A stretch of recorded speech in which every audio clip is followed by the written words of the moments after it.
Welcome to Our Village. Please Invade Carefully by Eddie Robson, starring Catherine Parkinson and Julian Ryan Tutt.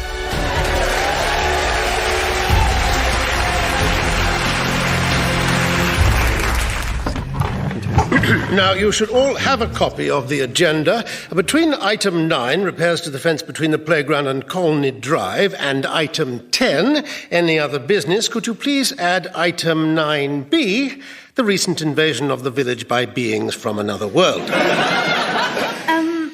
Dad? Yes, Katrina? Why item 9B? We can't put it after any other business because we always do any other business last. We can't do the other business, then have another piece of business. Right, I thought the direction of my query was obvious, but apparently not. I meant, why aren't we discussing the alien invasion first? Because minutes of the previous meeting come first. Who cares about the minutes of the previous meeting? Well, Sandra does. She compiled them. Sorry, Sandra. I'm sure you've done a cracking job.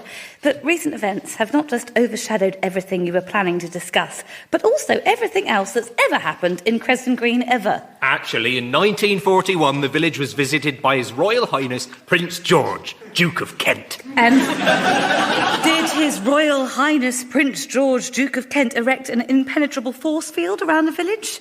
Cut off all communications in both directions and create a mental block, preventing anyone in the outside world seeing or even thinking about the village and its inhabitants? No. OK, moving on. You're not technically supposed to be at this meeting at all, Katrina. It is a residents' meeting. I didn't plan to become a resident when I popped home to see Mum and Dad. I asked to borrow the deposit for a flat. To which they said no, but that's their prerogative. I'm fine about it. But then the force field came down before I could leave, so how much more residential do you want me to be? All right. For those of you who've been out of the loop, Cresdon Green has been invaded by aliens and sealed off from the outside world. Really? Yes. Good grief. So, what are we going to do about it? Do we have to do something about it? That's a good question. No, it isn't. Shouldn't the police do something? Yeah, or the government, or the army. Oh, the FBI dealt with this sort of thing in the X-Files. They don't have any jurisdiction outside of America. It would have to be the CIA. You can't trust them, Richard. Oh, this is all academic, as well as being largely based on things you've seen on television. The world doesn't know this has happened, and we can't call anyone in. Not the police, not the army, not the FBI, not the CIA, not the BBC, QPR or REM. So it's up to us. What do you suggest, love? We could stop helping the aliens. I'm not helping them. But you're still serving them in the village shop, Chris.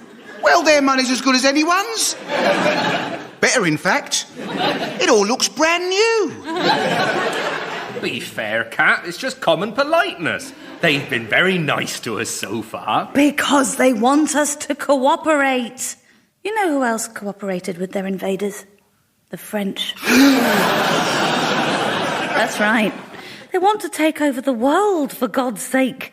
However nice and polite they seem, they're a bunch of malign, manipulative thugs who... Love, you might want to calm down. No, Dad, this has to be said. Thugs without morals or ethics. You are being a bit rude. Richard, it's fine. I'm not offended. I don't care if you are. Why aren't you offended? I want you to speak freely. I'm just sitting in. Not even here. Yes. Yes, you are. That's exactly the problem. But he's not one of the aliens. He's Lord Ullswater. Oh, yes, Lord Ullswater, the long-lost heir to Alderley House, who nobody had ever heard of until he laid claim to the place 18 months ago. What are you suggesting? She's suggesting that I made it all up, which I did. I am, in fact, an alien in human guise. My name is Uljabaan. Anyway, carry on. I will. Please do. Oh, I've forgotten where I was. Thugs without morals yes, or ethics. and we should stop cooperating with them. Who's with me? No, don't hold back on my account. We appreciate we're putting you all to a lot of trouble by being here, and if you're uncomfortable about cooperating, absolutely feel free to say so. Yes. So, who's with me? Oh, well, motion more or less carried. Is that all right? Of course, Richard. Good. So, item 2. Sighting of the new bus stop on Park Crescent. Now that's a bloody disgrace. Morning, sir. What can I do you for? You sure you don't want the low tar? Yes, of course, it's up to you. Really, Katrina, it's not as if your job is so vital that everything will fall apart if you don't get back to it. Mum, I work for an educational charity that helps disadvantaged children. Well, exactly. They'll still be disadvantaged when you get back. You mean after the world's been taken over by marauding... Some of them can be rather brusque, can't they? Yeah, but he's a nice lad. Get stuff down from the high shelves for old folks and so on. Oh, Chris, I thought you were going to stop serving them. Yeah, but I don't want to annoy them, do I? They could cut off our stock. And business is booming now that people can't get to that bloody Tesco down the road, choking the life out of local businesses. Chris, most of us can't get to our jobs. The aliens are keeping us fed. It doesn't matter if you work or not. For some of us, Katrina, it's not just about making money. It's about building something and being part of a community. Plus, the aliens have agreed that when they take over the world, I can run Tesco. Oh, you're a disgrace to humanity. We're not shopping here. Come on, Mum. You're not going, Margaret? No, I need to buy some things. Could I have 8 bags of white flour, 6 of wholemeal, 3 kilos of caster sugar? Date 15.x, K.759. Location Earth. Europe, United Kingdom, Buckinghamshire, Cresdon Green. Sender, Field Commander Uljabaan. Thus far, the mission has... It sounds like you're dictating a field report. Would you like some help?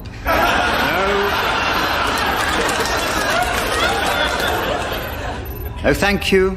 Just dictate the field report without help. Thank you, computer.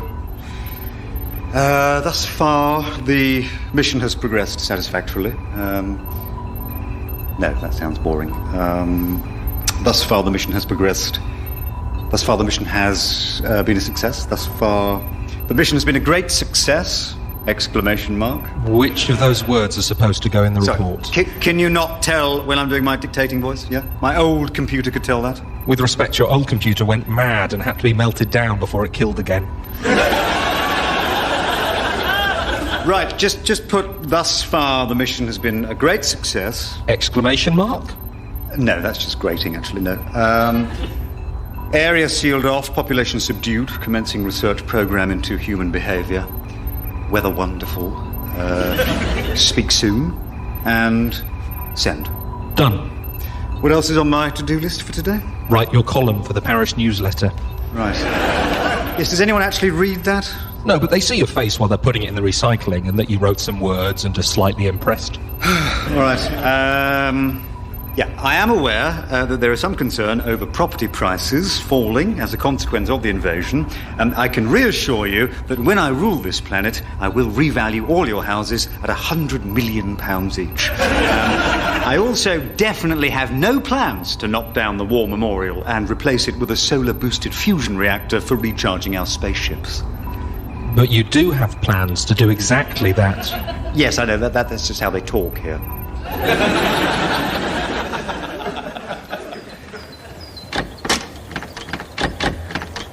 Lucy? You in there? Is that you, Cat? Let me in. Ah, very clever. Lock the door in case the aliens drop in. I suppose it would work for that too. I mainly wanted to keep my parents out. Are you stoned again? Oh, I wish you wouldn't use a cricket pavilion for that, Lucy. You did when you were my age. It wasn't Resistance HQ then. Where else am I meant to go? I can't get served at the Rose and Crown. My parents would go ballistic if they found out. And they would find out because they pay the regulars to inform on me. Maybe just stay sober. You're in the Resistance now, Lucy. You have to be alert. I am alert. Anyway, I've got to pass the time somehow, with no phone or internet or other human beings I actually like. I read a book the other day. I take it we haven't had any more recruits. No, it's still just you and me. Of course, because giving a toss about the world being invaded is so boringly right on, isn't it? Is it? No, I was voicing what appears to be the opinion of the rest of the village. It's a sort of rhetorical device. Oh. Nobody's going along with the policy of non-compliance. They've all got such crap reasons. It'd be fair enough if they said sorry, but they threatened to kill me. But one of them actually said, but they are so nicely. And then there's that meet and greet your mum's holding for the aliens. Meet and what? They're holding it at the pub this afternoon. She's making cakes. Oh, that explains what all those scones were doing in our kitchen. She said it was for the annual traditional scone fight on the village green. We don't have an annual traditional scone fight on the village green. Strange, a tradition like that. It's been 15 years since I last lived here. Well, we've got to put a stop to it. I told you there isn't a traditional scone fight. I obviously meant the meet and greet. I do realise these things eventually. You just have to give me a second sometimes.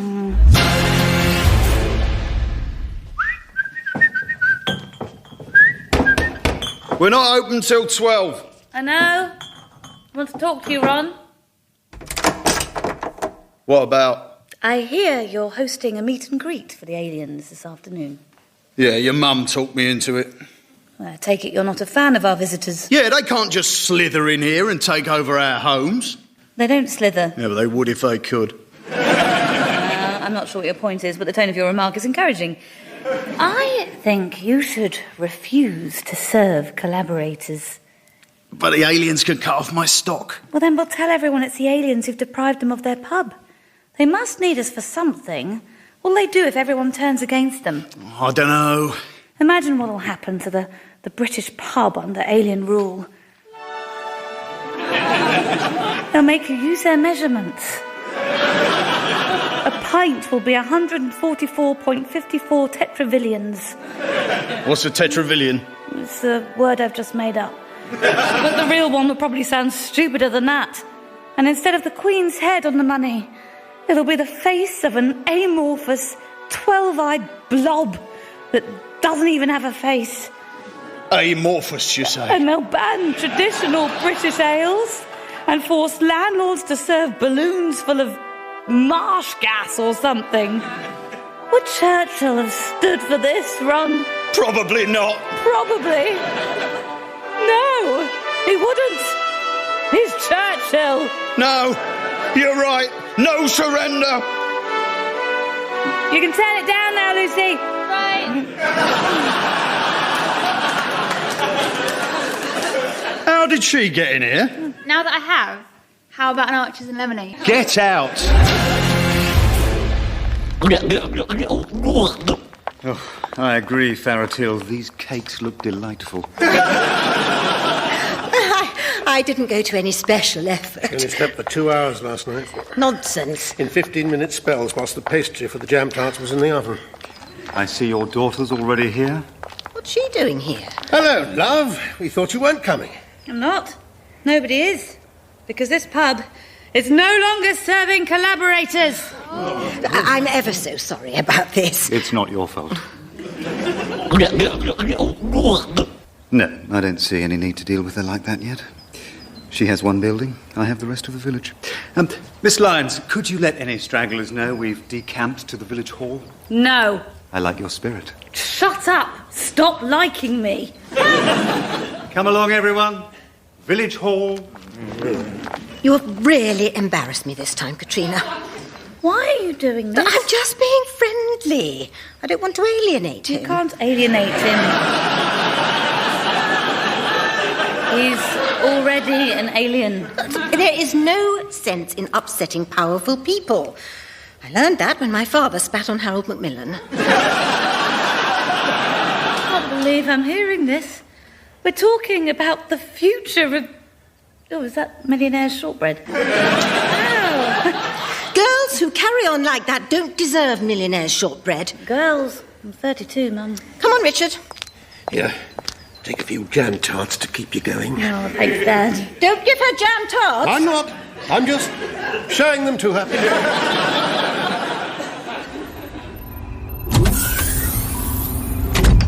Computer, scan this scone. Very good, sir. How did the meet and greet go? Oh, strangely edgy. Maybe it's something to do with this pub business. Pub? Yes. Katrina Lyons has convinced the proprietor of the Rose and Crown to stop serving anyone who cooperates with us. Computer, extrapolate the villagers' response if they are denied access to the only available pub. Extrapolating. Subjects will cease any form of collaboration or cooperation within 6 days, 7 hours and 14 minutes. But we can't proceed with the research programme if they won't cooperate. What do I do? Eliminate Katrina Lyons. No, we can't afford to waste the test subjects. Budget's tight enough as it is. Oh. We can afford to eliminate up to 8% of them. I know, but the Lyons woman intrigues me. I wish to study her more closely. Why? For heaven's sake, I'm trying to be ambiguous. Yes. But if you could provide a little more data... Not difficult to have computers declared mad and melted down, you know. Grudgingly understood, sir. Besides, I have more straightforward means of breaking her plan. I must gather the minions. Yes, in the meantime, you print off some flyers. It'll be my pleasure, Your Magnificence. Quiet, printer! Only I am allowed to talk to the leader!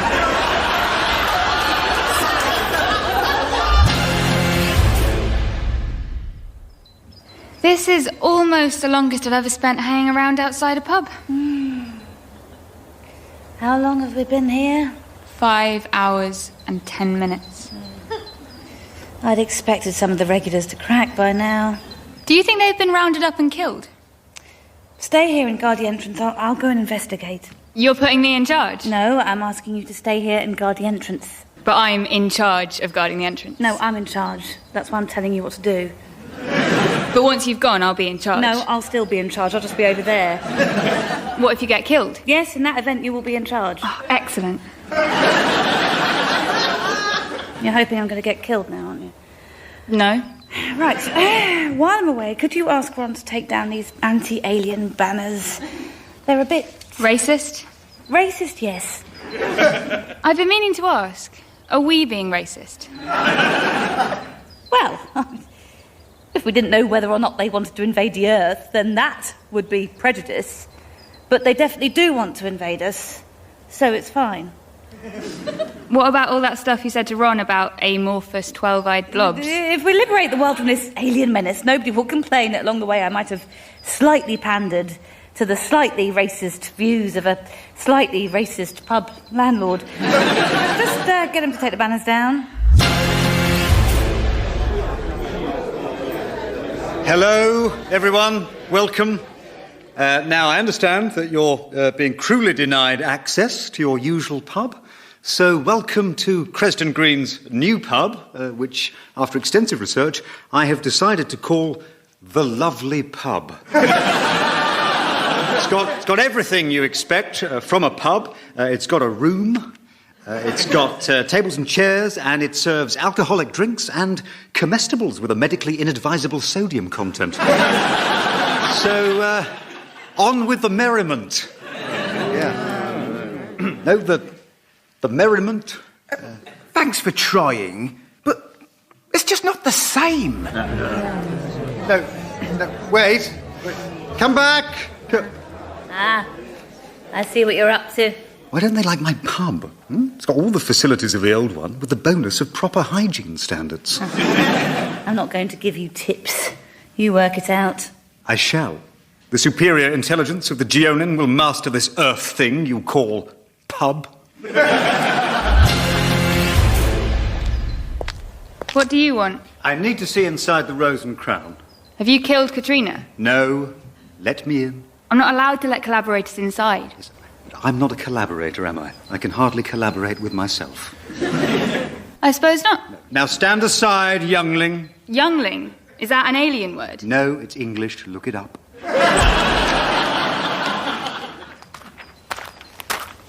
Did you let him in? Yes. Why? Because he can't collaborate with himself. You see, Lucy, this is why you're not in charge. Give me that back, you amorphous git! What are they doing? Uljabaan's pulled the dartboard off the wall and now he and Ron are fighting over it. And now he's threatened to disintegrate Ron. Oh, and he's coming out with the dartboard. This is it, isn't it? The secret talisman of power that will draw them to me. Isn't it? I'm not telling you. You've put up a valiant effort, Miss Lyons, but your human intellect is no match for our advanced Geonin brains. Well played, Miss Lyons, yes. Well played. What do you think he'll do when it doesn't work? Oh, get cross, I expect.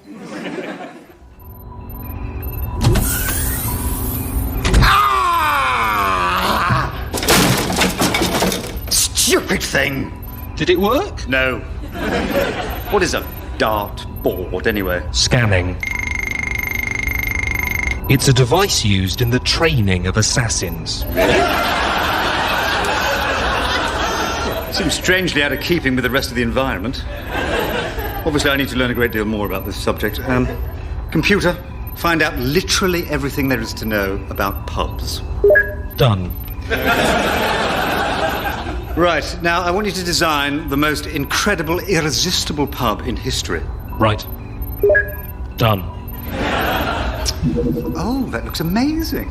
How long will it take to build? 1 Earth minute and 23 seconds. Is that all? Now, Geonin technology is formidable indeed if we can create... Oh, wait, sorry, I haven't got the hang of Earth time units yet. I meant 13.5 Earth hours. Oh, well, that's still very fast, isn't it?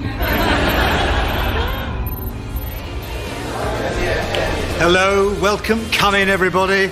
As you can see, our new improved pub now offers a range of beers from around the world, wines by the glass, spirits, cocktails, bar snacks, bar meals, pad thai, tapas. A family area, a jukebox, karaoke, live music, live football, table football, pool, fruit machines, quiz nights, comedy nights, pole dancing nights, and a snug bar. So, welcome to the Saracen's Red Marquise of Mutton Arms Tavern and Grill. Yeah, it's good. But it's just not the same. No, I know. No, it's much, much better. Yeah, but nah. No, I demand that you come back and enjoy yourselves. Try threatening them at gunpoint. What are you doing here? Watching you fail. Why, what are you doing? Apart from failing, I mean. I'm not beaten yet. Back to the drawing board, then. No, not at all. Faratil, find out what a drawing board is and have one delivered to our base ASAP.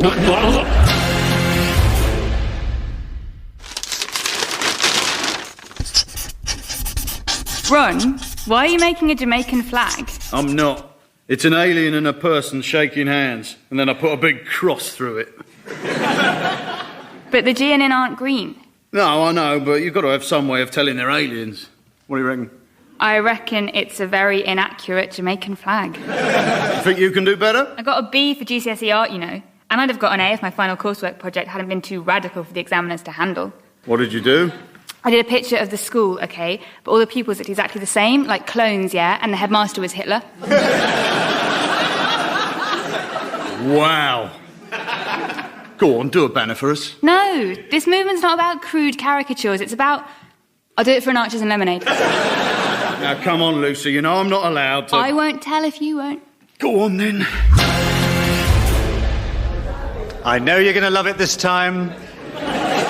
The pub is now called the Rose and Crown. I chose the name because it's an exact replica of the Rose and Crown. It's the same selection of drinks. The tables and chairs are identically positioned, and I've even reproduced all the poor quality artwork on the walls. I've scuffed the carpet in all the same places. And look at this. It's an android replica of Ron, programmed with his entire vocabulary. All right. Opinions. It's nothing personal, but I never trust the Portuguese. And indeed mannerisms. Oh. Because it just wouldn't be Ron if he had both hands outside his trousers, would it? So, what do you think? It's just not the same. No, you see, it is. You see, because it's exactly the same. The only difference between that pub and this one is that you're not allowed in the other one. Sorry, it's just... it doesn't have the same ambience.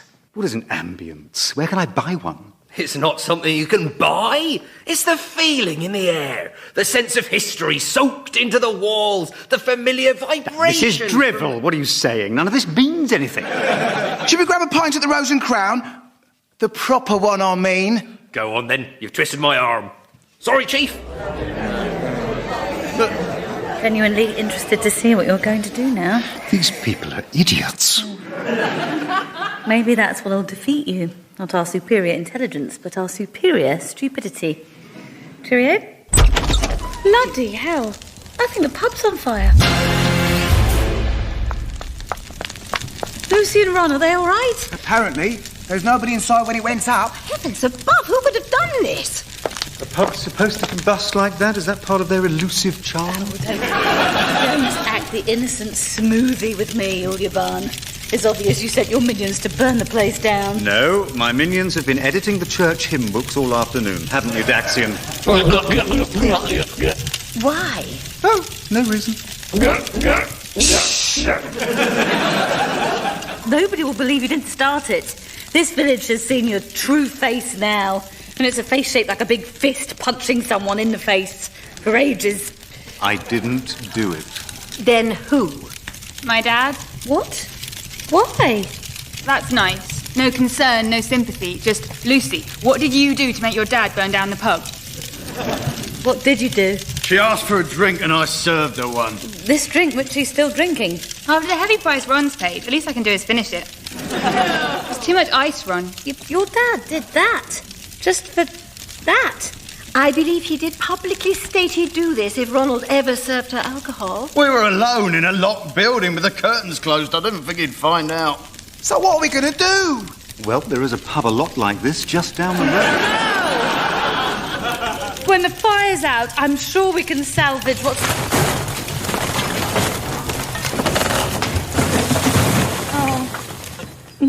Or not. Oh, sod it. Let's go down to the other Rose and Crown. You coming, Margaret? Oh, yes. Mine's a gin and slimline. Well, once we've cleared the rubble, we could even move the new pub here. It would be all the same as before, except, I would own it. But one can't be a warlord and a landlord. Ron, would you like a job? But you've got an android double of him. They've got a Ron droid. Yes. They don't need the real thing. But this would make your defeat more humiliating. So? All right, then. Go and open up. There's a good fellow. Right. You won't be seeing me in your new pub. If you need me, I shall be in my parents' kitchen, inventing new cocktails from whatever I can find in the cupboards. And plotting against me? Yes, and plotting against you. Plot all you like, Miss Lyons. This entire village is under our control, and from here on we shall only become stronger. Our victory is inevitable. No force on this planet can stop us now. I'll come to your pub. No, you won't. I'm not getting on the wrong side of your father. The man's a complete psychopath. Welcome to Our Village, Please Invade Carefully was written by Eddie Robson. It starred Peter Davison, Jan Francis, Don Gillet, Dave Lamb, Hannah Murray, Catherine Parkinson, Julian Ryan-Tutt, and John Luke Roberts. The producer was Ed Morrish.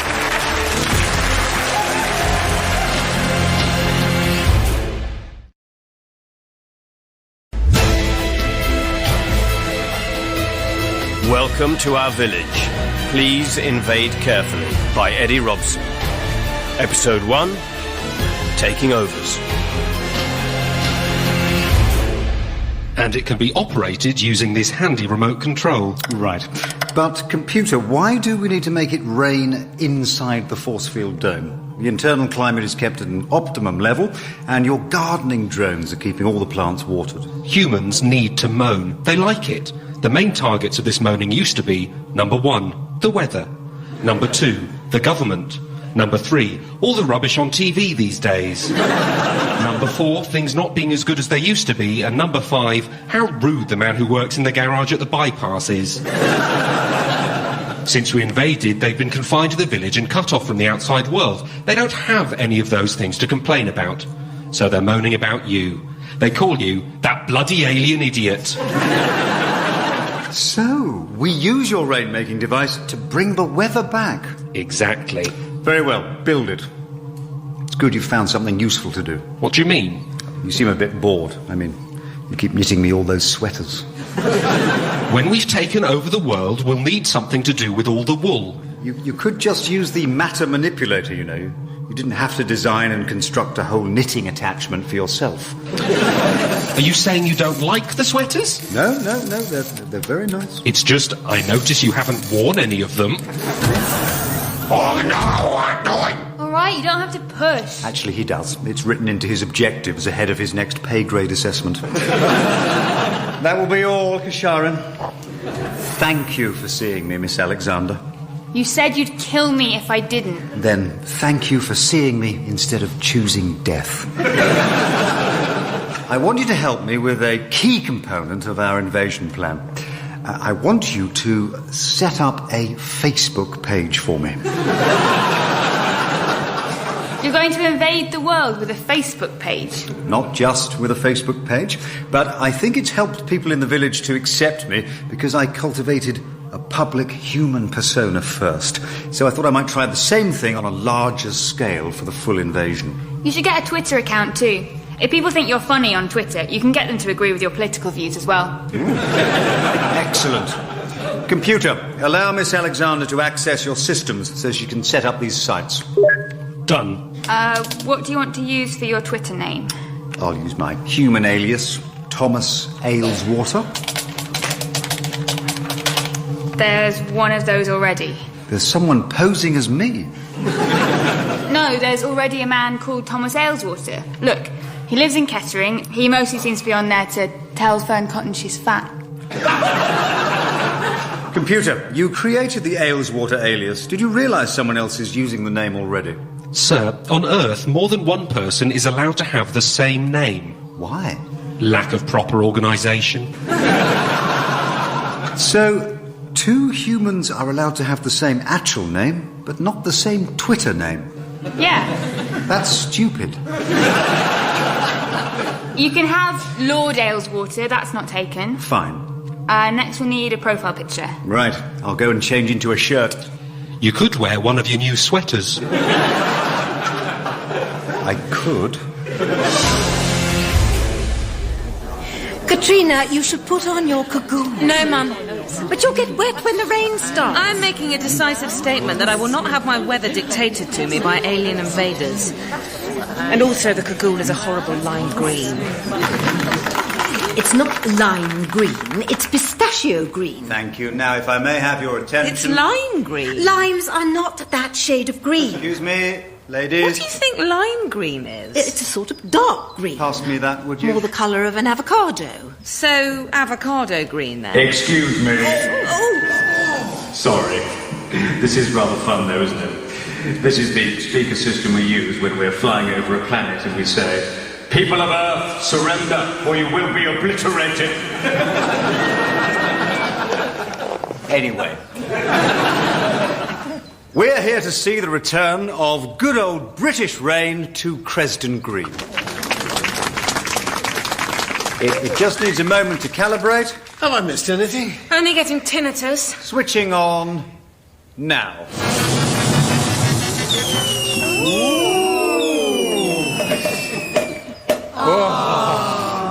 Yes. And the rain should start any minute. Now. Any minute.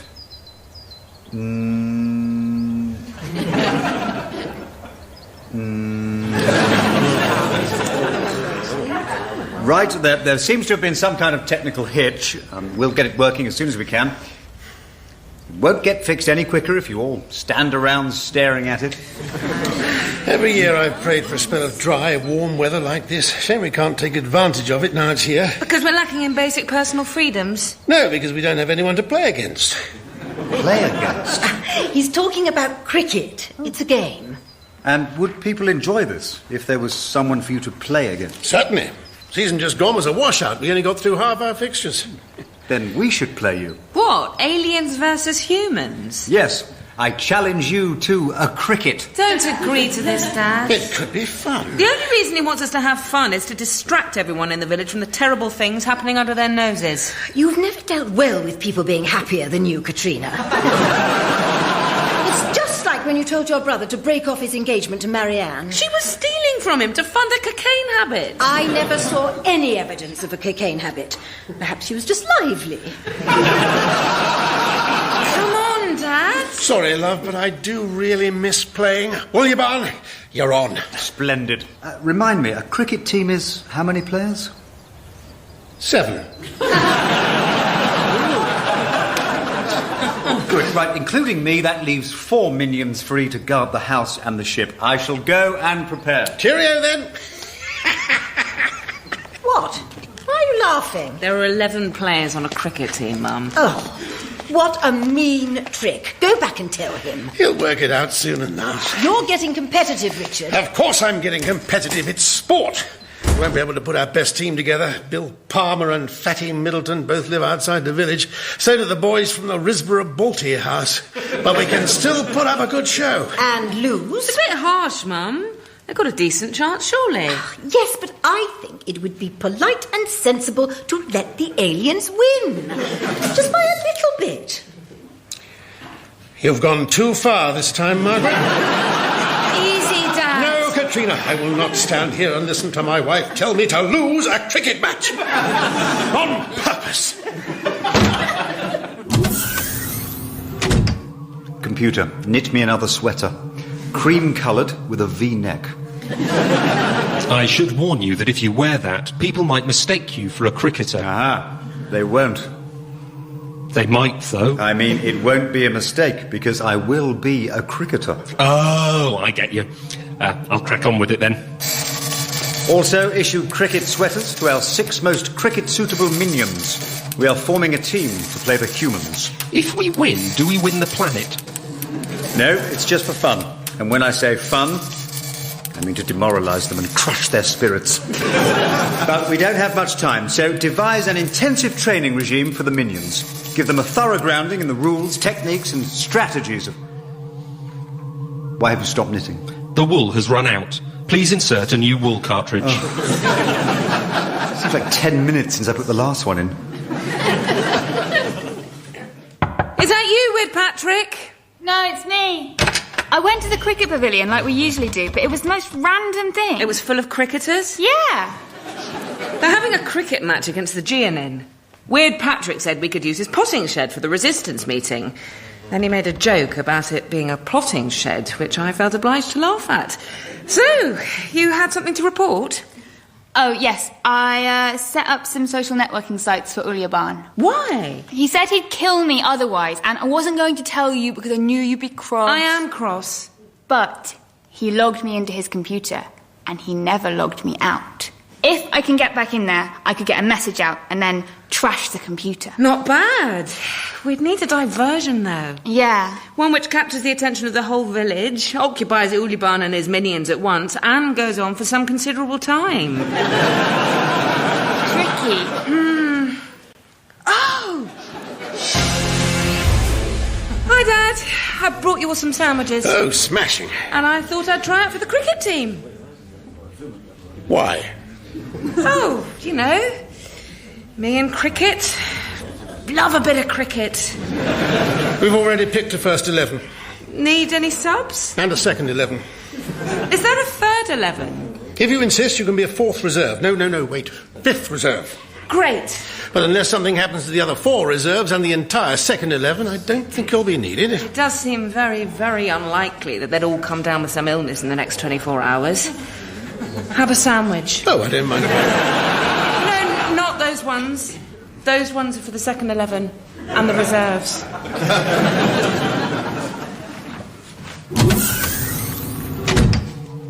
How are the minions getting on with the training routine? Once I got them to understand that the ball itself was not the enemy, they started to get the hang of it. It might be useful if I watched a few cricket matches.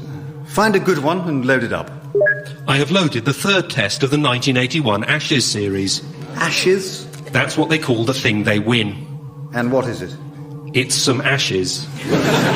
I don't think you've got that right. It's probably caches. They win lots of cash, so it's called the caches. That seems a lot more logical. Amend your databanks accordingly.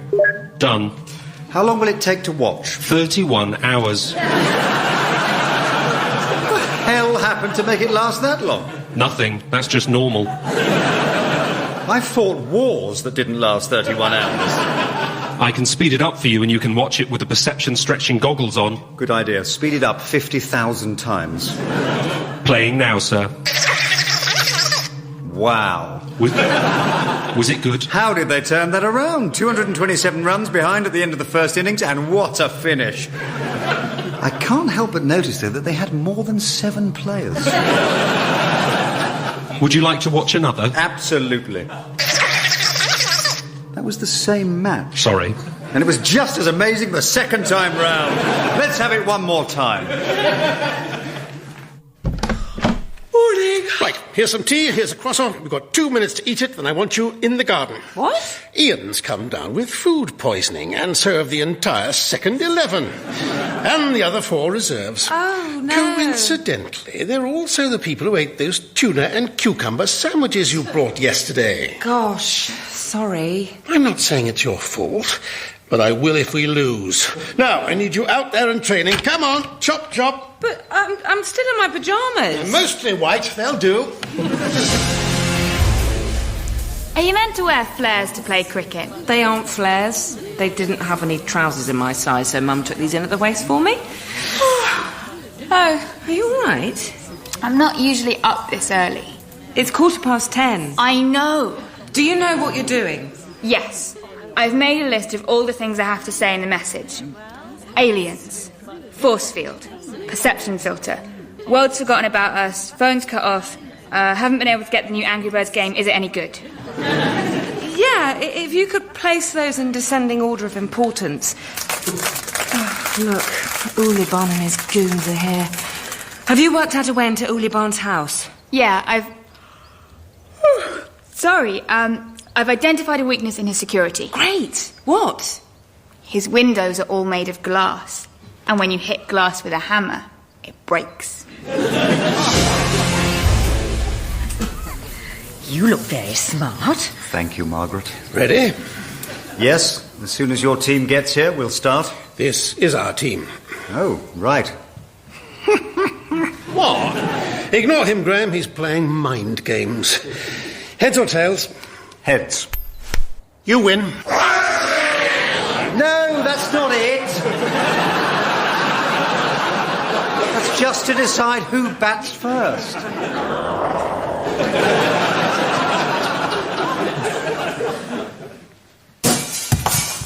Hello? Intruder alert! Intruder alert! Intruder... Oh, it's you, Lucy. Sorry, I thought you were someone else. So am I still okay to use you then? Commander Uljabaan said it was fine, and I am programmed to believe he never makes mistakes. Excellent. It's coming your way, Graham. Yes, I'm under it. I think the ball hit the force field.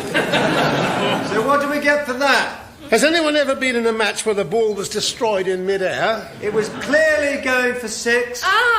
But it didn't. I think lost ball applies here. That ball isn't lost. It's been vaporised. The rule says if a ball in play cannot be found or recovered, any fielder may call lost ball. Lost ball! I call lost ball! But in the event of lost ball being called, the batting side scores 6. Can I uncall lost ball? No. Oh, well, I wasted a couple of minutes. Why did you want to waste a couple of minutes? No reason. Don't play the fool with me, Miss Lyons. You're trying to disrupt the rhythms of our game, aren't you? Yes, that's what I'm trying to do. Well, our focus on this match is unshakable. Your feeble attempts to... Aren't you meant to be running? Oh. Yes, that's what the last person said when I explained, and the last 3 people before that.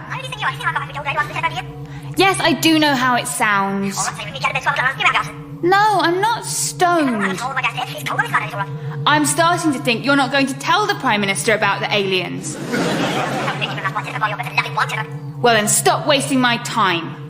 Nobody believes me. I'd offer to back up your story, but they'd probably think I was just a man putting on an alien computer voice. I'll just move on to the next part of the plan. What's the best way of destroying you? That's a good question, and not one I'm asked very often. If I was you, I'd try to overload my circuits. Really? I've got a capacity far, far in advance of your Earth computers, but there's a limit. So if you set loads and loads of things running at once, eventually I'll just burn out. It might take a while, though. Katrina's going to make the cricket match last as long as she can. Why don't you start by calculating pi to an infinite number of places? Right, you are. How's that? That was great, Dad! I've started to throw in the odd Yorker. The big fellas can't cope with them. I'm determined to get one of them out by making him hit the wicket with that horn thing on his ankle. Maybe we're not going to get massacred after all. Well, not at cricket, anyway. We might even get them all out before the 50 overs are up. Ah, do we want to get them out that quickly? Yes, clearly. But tactically, might it not be a good idea to keep them batting a bit longer so they'll be more tired? I see what you're doing. Do you? You're hoping that if the match goes on long enough, I'll eventually let you bowl.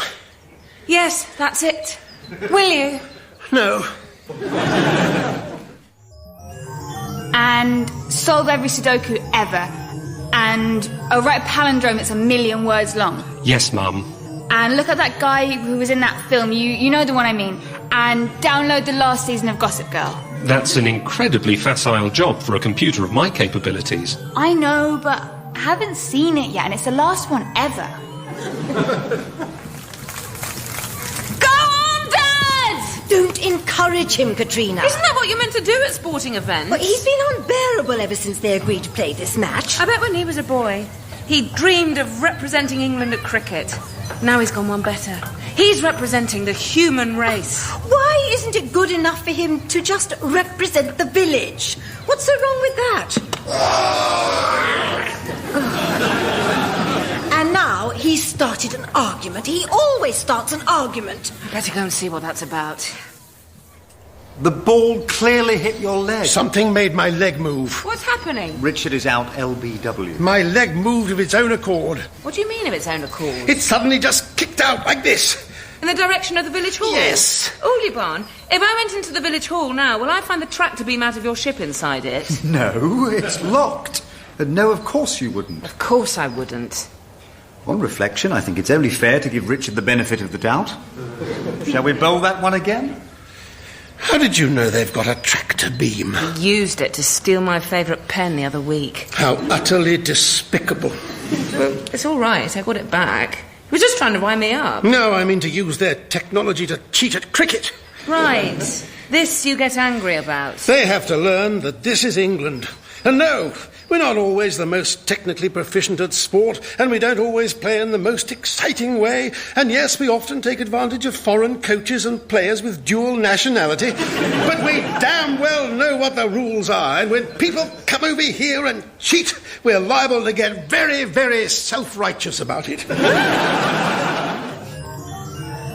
And look up my whole family tree going back to Roman times. And find every time anyone in a film has said, "Who's the daddy?" and edit them all together into a funny video and put it on YouTube. Yes, Mum. And work out how to build a scale model of the whole world out of Lego, which also includes a model of the model, also made out of Lego. Yes, Mum.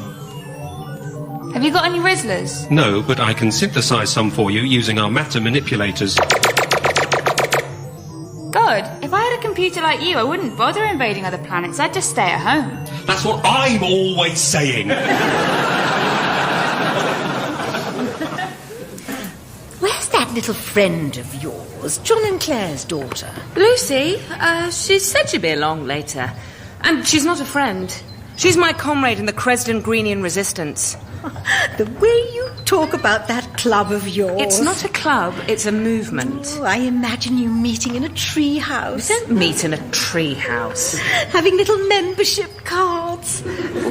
We only made those quite recently. Oh, Dad! Oh, dear. Mum, He's just scored 74 runs at the age of 61. He hasn't sworn at anyone. He must be mellowing. Dad never swears. That was terrific, Dad. Can't believe I hooked that easy drive. Richard! 102 for 8. We're not going to make it. Look, when it's Katrina's turn to bat, you could just call it a day. Like you do in chess when there's no possible way you can win, so you lie the king on his side. You want me to lie down? Who said you were the king in this analogy?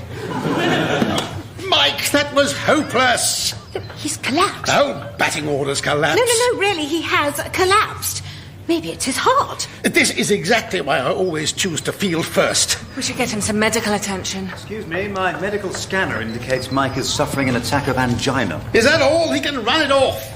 I can heal him. It'll only take a few minutes.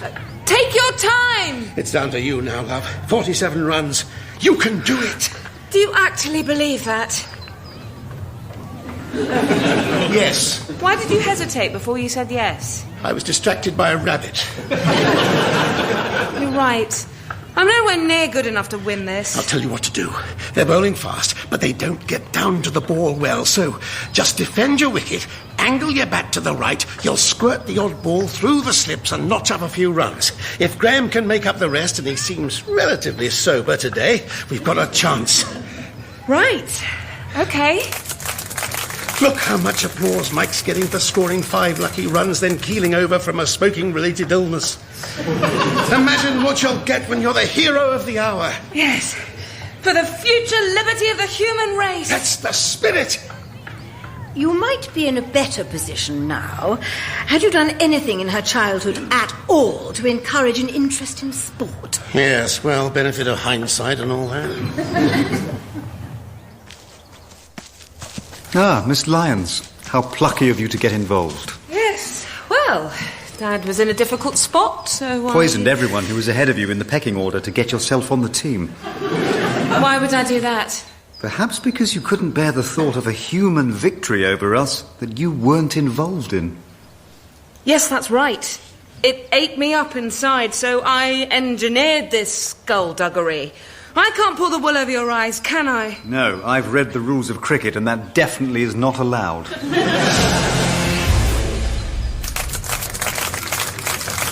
Another 3 runs. I suppose she is doing quite well. She's scored 18 now. All that stuff you said about how she might as well not bother, was that a bit of reverse psychology to get her fired up and determined to prove you wrong? No, I really thought she'd be hopeless. We might even win this. Mr. Uljabaan's probably going easy on her. He's very chivalrous. Oh, bloody hell. I'm doing all right, aren't I? What's the score now? I haven't been keeping track. I know you humans attach a lot of importance to such things, but in our culture... Only 8 runs behind. What? We should have wrapped up this stupid bloody match 20 minutes ago. Still don't see Lucy, though. But, imagine every atom of your body was actually a universe, and that universe had millions of planets, but every person on every planet looked like you. And so, every time you cut your fingernails, you're killing yourself billions of times over. Why do you want me to imagine that? There was a reason, but I've forgotten what it was. No, love, don't play another forward defensive. Finish them off. She's not doing quite as well now. I don't understand it. It's like she stopped trying to score. She's just trying to stay in. Perhaps she did listen to me after all. She's got you up to a respectable total, and now she's going to let the other lot win. If she was ever going to listen to you, do you really think it would happen now?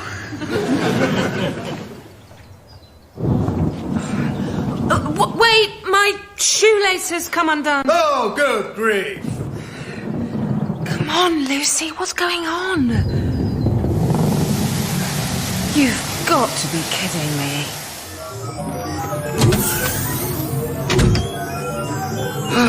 If you want to sit down, you can just move that pile of sweaters off the chair. That's not a pile of sweaters, that's Lucy. Lucy, wake up! I wasn't asleep.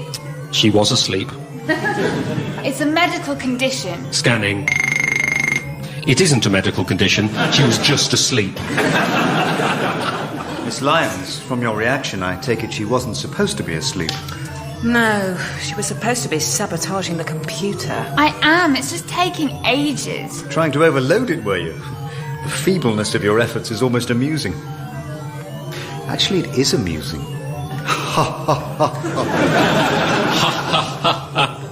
Don't you laugh. Why did you let her in? You never revoked her access privileges. She can do what she likes. Use some common sense. No, I'm a computer. I do what I'm told. Well, I say, are you sure you want to proceed? But literally nobody ever says no. What happened in the cricket? Rain stopped playing. Which you clearly did on purpose. The effect of the atmospheric agitator was a little delayed, that's all. Why would I do it on purpose? We were just about to win. But you hadn't yet. Tell your computer to work it out.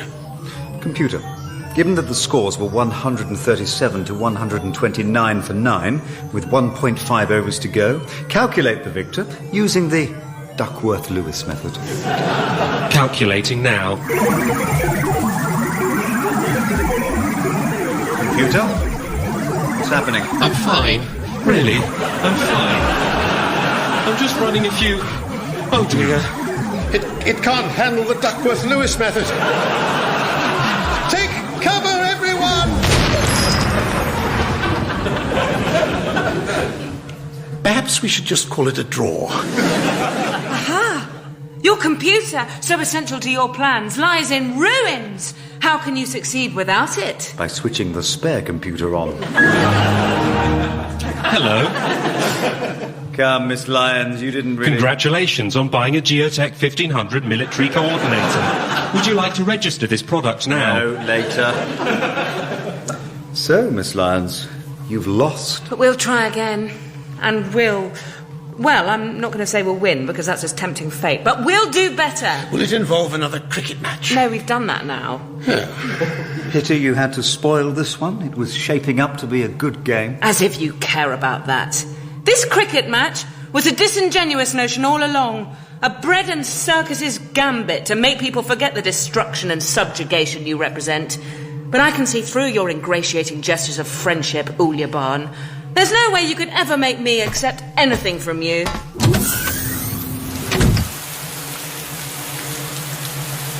Actually, can we stop here until the rain goes off?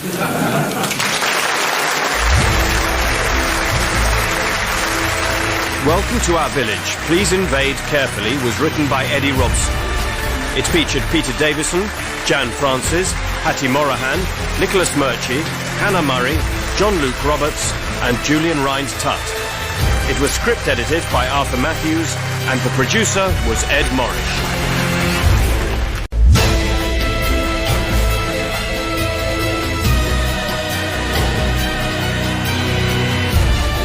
Welcome to Our Village. Please Invade Carefully by Eddie Robson. Episode 2, Minimum Volume.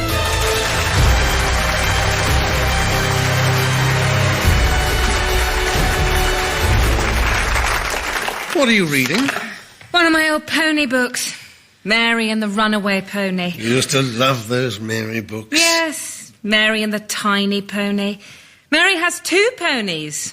Mary enjoys her ponies. Mary jumps for joy. Mary and the pony who lived in a castle.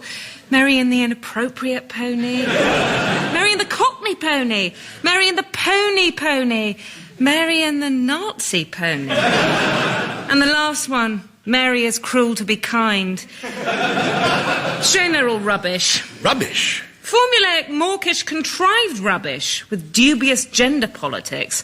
And the illustrations are by someone who apparently only had access to 2 photographs of a horse. Shall we take them to the charity shop, then? Dad, I can never get rid of them.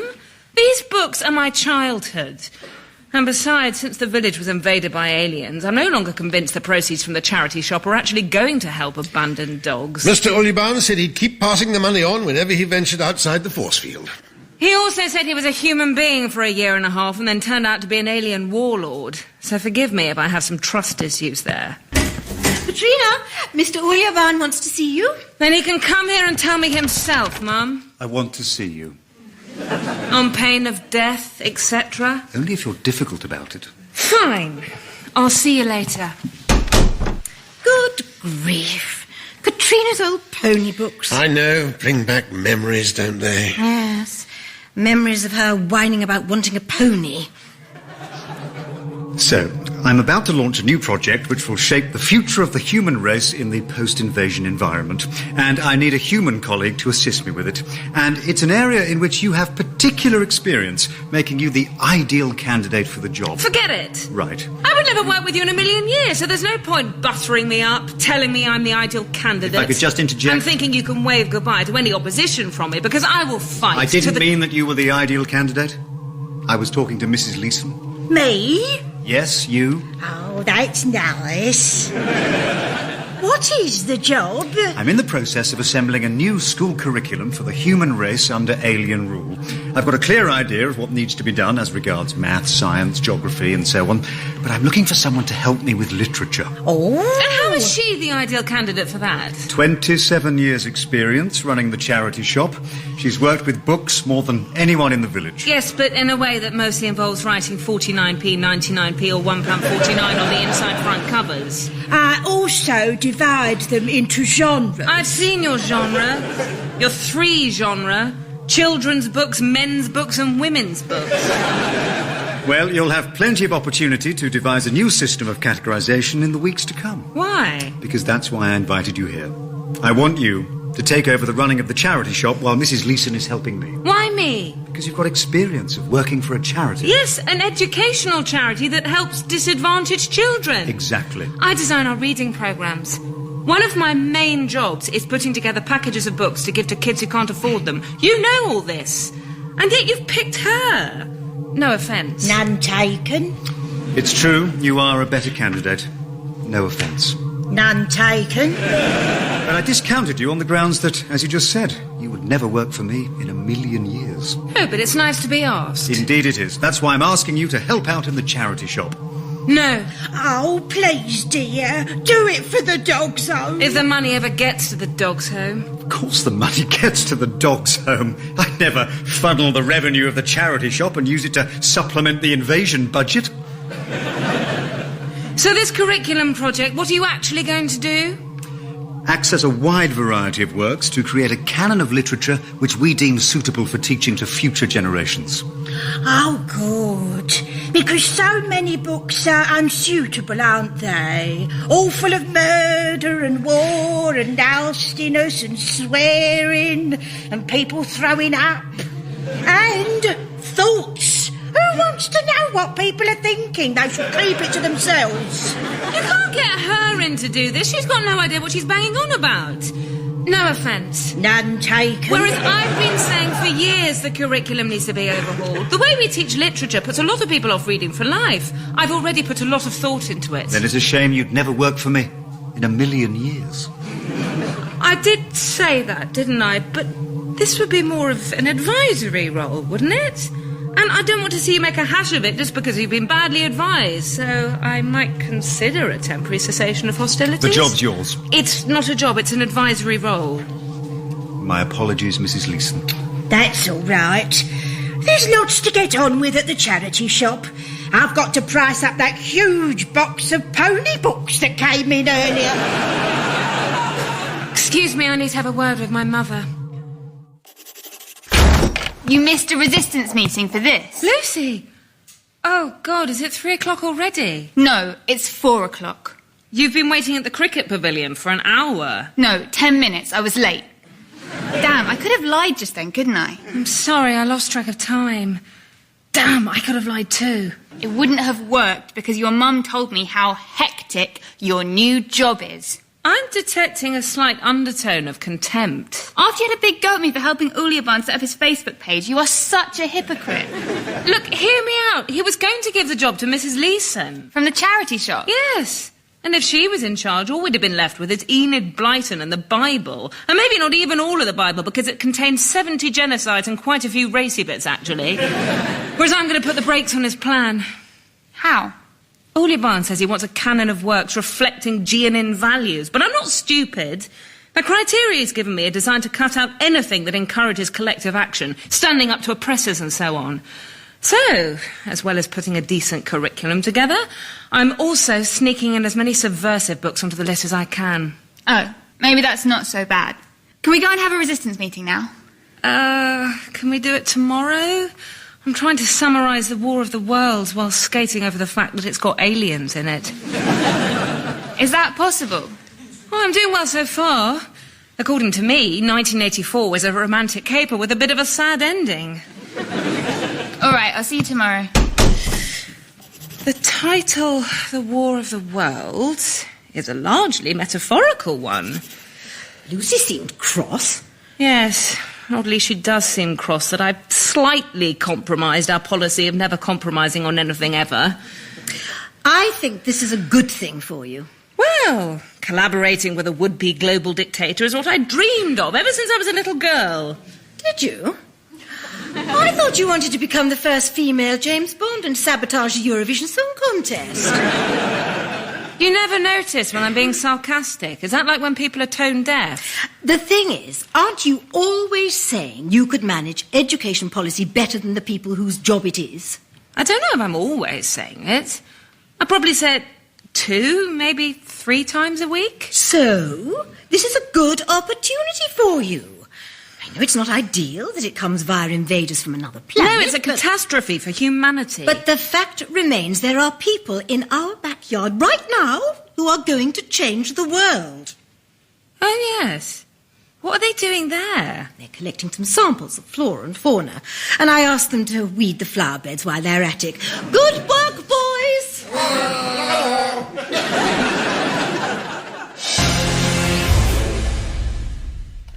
And what Kafka essentially shows us is that life is all much easier if you never question anything in the first place. What happened to you? Is it tomorrow already? No, it's the day after tomorrow. Really? Sorry, I've just been working so hard on this... That your brain's fallen out and they're replaced by an evil computer. That wasn't exactly what I was going to say. Well, that's how it seems. I've nearly finished this report and then I promise I'll get back on board with resistance business. Well, maybe there won't be a board for you to get back on. What does that mean? I don't know what it means, but that doesn't mean I don't mean it.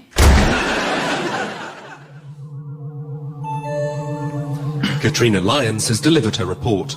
Good. Print it off, please. Consider the environment. Do you need to print this report? We are here to plunder this planet's mineral wealth, so I don't care. Fair enough. Printer? Printer? What? Print off this report, please. What, now? Yes, now. Oh, I'm not sure I've got enough paper. You've got enough paper? Oh, I'm not sure I've got enough ink. You've got enough ink? All right. Let me get ready. What's it doing? Printer? Printer? Printer! Tell it again to print the report. Print off this report, please. It's not doing anything.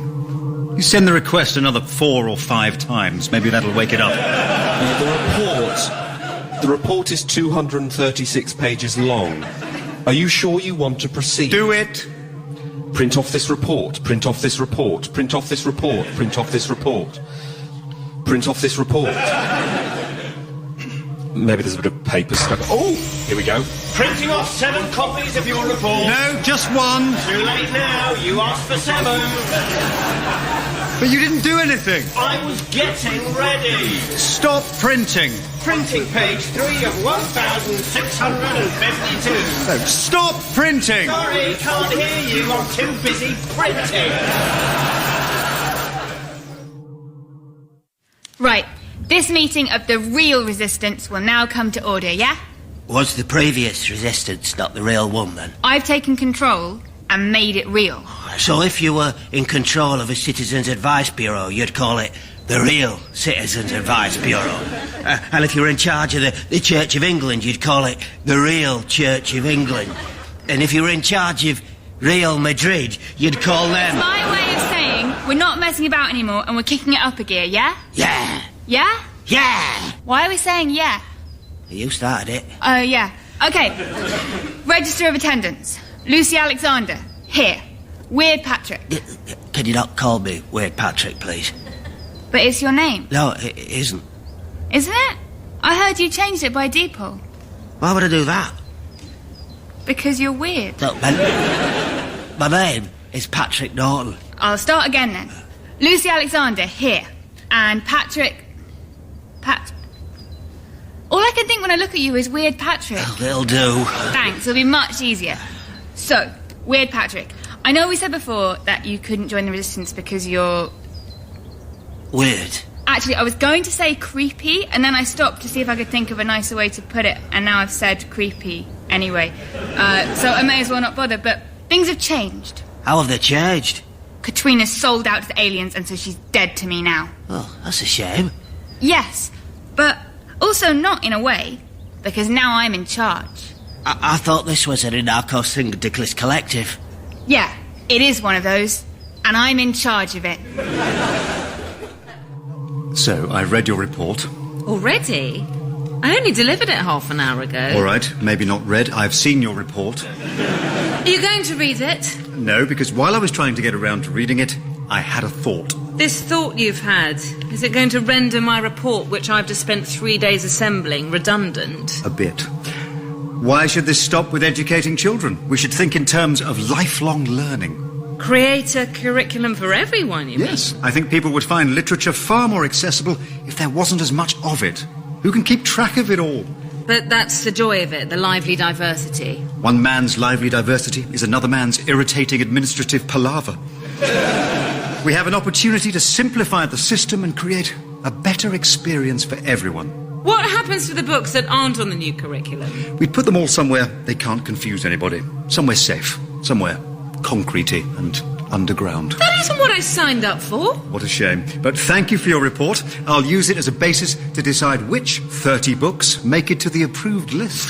30? Too many? There are more books than that being published every hour. Which is exactly the problem. You can't do this. Anyone who's working with me on the project would be in a position to convince me to make the list longer. All right, I'll help. We should print off some copies of the books for reference. Can I use your printer? No. So, the plan is as follows. 1, get close to the alien spaceship. 2, find the most breakable looking bit. 3, hit it with something. How do we do all this without being seen? By doing it when they're not looking. Look, I've got a better idea. Aliens always have a surprisingly straightforward weakness. Is that right? Yeah, always. And I've been carrying out a programme of covert experiments to identify it. I've already squirted a couple of the minions with a super soaker to see if water makes them dissolve. And does it? No. And neither did basic household liquids like apple juice and vinegar. But I've done loads more experiments, and I've worked out that the Geonin are incapable of seeing the colour orange. I'd never have got that. I established it by throwing different coloured paper aeroplanes over the top of their spaceship. Out of 320 paper aeroplanes, the orange ones always went unnoticed. So did most of the others. But the orange ones always did. Wow. That must have been really boring. But well done. I mean, see, Katrina thought she was so great, but she never worked out what the alien's surprisingly straightforward weakness was. It takes a special kind of mind. Mum, do we have a copy of... For she's a jolly good fellow, for she's a jolly good fellow, for she's a jolly good fellow. What are you doing? I thought we'd have a little celebration. Of what? Putting your report in. Did he like it? He didn't read it. Oh. He's shifted the bloody goalposts. He wants to create an acceptable canon of literature for everyone, not just for school kids. Well, it sounds like he's making the project a lot bigger. There are some things you don't want to get bigger, Mum. Those things include verrucas, motorway pile-ups and Uljabaan's projects. Still, you're still getting to promote your approach to literature. And in the process, condemning every other book ever published, never to be seen again. It's not much to celebrate. So... you don't want this Carver and Black Forest Gatto? I didn't say that. Hello, Mrs. Mrs. Leeson. Hello, dear. Hello, Mr. Veldon. We're looking for anything by any of these writers. Is Moll Flanders under men's books or women's books? Children's. Oh, good grief. Hi, Dad, what's up? Your mother's been trying to sneak some of my old copies of Wisden out of the house again. It bothers her that there are slightly too many to fit on that bookcase on the stairs. What do they look like? Yellow, with a man on the cover playing cricket and a year. Oh, my memory's not what it was, but I think I saw those in the back room, excuse me. What are you here for? I need copies of some great works of literature so that I can make the case to Uljabaan that they shouldn't be buried in an underground bunker for the rest of time. I found your yellow books, Richard. Oh, I'm ever so sorry. You weren't to know, just like you weren't to know the last 6 times this has happened. But not to worry, I'll buy them back as usual. £2.97, please. These are worth about 25 quid each in this condition, you know.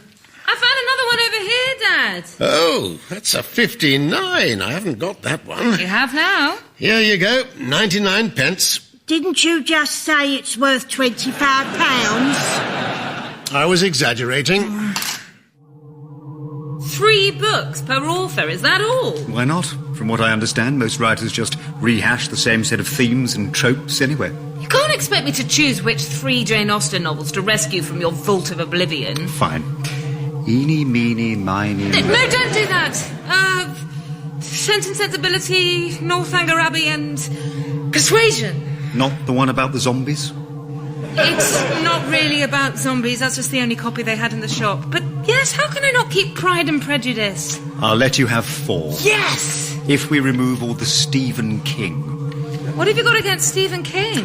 I don't like how his name is in such big letters on the cover. Seems a bit self-aggrandizing, even if he is a king. You can't ask me to compare 2 such different authors. Their objectives and worlds are so There goes Pride and Prejudice. All right, fine. Sorry, Stephen. Now we're getting somewhere. Gravis, here are some books that definitely aren't on the list. Take them back to the charity shop, would you?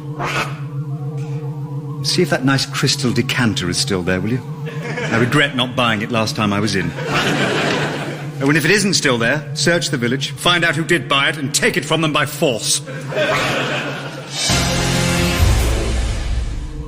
Sir? Shh. I'm reading. What are you reading? Mary and the Tiny Pony. Miss Lyons tried to sneak it onto the list, and it's a terrible book, so she must have included it because it contains some subversive message.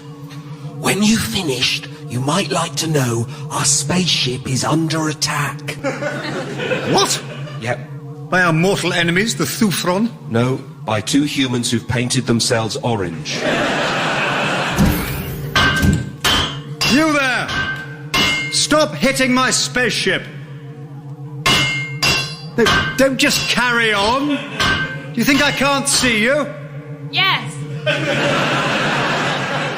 Well, I'm afraid you're mistaken. Right. What now, Lucy? Run for it. 2 humans were attacking the spaceship. Go and find them. Shouldn't be hard. They're painted orange. Why are they painted orange? Analysing now. I calculate there is a 67% chance that they are celebrating the Dutch festival known as Queen's Day.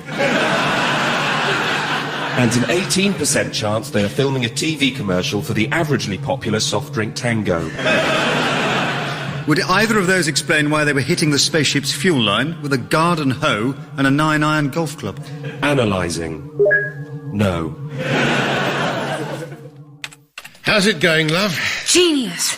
I was up half the night working out which Shakespeare plays to save. Tricky, but you could always advance the argument. But then I realised Uljabaan didn't say I couldn't rewrite the text. There's nothing in the rules about that. So I'm compiling the entire works of William Shakespeare into 3 plays.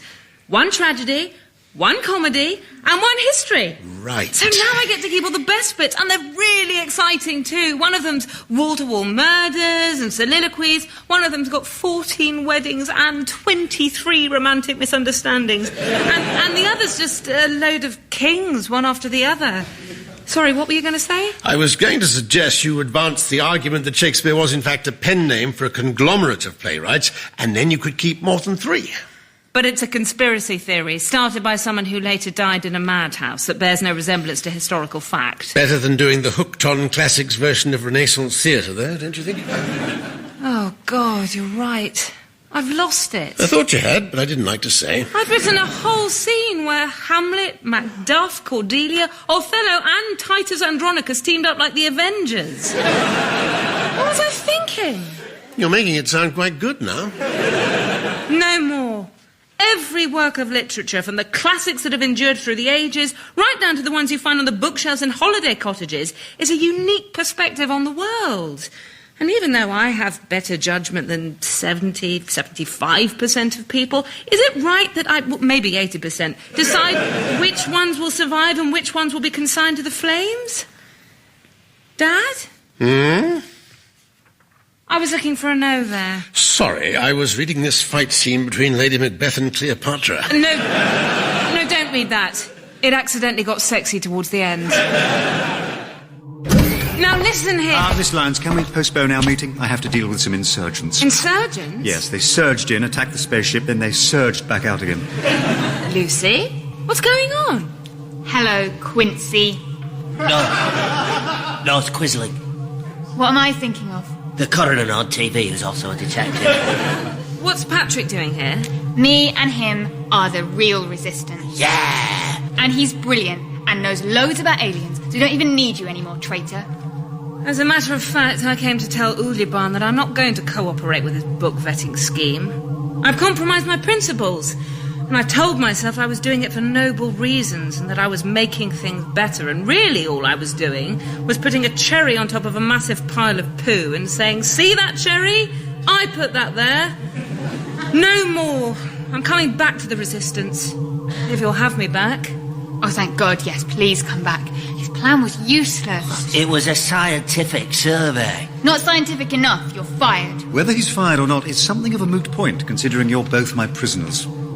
But aren't you going to just sneer at our failure for a bit and then let us go? That is what you usually do. But what if they learn from their mistakes? They won't. People who make a mistake like painting themselves orange don't learn from it. I suppose I might consider letting them go. If you continue in your literature vetting role, Miss Lyons. What? It's a simple choice. Yeah, it does sound simple. Yeah, really, really simple. Can you hurry up and make it, please? All right, let them go. Minions, release them. Can I have my hoe back? No, I'm keeping the hoe. Thanks, Katrina. Don't mention it. Although, you are a traitor again for putting me ahead of the cause and going back to work for him. Yes, I know. But, yeah, thanks. Great. So, it may interest you to know that there's compelling evidence to suggest that William Shakespeare was, in fact, several authors using a single pen name. No, there isn't. Minions, why are you still here? Can't it wait?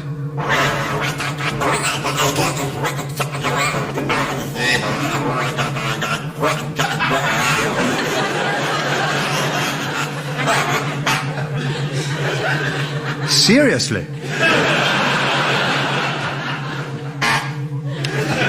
What are they saying? It seems the Minions did not give those Jane Austen novels back to the charity shop as instructed. Instead, they've been reading them and passing them round. And did they like them?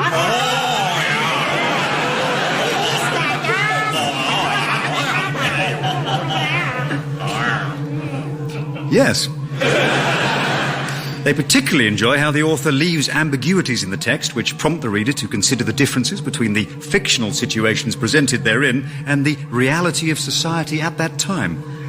How did you react to Fanny in Mansfield Park?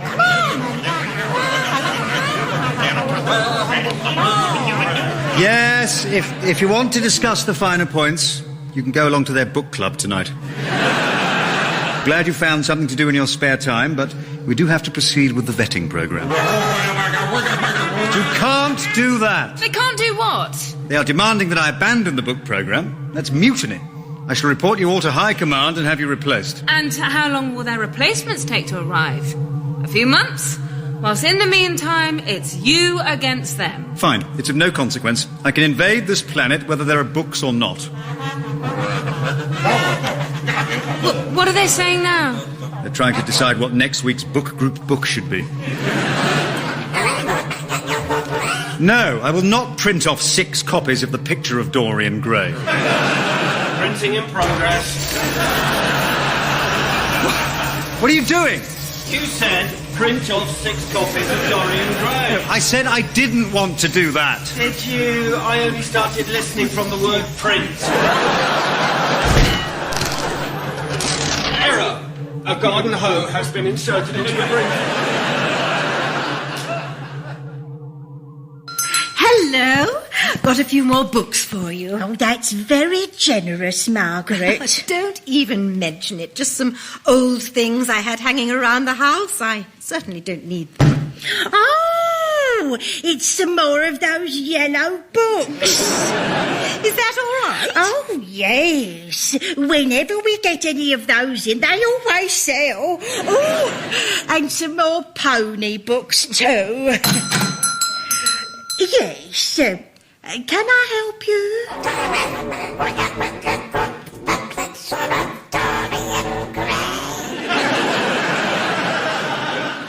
Is it a book?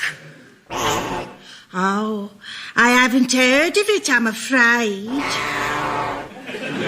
Are you sure you don't mean 50 Shades of Grey? It's very good.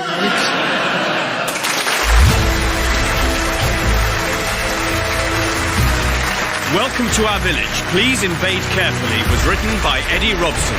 It featured Joanna Brooks, Peter Davison, Jan Francis, Hattie Morahan, Nicholas Murchie, Hannah Murray, John Luke Roberts and Julian Ryan-Tutt. It was script edited by Arthur Matthews and the producer was Ed Morrish.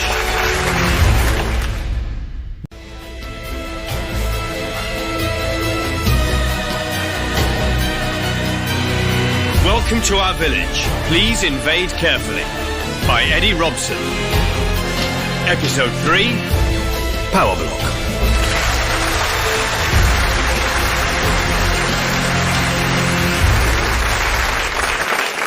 Can I cut you another slice of upside-down pear cake, Mr. Uljabaan? Just a sliver, Margaret. And please don't call me Mr. Uljabaan. It's actually Field Commander Uljabaan. But just Uljabaan is fine. I would ask you to address me by my first name, but I'm afraid it's... Unpronounceable by humans? No, it's just a bit girly. Oh, he doesn't usually like strangers. Well, only 2 generations ago, all my people looked like cats. Really?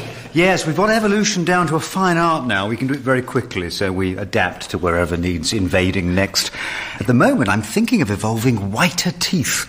Everyone on your planet seems to trust people with nice white teeth. Then you are going ahead with the full invasion. Hopefully, once my research program into human behaviour is complete, yes. That's why I wanted to invade just your village first. I hope it's not too inconvenient for you, being cut off from the outside world. Oh, don't apologise. It stops my brother from calling me every night to ask how to cook pasta or defrost a sausage or tell the difference between spinach and broccoli. Mum, the Reverend Gregory asked me to give you a copy of his sermon. He's worried it feels a bit flat this week. Asked if you could punch it up a bit. What's he doing here? I assumed he was your cat. Not the cat, you. Oh, I assumed that as you weren't addressing the question to me, you couldn't be referring to me. No, I was being deliberately disrespectful by refusing to address you directly. I see. Carry on, Miss Lyons. Ms. Lyons. Wasn't that what I said? You said Miss. Miss and Ms are different things. I prefer Ms. Oh, I apologise. I still struggle with some of the finer points of human pronunciation. I'll be sure to address you as Miss Lyons from now on. Not Miss. Ms. Wasn't that what I said? No. How infuriating. Yes, how infuriating. Katrina, do you mind? Mr. Uljabaan and I are trying to discuss the village fete. Why? I want to make sure he approves all the events. I was a bit alarmed by the whack-a-mole game. I thought you were going to track down and kill an undercover spy. Why was that alarming? Do you have an undercover spy in the village? So, the fate looks marvellous, and I'm all for it. I'd rather die than attend a fate you'd endorsed. Come now, I don't think any fate is worse than death. Katrina! Be a dear, and feed the cat, would you? Fine. No, I'm not giving you tuna. Not after the way you nuzzled him. I'm very disappointed in you, Mr. Pussums. Whilst I'm here, Margaret, there is one other small matter I'd like to discuss. Oh? I'm overseeing a new construction project, and we want to get it built by the end of the week. Oh, you see, this is why I think your invasion isn't necessarily such a bad thing. I like how you and your chaps cut through all that red tape and get things done. We just don't do that in this country anymore. Thank you. What are you building? I shan't bore you with the details, but it's going to keep me and the minions tied up. And although I'm sure you're too modest to say so, you are the linchpin of the village. I'm not. Come, Margaret. Anyone can see how important you are. No, I mean I'm not too modest to say so. Of course I'm the linchpin of the village. This place would fall apart without me. Since they brought in online shopping at Waitrose, I haven't left. Then can I trust you to furnish me with a little assistance? Doing what exactly? Well, there's... Oh, sorry, I have to take this. Hello? Which one? The youngling. All right, I'll be over in a minute. Is there a problem? Oh, minor security issue. I'll have the computer send over a list of the things I need doing. No pressure, just if you have time. Could I take the rest of your upside-down pear cake? What, all of it? Yes. I suppose so. Thank you. I'll let myself out. Has he gone? Yes. Good. Did he take all of the upside-down pear cake with him? Could you say what finished the force field perimeter earlier this afternoon? I can't understand a word you're saying. Sorry. I said, Miss Alexander, could you explain what you were doing in the vicinity of the force field perimeter earlier this afternoon? Nothing, just hanging out. Can I have a bit of your cake? No. Why not? Because it's my cake. That's a really mean thing to do to someone with the munchies, you know. Is it? How interesting. Computer, make a note of that. I make a note of everything. Yes, make a special note of it then. I'll underline it. Good. And put it in a different colour. Yes, that's fine. I sense these munchies are your greatest weakness. No, they're not. Tell me the truth, and you may have a slice of the upside-down pear cake. No. Come now, Miss Alexander. You take me for a fool. All right, I was trying to escape. Aha! To what end? You just spat cake crumbs on me. Sorry. Why were you trying to escape? I just felt like it. It wasn't part of some wider plan? No, I'm just a bit fed up. And I saw some of your guys opening up a gap in the force field to go out and come in again, and I thought I might get a chance to sneak out. And then what were you going to do? Go to the shops. Tell someone about you invading us if they believed me. Can I have a bit of cake now?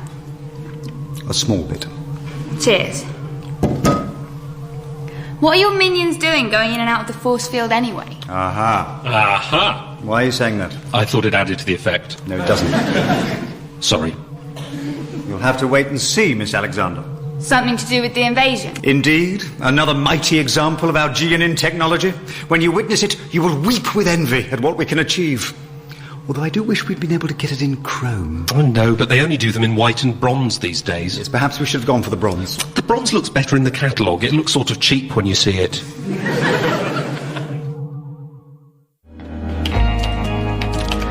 Detective Inspector Coman stood by the bridge and watched as they pulled the girl out of the canal. He used to think it would get easier seeing dead bodies as part of his job, but actually it got harder. And then it did get a bit easier, but on balance it was the same as when he started. The real question, Neeskins, he said to his partner, is whether she was shot before she was strangled or strangled before she was shot. And he rode away on his bicycle, cogitating. You're not still working on your Dutch detective novel, are you, Richard? No, I'm working on the follow-up to my Dutch detective novel. I sent the first one out to some publishers and agents just before the invasion hoo-ha kicked off. If they're interested, and if things ever get back to normal, I want to show them it has serious potential. Isn't it a bit of a waste of time? This could be the next Inspector Morse. But it's basically Van der Valk. So, in fact, you're writing the previous Inspector Morse. It's not as if I got anything better to do. Then I'll give you something better to do. I was going to ask you to get off the computer so I can put the parish newsletter together, but perhaps you could put it together for me. It strikes me that something better is a rather subjective concept. It's very simple. There's a template here. Did you save my document before you closed it? I don't remember. And all the text for the newsletter is in these emails, so you just have to cut and paste. You don't need to do any original writing. It would be a tremendous help. You wouldn't believe how busy I am at the moment. It does look quite easy. And don't tell anyone. I don't want Uljabaan to think he's putting me out. Even though he is. No, he isn't. That's why I don't want him to think he is. Oh, do keep up. Oh, now, in about half an hour, you'll hear a siren. Ignore it. Stay here and get on with the newsletter. Right. A siren?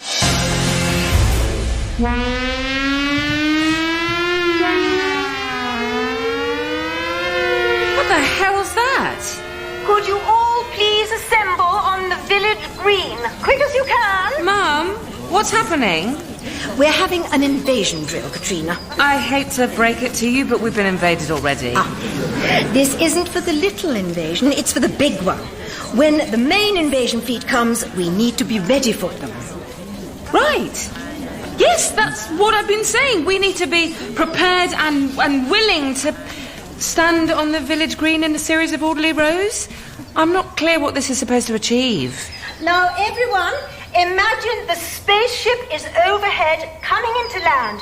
They touch down just over there and 1, 2, 3... Unsee yourself. Oh, good grief.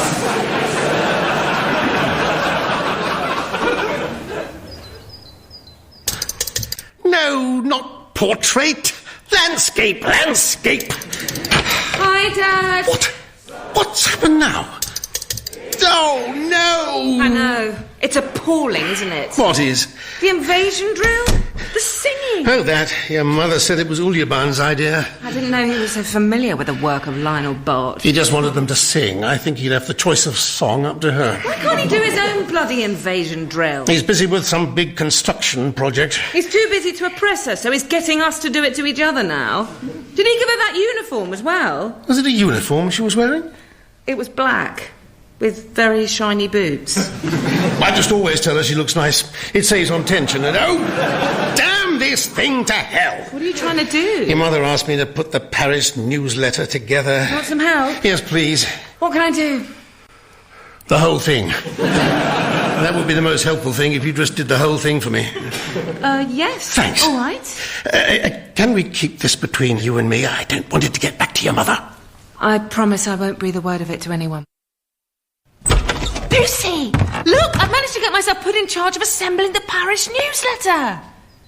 Yeah, I can see how that might be exciting if you're an older person. I'm not saying it's exciting in itself. I'm saying older person. You are older than me. Technically, but it's still a description of me with the word old in it. Older? Older has the word old in it. So does the word bold and gold. And I can't think of another that might be a compliment. I don't care. Don't say older. And the reason I'm excited about assembling the newsletter is that we can use it for subversive purposes. Oh, yeah. Like, we could change the cover so that instead of the headline being like, "This week in the village, a dog looked at a tree," or something, it could be a picture of Uljabaan with a knob drawn on his head. That is appealing, but perhaps we could go for something more subtle. How do you plant a subliminal message? So it looks like a notice saying the bridge club meeting has been rearranged, but actually it seeds the suggestion of killing alien invaders on sight. I don't know how you do that. No. We could try using the newsletter to get a message to the outside world. How would we do that? The Geonin are building something just outside the village, so they're going in and out through the force field a lot. I almost managed to get out earlier, but they saw me and they're being more careful now. What are they building? All I know is it's massive, it's important to the invasion, and it's white, not chrome or bronze. It must be a weapon. Yeah, so if anyone comes anywhere near the village and looks like they might be trying to get in, pow! I expect it'll be more of a zap. What, you're an expert on alien laser cannons now? No, I just don't think it'll go pow. 10 quid says it will. I don't want to hear what noise it makes. Our aim is to stop it ever being built, if possible. But if we don't, all right, 10 quid. Is all proceeding to schedule? What's the problem? Well, then you must be assembling it wrong. What did the instructions say to do? You didn't read the instructions. You just ploughed on regardless.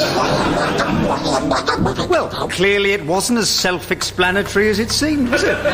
This is a highly advanced piece of technology. You can't just guess how it fits together. Right. Here are the instructions. You are to follow them to the letter. Why do you need an Allen key? Wasn't there one inside the pack? No, I'm not giving you a sonic Allen key. You can make do with that one. Keith, are you still down there? Hello? Is that you, Margaret? Yes. Oh, thank God. Hurry up and get me out. I'm not here to let you out as such. What? Mr. Uljabaan asked me to check up on you. How are you? I've been down a well for 3 days. Down a well, no less. It's a dried-up well, Keith. It's not like you're sitting in 2 feet of cold water. Is that meant to make me feel better? Well, I can tip some cold water down there and see if you can feel worse. This is an outrage, you realise? An outrage. Is it, though? I was laissez-faire about the aliens. Very much laissez-faire. I was minding my own business when, with no warning, they sent me down here at gunpoint and took the ladder away. Minding your own business? That's a rather delicate euphemism for urinating up the side of their spaceship, isn't it? I was on my way back from the pub, and better out than in. Your house was 20 seconds walk away. Would it not have been better in for another 20 seconds? Well... No, Keith, don't answer that, because this is something of a habit with you. Everyone knows that. There's not a lot of sympathy for you down in the village, you know. Isn't there? I don't think anyone has said it's actually a shame you're trapped down a well. Oh. I'm sending over a few visitors this afternoon. Some other residents you might like to apologise to. And then will the aliens let me go? I'm afraid that's not up to me, but I could put in a good word for you. Oh, thanks. I'm sending you a bottle of water down in a bucket. Oh, can I send your bottle back up? An empty bottle? No, it's not empty. I've been using it as a bottle for keeping Lucozade in. No, you may not.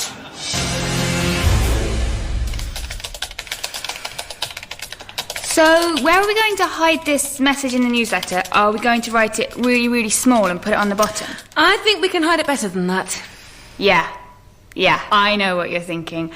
Really, really small, on the bottom, and upside down. No, we want to hide it well, so that if Uljabaan sees one of the newsletters, he won't think anything's amiss. So, you know where we'll hide it? Where? In the crossword. Wow. The newsletter doesn't have a crossword. I'm editing it this week, so if I want it to have a crossword, it can have a crossword. So, how do you hide it in the crossword? You make all the answers part of a sentence, which, when you put them together, makes up the message. But how will whoever finds the newsletter know they're supposed to do the crossword to find a secret message? And how will they know to put all the words together to get the message? And what if they're rubbish at doing crosswords? They do it in Cold War films. It always works then. All right, we won't put it in the crossword. Why don't we delete the poem in Mrs. Winterton's poetry corner and put the message there? Of course! Nobody in the village would ever read that because they've met her. OK, the second part of the plan. How do we get it outside? We cover a copy of the newsletter in Pritt stick and leave it next to the force field at the place where the Geonin are going in and out. Why Pritt stick? Because it sticks things for a bit and then they fall off. So one of the Geonin walks through, it sticks to his foot and falls off on the other side. This all seems a bit shonky, don't you think? Even without relying on the precise length of time a dab of semi-dried-out child's craft glue will stick a folded sheet of A4 to the foot of a hairy alien, we're relying on someone out there finding the newsletter and noticing the message. The outside world has forgotten that Cresdon Green exists, though. So it might even be enough for them to just see the name of the newsletter. They'll go, what? Cresdon Green? Where's that? And then they'll investigate. But they might just think we're a fictional village created for a science fiction programme. Why would someone make a parish newsletter about a fictional village from a science fiction programme? Science fiction fans are weird. They do that. What the hell? Let's print this thing and go for it. Richard? Richard, please take your headphones off. Richard! Sorry, didn't hear you come in. Had my headphones on. What are you listening to? Test match special. Well, how can you? There's no radio reception. That's one of my old tapes. Headingley 91 against the Windies. Could you pass me the next one? It's marked tape 7 of 19. Have you assembled the newsletters? Have I assembled the newsletters? Yes, have you assembled the newsletters? I think I can answer your question more fully if You're sitting on them. Oh, so I am. I didn't see them there. But surely you put them there. I did, but I didn't see them there. Thank you. It was no trouble. Good. Now you've got the hang of it, you can do it again next week. Oh. You're still going to be busy next week, then? Yes, at this rate. I still haven't finished measuring the height, weight and shoe size of everyone in the village. What for? Well, he did explain why, but I've forgotten. Something to do with a clinical trial. There's a control group and so on. In the meantime, I'm having to pass my chores on to other people. Madeline's overseeing the allocation of table space in the village fete. What? Not after the bust-up she had with Penny over the charity shop rotas. She'll try and get her own back. They've had a bust-up? Why did no one tell me? You always know these things. I've been busy. Margaret, it's all kicking off at the fate table allocation meeting. I'm coming.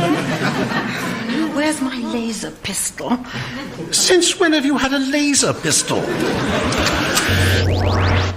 It's just a small one, to speed things up by stopping people from arguing with me. Oh, no. I've forgotten to charge it up again. Go on, big fella. Go on. He's going to stand on this one. Don't look down. Just keep walking. Keep walking. Yes! Get in! Damn, he's seen it! He's trying to shake it off. He fell on his arm. Shh. I know it's funny, but shh.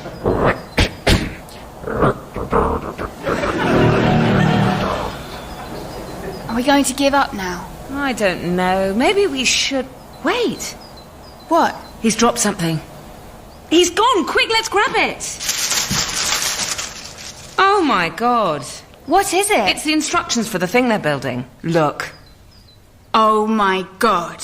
No wonder Uljabaan hasn't been telling everyone what it is. Wait until Mum sees this. Mum, you have got to see this. Why have you got a huge can full of petrol? Don't ask silly questions. Oh, I'm very busy, dear, so if you don't mind... No, Mum. Look at this. Aren't you a bit old for comics? It's not a comic. It's the instruction manual for this thing Uljabaan's building. You stole it? No, I found it. You don't know what he's building, do you? No. The instructions are all in their language, but the pictures are pretty clear. Let's skip to the last stage. But this is monstrous. I thought you'd say that. Disgraceful. And that. He's building a wind turbine? Apparently so. Right next to the village? Right next to the village. Doesn't he know that I spent 2 years challenging a decision to build a turbine in exactly that spot? And won? I think he probably does know that. I think that's why he's been keeping you busy, so you don't find out until it's too late. Well, he has got to be stopped. Then we agree. I thought you were in favour of these ugly, noisy things. Only when humans are building them. Kerman leapt from the bridge onto the roof of the tram. "Give it up, Van Leutjens," he shouted at the tall murderer who stood on the other side of the bendy bit they have in the middle of trams so they can go right corners. For you, this tram is terminating early and not due to planned engineering works. We need the computer. I'm just getting to the exciting bit. We also need your help with some flatback instructions. Ooh. Here. Gosh, This looks even more complicated than that corner shelving unit I put up. It might even be a two-man job. We're not building it. We're going to scan it and make a couple of little changes. Oh, I can't believe that in your entire databank you don't have a copy of these instructions. I'm not allowed to scan it. It's copyrighted. We're 2,000 light years from Geosis. Who's going to know? It's not here. It's not bloody here. Not interrupting anything, am I? Margaret? No, not at all. One of the minions has mislaid a document, just some dull paperwork. But if you do find it, I'd appreciate if you could get it back to me. I shouldn't bother reading it unless you're having trouble sleeping. Ha ha. Is this what you've been looking for? Ooh, yes. Just lob it into a corner. That's not really important. I'll deal with that later. But, did you read it? Oh, no, it was all written in Genoese or whatever you call it. Oh, good, just because I didn't want you to be bored or whatever. Right, well, here's the report you asked for on Patrick Norton. Ah, Weird Patrick, yes. What's the verdict? Well, you were right, inasmuch as he is building a tank in his shed with a view to launching a full-on assault on your house. Right. However, the tank is made entirely from bits of old lawnmowers and sheets of MDF, apart from the cannon, which is cannibalized from a pinball machine. We'll give it a threat level of medium, just to be on the safe side. Thank you. Oh, look at the time. I should get on. Right, give this to the minions and tell them to get cracking. We need this project back on schedule. Will do. Yes, and hang up that call to the homeworld. It must be costing a fortune. The assembly complete? Very good. Now, everyone grab the rope and pull it upright. Pull! Pull! Pull! I think it's helping, my shouting pull. I think it's helping. Pull! Oh. Yes. Well, it's smaller than I expected. No, nobody in the outside world will be able to see it. It's covered by the same perception filter as the village, so only we in the village can see it. Yes, the perception filter works on birds too. Why? Well, I suppose there is a chance they might fly into it and be killed, yes.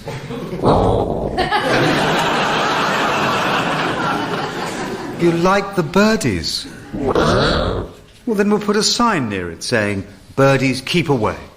Of course birds can read. Any creature who's clever enough to migrate thousands of miles with perfect accuracy must be able to read.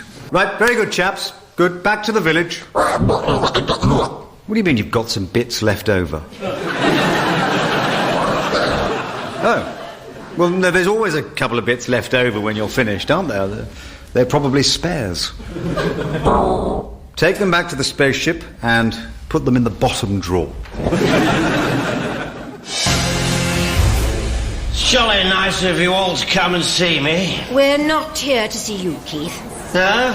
No, we're here to see the new thing Uljabaan's built just outside the village. You get the best view from here. Ah, yes. It's what we call a climate extractor whirligig. It's what we call a wind turbine. What? No. Quite different. What does it do then? Well, it sort of turns around. And generates electricity? Well, if you want to be simplistic about it. But it's capable of producing more than 15 times the amount of energy your Earth devices are capable of, serving all our energy needs for the operation on your planet as it gathers pace. Yes, it's an altogether more advanced piece of technology. That looks exactly like a wind turbine. Oh, seems to be working. Easy to put together, was it? Yes. All straightforward? Oh, yes. No bits left over? Well, there's always some bits left over. Oh, I'm sure they weren't anything important. Not if your chaps followed the instructions. Oh, they absolutely did follow the instructions. I was very clear about that. I expect they're supposed to make that creaking noise, aren't they? Yes, and I expect they're supposed to sort of slowly fall over. It's falling this way. But when it hits the force field, Disintegrate? You were behind this. Yes, obviously. With a little help. I see. You think my plans can be hindered so easily? Yes. You're wrong. I shall simply build another, bigger and better. Really? I didn't realise the budget was that tight. And we shall build another that is not bigger and better, but is in every respect identical to the one that just... Oh, then we shall build another that is slightly smaller and almost as good, which nevertheless will... Oh, for heaven's sake, what can we afford? I see. Then we shall take Keith out of the well and force him to generate electricity on an exercise bike.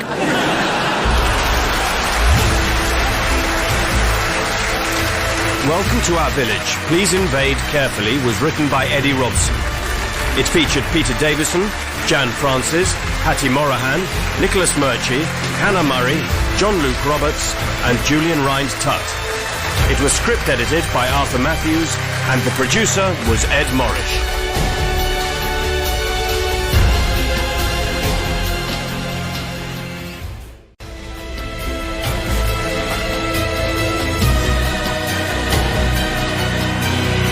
Welcome to Our Village. Please Invade Carefully by Eddie Robson. Episode 4, Little Green Lights.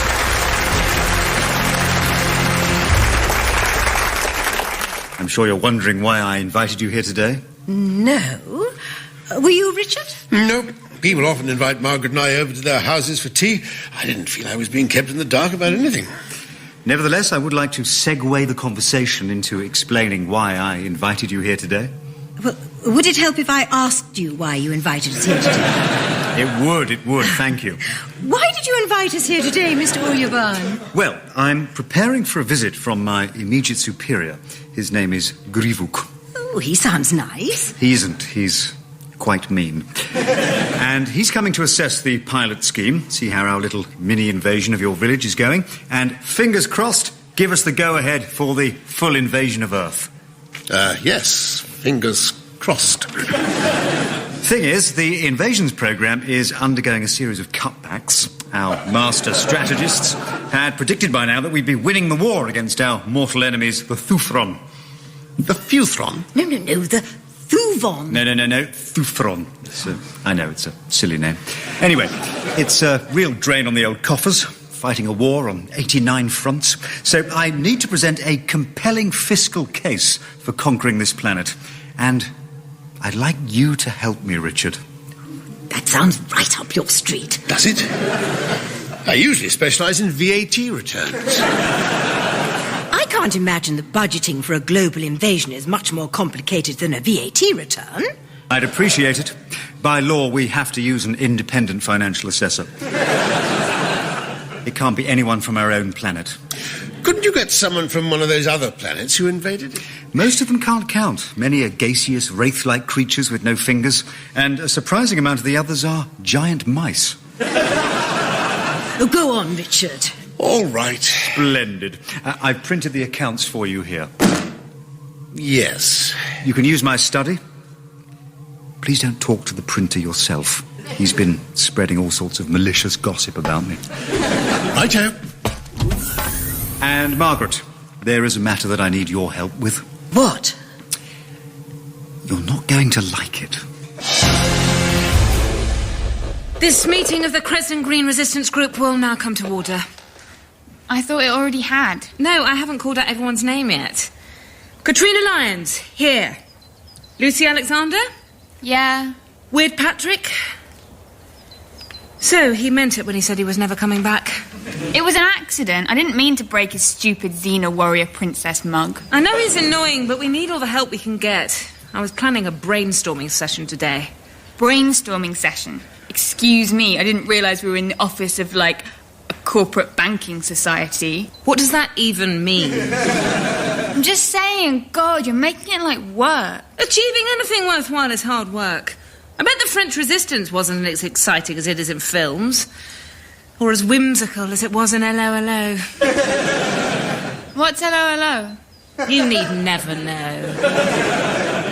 The resistance thing was exciting at the beginning, but I'm sort of over it now. You're over it? You're over trying to prevent humanity becoming subservient to an alien menace. It's impossible, though. They've got laser guns and a spaceship and a really, really clever computer, and we've got wit, ingenuity, pluck, heart, soul, guts, legs, lots of things. But not laser guns, or any guns. We don't need guns.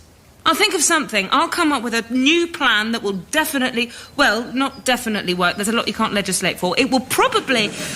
All right, it will look plausible. And while I'm doing that, you try to glue Patrick's mug back together. Oh.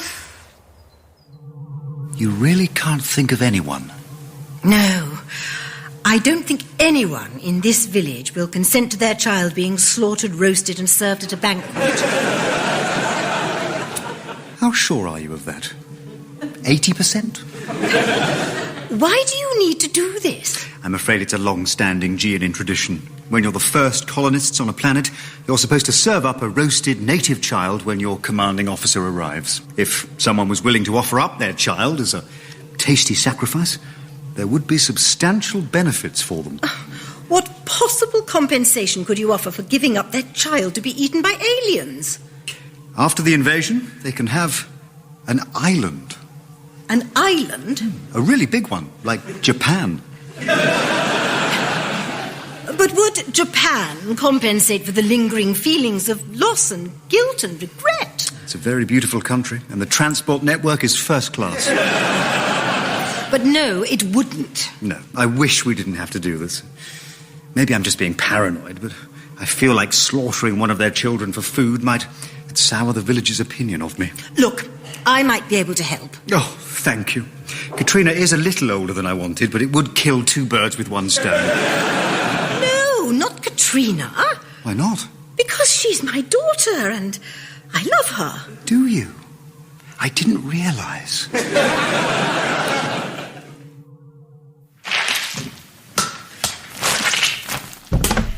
Mum, what are you doing with all that mince?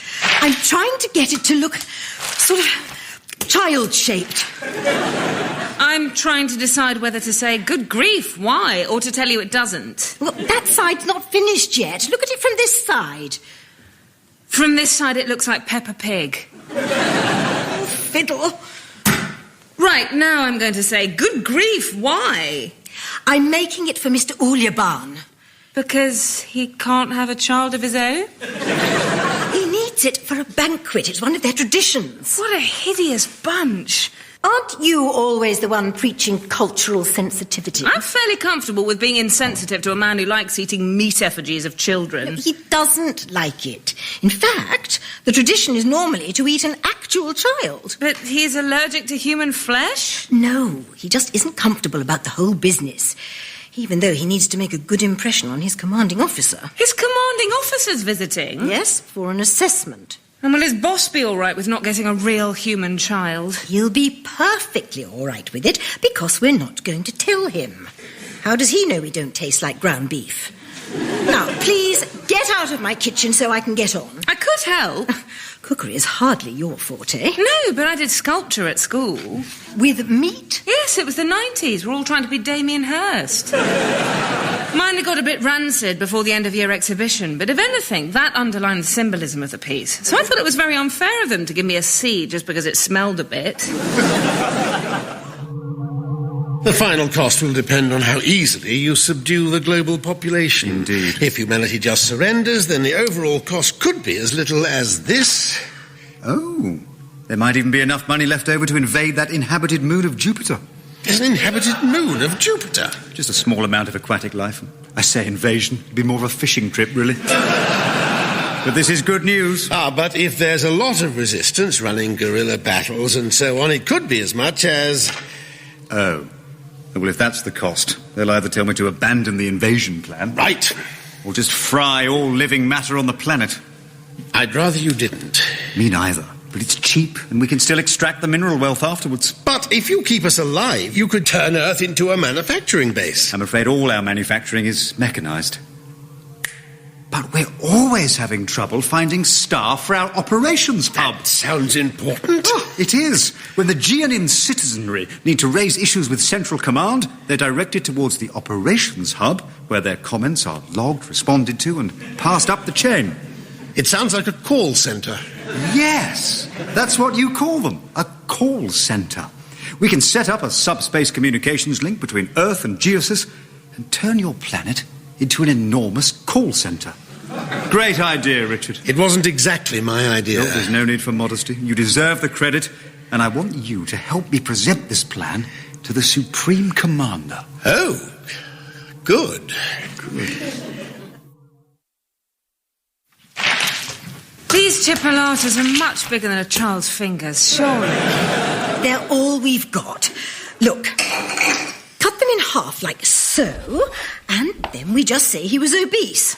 I suppose that has its own internal logic, that we killed the fleshiest child we could find. Exactly. Now, bulk him out, slap some more mince on the top. All right, but please stop calling it him. How did it go? Mixed. What was mixed? He's been helping Uljabaan with the invasion budget. Oh, Dad! Your mother badgered me into it. You should be getting into his good books, if he's going to be in charge of everything. Yes, I would rather he wasn't, though. I don't know. We're short of strong, decisive leadership these days. He may well destroy us all from space. Is that strong and decisive enough for you? He's going to do that? It came up during the meeting. How did you manage to annoy him that much in one afternoon? Not because I annoyed him, because it's cheaper. But although it's still an option, I think I've managed to steer him away from it. Oh, well done. They might erect a statue of you for that, or at least name the stand behind the goal in a football stadium after you. The bad news is that I seem to have inadvertently steered him toward turning Earth into a giant outsourced call centre for the Empire. Oh. Well, it's a step up from being dead. I can tell you've never worked in a call centre. Computer? Yes, sir? Give me a haircut. Certainly. What are we doing with it today? Cutting it. Have you considered making your fringe into more of a feature? Could you please just... Oh, what, you mean sort of brushed over to one side and sort of hanging just above one eye? Or all the way down to your chin like Phil Oakey from the Human League? Who are the Human League? Another resistance group? No, they were more electro-pop. This is not the day for reckless experimentation. I need to look absolutely professional. So just give me the usual. Stand still and I'll lower the haircut 100 into position. Are all the minions groomed? Yes, and their claws have been manicured. Has the spaceship been cleaned? Yes. Is the banquet ready? As ready as it will ever be. How do I look? I still think you should have gone for the fringe. There's no time. I need to see Richard and go over his presentation. We should be able to... Alert! A shuttle is arriving from orbit. But he's not supposed to arrive for another hour. Yes. My analysis indicates that he is a bit early.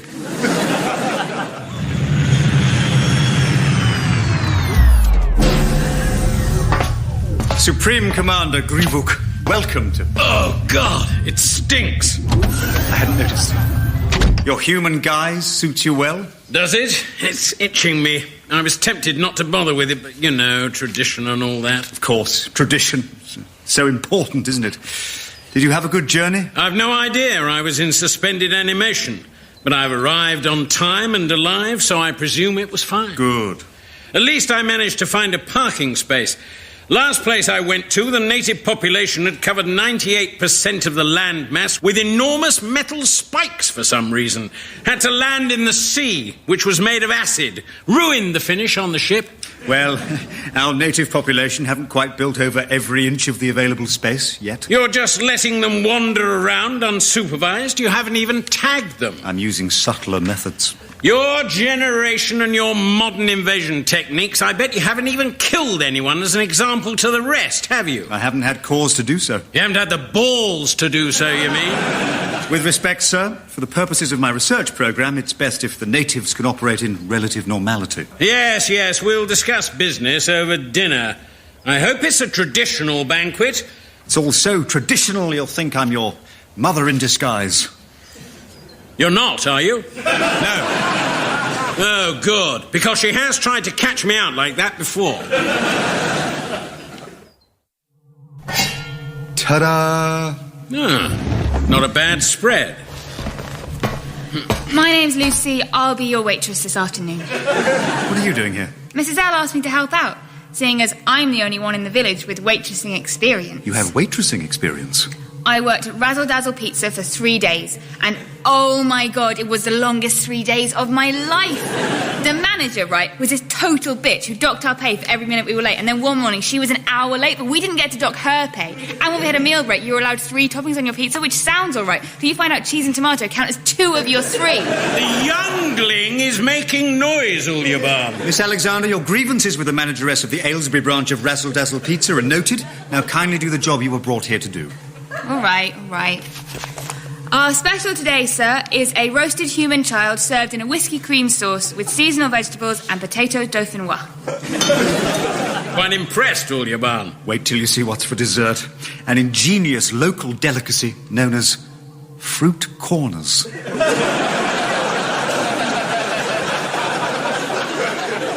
Explain more.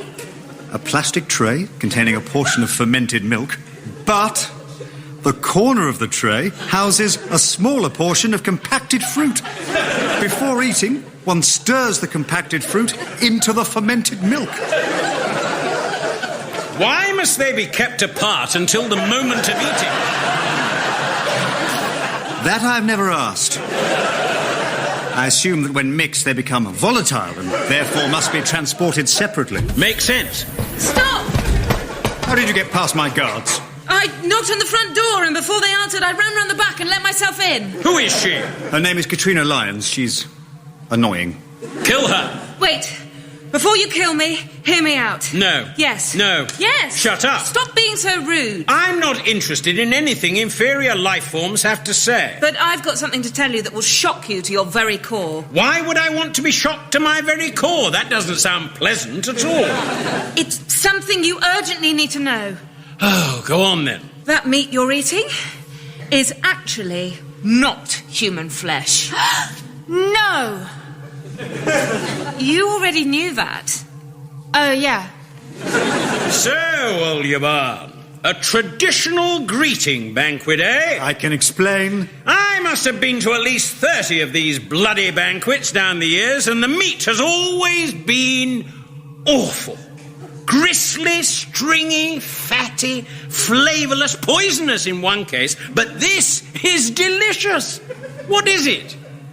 Beef mint slapped over some chicken breast with sausages and black pudding used for the limbs, and it's all wrapped in Parma ham. What did you make the fingernails from? Celery.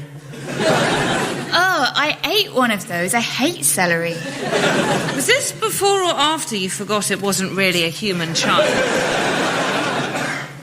I can't remember now. What did you hope to gain from revealing this, Miss Lyons? I wanted you to be pissed off with Uljabaan so you'd cancel the invasion of Earth. I thought you had it all under control. These two are the only ones offering resistance, and it's mostly her. She leads the youngling astray. That's true, she does lead me astray. And I wasn't even meant to be here. It's lucky for humanity that I was, frankly. Put this one in the cells. I want to talk to her. Don't worry, Lucy. I'll think of something. Last time you said that, you came up with this plan. Yes, fair point. I need to speak to the prisoner. Dad! Uljabaan said it was fine. Thank you. Right, I'll pretend to be ill. Then when he opens the cell, you whack him over the head. What? You've come to help me escape, haven't you? No, I wanted a hand with my PowerPoint presentation. I've got this picture of the Earth and I want it to rotate. Then you'll need to find a rotating animation of the Earth and put it in there. Your laptop can't make a 3-dimensional model out of a 2-dimensional image. Why not? Because your laptop isn't magic, Dad. Oh dear, sounds like they're ready for me. If I can't convince him about the call centre thing, what do I do? Tell him we'd make great pets or gifts for that difficult-to-buy-for relative.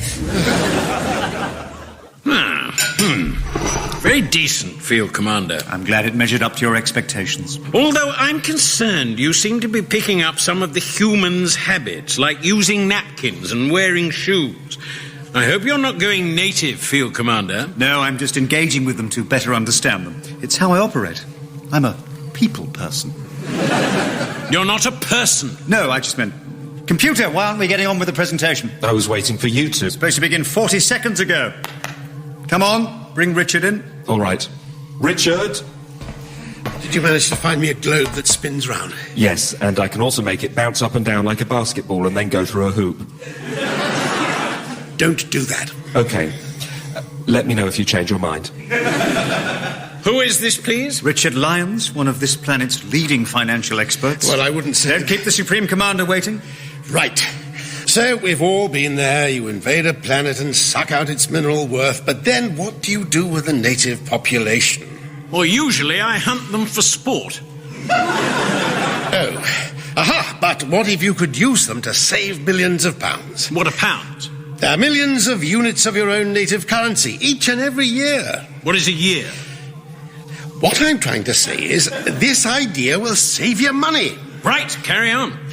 The Earth contains more than 5 billion people of working age, most of whom are capable of being civil and performing clearly prescribed tasks without being shouted at too much. Give them all a crash course in your native language and, hey presto! Who is Presto and why are you shouting at him?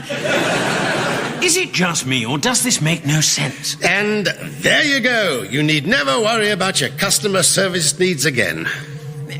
You're suggesting we convert Earth into an outsourced communications hub for our empire? Yes, the resultant savings will more than cover the cost of the invasion. As it happens, we are looking at new options in that area. The Earth would be ideal. They love telephones here. Even though I blocked off all communication with the outside world months ago, 81% of the inhabitants still carry their phones around anyway. Occasionally I see one of them get his or her phone out and stroke the screen, sadly. I'll give it serious consideration. Excuse me, I'm going to get some air. I hope you enjoy your walk around our village. No, I'm not going for a walk. I'm going to get some air from my ship. I don't know how you can bear to breathe this stuff. Oh, that's the stuff. What have you got there? It's a canister of compressed air from the crystal spheres of Bora Gela. Although I seem to have bought sparkling by mistake. I usually just get still. Daxian? Leave us. I want to talk to the prisoner. No, I meant leave the room, not just stand a bit further away. And close the door. Now, do you know how many worlds the Geonin have conquered? No. As of last week, 317. 344 if you count the worlds we've invaded twice. If you're so good, why'd you have to invade them twice? Because they were getting lippy. So we invaded them again just to show them. When we invade a planet, Miss Lyons, it knows it's been invaded. But do you really want to invade the Earth? We've used most of the mineral wealth. What for? Roads and cars, which save us from having to walk everywhere, and gyms, which we build because otherwise we don't get enough exercise. Massive shopping centres, which everyone goes to even though they find them depressing. Planes, which we use to fly fruit around the world instead of eating the fruit which grows half a mile away. And, of course, guns and missiles and stuff for killing people. Killing each other? Yes. Until now, we hadn't found any other intelligent species to massacre, so we've had to do it to each other. Right. But we do have plans to use the native population. Oh, yes. I've got a picture on my phone of a typical example of the native population. What he's wearing there is the current Arsenal away shirt. What is Arsenal? Sports team. And he's a member of the team? No. Then he's infiltrated them as a spy. No, he just likes wearing it. But it's disgusting. It's purple and black hoops with a red trim. I know. But they change it every year to sell men like him a new one, and they've done all the designs that look nice. So now they just throw colours together more or less at random. He paid £45 for it. Why do you have a photograph of him? He was, my boyfriend, briefly. But there you go. That's how stupid I am, too. This changes things. Thank you, Miss Lyons. You may go. Great. The door's still locked? Oh, for heaven's sake, Daxian! Nailed it! Don't use filthy language in this house, Katrina. No, Mum, I think I might have put Uljabaan's boss off the Earth invasion for good. Oh, You don't have to look so crestfallen, Dad. You didn't want the Earth to be turned into a giant call centre. No, but I'm a bit tired. I might go to bed. Well, I hope you're happy. Yes, I am happy. Well then, good for you. You say that, but it somehow sounds like you don't mean it. He put a lot of work into this, Katrina. It's a bit insensitive of you to lord it over him. I wasn't lording it. This is just me being proud of something I've achieved. I realise it's unfamiliar. I'm going to bed too. Seriously, I've just saved the world. Is nobody even going to say, well done? It's not like I'm asking you to erect a statue of me or name a stand behind the goal in a football ground after me. Although that would be nice. Woohoo! I told you my plan would work. Your plan didn't work. We got the result we wanted. Yeah, but not because of your plan. That backfired completely. Did Boudica have to put up with this sort of nitpicking when she drove the Romans out of Britain? Technically, I think you'll find it wasn't your idea to burn down Colchester. It just caught fire and you took All advantage. right! It was all down to your brilliant plan. Can I have some champagne, please? You can come up to London when you turn 18 and I'll pay for you to get plastered. Promise? Promise. Then it was all worth it. It's open. Lucy, we don't just let people... I thought I'd find you here. Yes, because we're really into cricket now. You don't have to pretend. I know this is your headquarters. How did you find out? I can see the cricket pavilion from my kitchen window. I've noticed you going in and out several times. Oh, I told you we should have used my dad's greenhouse. But it's completely transparent. Exactly. It's the last place they'd expect to see us. It doesn't matter now. Not now we've convinced your boss to give up on the invasion. You're mistaken. He's just communicating with the home world, and then I'm confident he'll give us the go-ahead. We'll see. Yes, we will. When? It's just I've opened this champagne and it'll go flat. I'll help you drink it. No, you won't. Uljabaan, will you have a glass? Yes. Thank you. To the Geonin conquest of the Earth. To the exact opposite of that. Here you are. Are you busy? He's gloating at her and she's gloating at him. Loath as I am to interrupt a good gloating session, I need to get on. I'll admit I was sceptical about your insistence on this research programme, Uljabaan, but you were quite right. I'm glad to hear you say so. These humans are a peculiar species. In fact, I'm baffled they haven't already wiped themselves out. So we've decided to delay our decision on the invasion for 1 Earth year so you can continue your research. What? What? What? What about the call centre? Oh, Central Command tell me they've resolved that problem. You know the planet Laxina C? The place where the native population has the power of precognition. That's the one. We conquered it last month. Surprised I didn't see it coming. Yeah, we're outsourcing operations to there. It's ideal. They know what your problem is before you call so they can offer the solution immediately. Oh. No, this is very important work you're doing here, and we mean to let you continue. Seeing as how it's very important, can I have more resources? No. Anyway, if I set off now, I can get back to the home world by the end of the next star cycle. Youngling. I'm 17, you know. Did you put some of that meat in a doggy bag and leave it in my ship with a bottle of wine as requested? Yes, sir. Excellent. You didn't steal any of my air, did you? No. Good.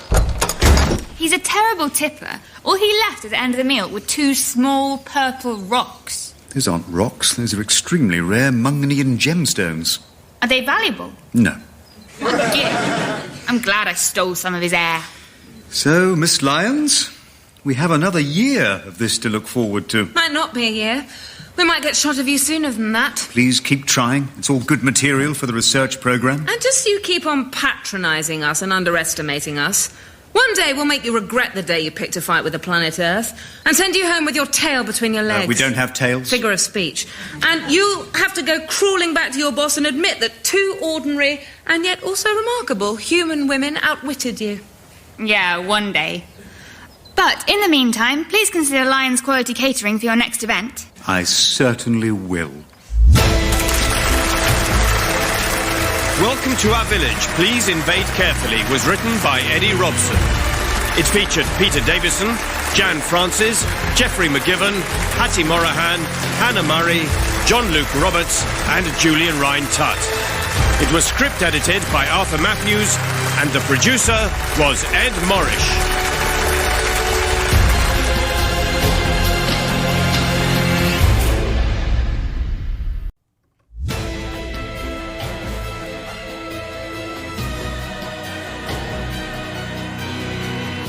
Welcome to our village. Please invade carefully. By Eddie Robson. Episode 1, Counterplot.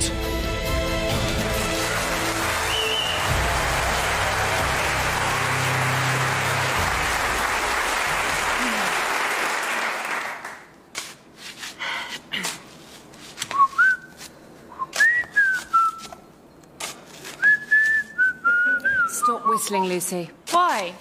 Might attract attention. More attention than digging a 6-foot hole in an allotment at 1 o'clock in the morning. You've got away with it so far. Let's not jinx it. It's taken us 7 weeks to get this deep. I think that's enough now. You mean it's time to give up on Operation Dig Our Way Under the Force Field? No, it's time to start digging sideways. Oh, God. Oh, perk up, Lucy. Digging sideways is easier than digging downwards. It's just like walking, but with a spade, into something solid. I don't think I can do much more. How long have we been digging? 6 minutes. Oh, God. If you actually turn up on time, the hole will be finished by now. Can we stop and have a drink? You keep digging. I'll go and steal that Lucozade that Graham keeps in his potting shed. Why do you get to steal the Lucozade? I bet I've got more experience of stealing Lucozade than you have. I've been doing more of the digging than you. How do you work that out? My side of the hole is deeper than yours. Only because you always bagsy the big spade. Firstly, you could bagsy the big spade if you didn't always get here late. And secondly, there isn't a big spade. They're both the same size. Put them side by side. No, Lucy. It is bigger. It's got a longer blade. I could have already gone and got the Lucozade in the time it's taken us to have this staggeringly pointless argument. All right. Oh, give me a bunk up. Can I use the big spade while you're gone? It's not bigger. Is bigger. Good evening. Oh, Uljabaan. Where did you come from? Outer space. Oh, but you knew that already. I meant just now. Well, I was taking a turn around the allotments when my attention was attracted by you whistling the theme from The Great Escape whilst standing in a hole holding a spade. Right. Why are you standing in a hole holding a spade? My cat died. Miss Alexander, my comprehensive surveillance tells me that you do not have a cat.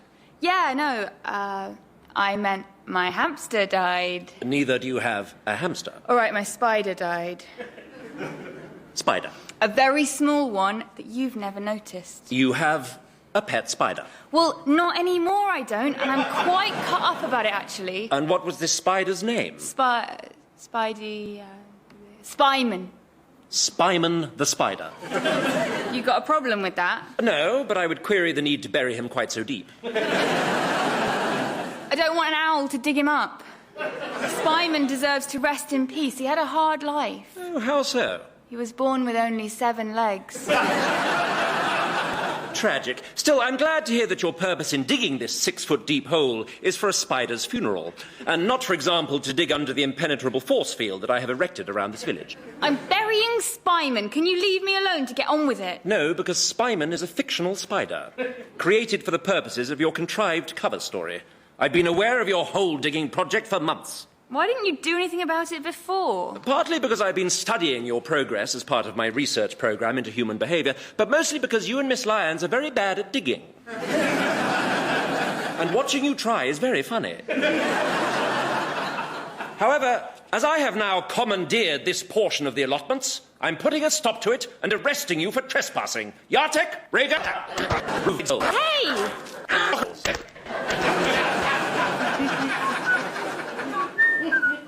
Result, Lucy. Graham also had a multi-pack of Kit Kats. Good evening. Oh, it's not what it looks like. Yes, it is. Where's Lucy? I will tell you, but I demand something from you in return. What? One of those Kit Kats. No, wait. 2 of those Kit Kats. Katrina, is that that you? Yeah, sorry, Mum. Did I wake you up? No, it's fine. I wasn't asleep. Richard, why do you always deny having been you? As if it was something to be ashamed of. It's 2 a.m. Nobody will think you're weak for having dozed off. Something terrible's happened. Yes. You've traipsed mud all across my clean carpet. Were you digging that escape tunnel in the allotments again? Secret escape tunnel, Dad. You remember the part where it was secret? You knew about this? I had to tell him. He's chair of the allotments committee. What if Mr. Uljabaan finds out? Who knows what he'll do? I think he'll probably arrest Lucy and then demand that I give him a Kit Kat and then change his mind and demand 2 Kit Kats and then change his mind again and demand the entire multi-pack. That's a very specific prediction. It's what just happened. He found out. Mr. Uljabaan has always been very clear about the penalties for trying to escape from the village. Yes, but he didn't arrest Lucy for trying to escape. He arrested her for trespassing on his allotments. He doesn't have any allotments. Never even applied for one. According to him, he's got 6. I'm going to call him and put him straight. It's 2 a.m. This can't wait until morning, Margaret. When there's a problem around the allotments, you have to nip it in the bud. You see how I used a gardening metaphor there? Hello. You've reached the headquarters of Field Commander Uljabaan. The Field Commander is unavailable. If you'd like to leave a message, then please leave a message. I've got his machine. That's a bit rude, isn't it? His machine. I've got a name, you know. Have you? Of course. What is it? The computer. Sorry, the machine is just what we call answer phones. It's nothing personal. Oh, OK. Can I help you? Uljabaan seems to think he's in possession of 6 plots over at the Shrub Heath allotments. Why does he think that? Please wait while I check my database of things I am and am not allowed to tell you. In the meantime, here's some music. Uljabaan's computer's checking its database of things it is and isn't allowed to tell me. You and I need to get one of those. Thank you for waiting. Yes. Yes. Yes, it is true that Field Commander Uljabaan has taken control of 6 plots over at the Shrub Heath allotment. No, you see, he hasn't done that because he can't. Yes, he can, because he has. Is there anything else I can help you with? No, thank you. How would you rate your experience today?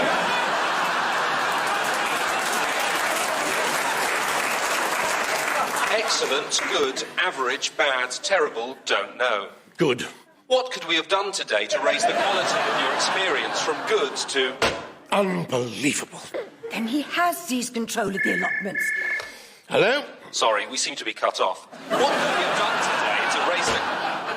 He's made no formal application. He's circumvented the nomination process. He's taken 6 plots when nobody's allowed more than 3, and even then only if one is inherited from a deceased spouse. It's almost as if he hasn't read the allotment regulations. You're preaching to the choir, Richard. First thing tomorrow, I'm calling an extraordinary meeting of the allotments committee, and we are going to have this out. Shouldn't we call Lucy's parents too? Tell them about the arrest? But you two are always getting arrested. It's hardly worth waking them up just to tell them that.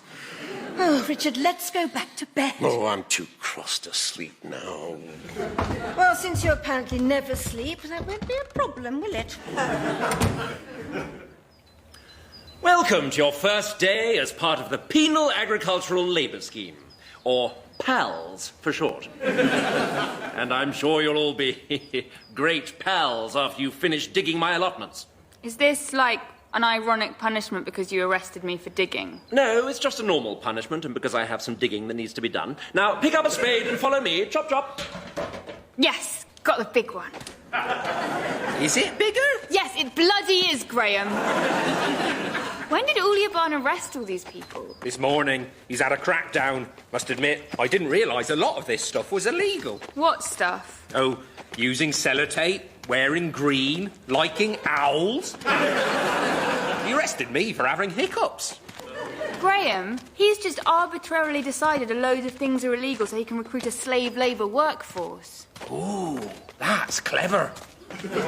Not really. Then how's he getting away with it? Because he's invaded the village and can do what he likes. Ah, now that's clever.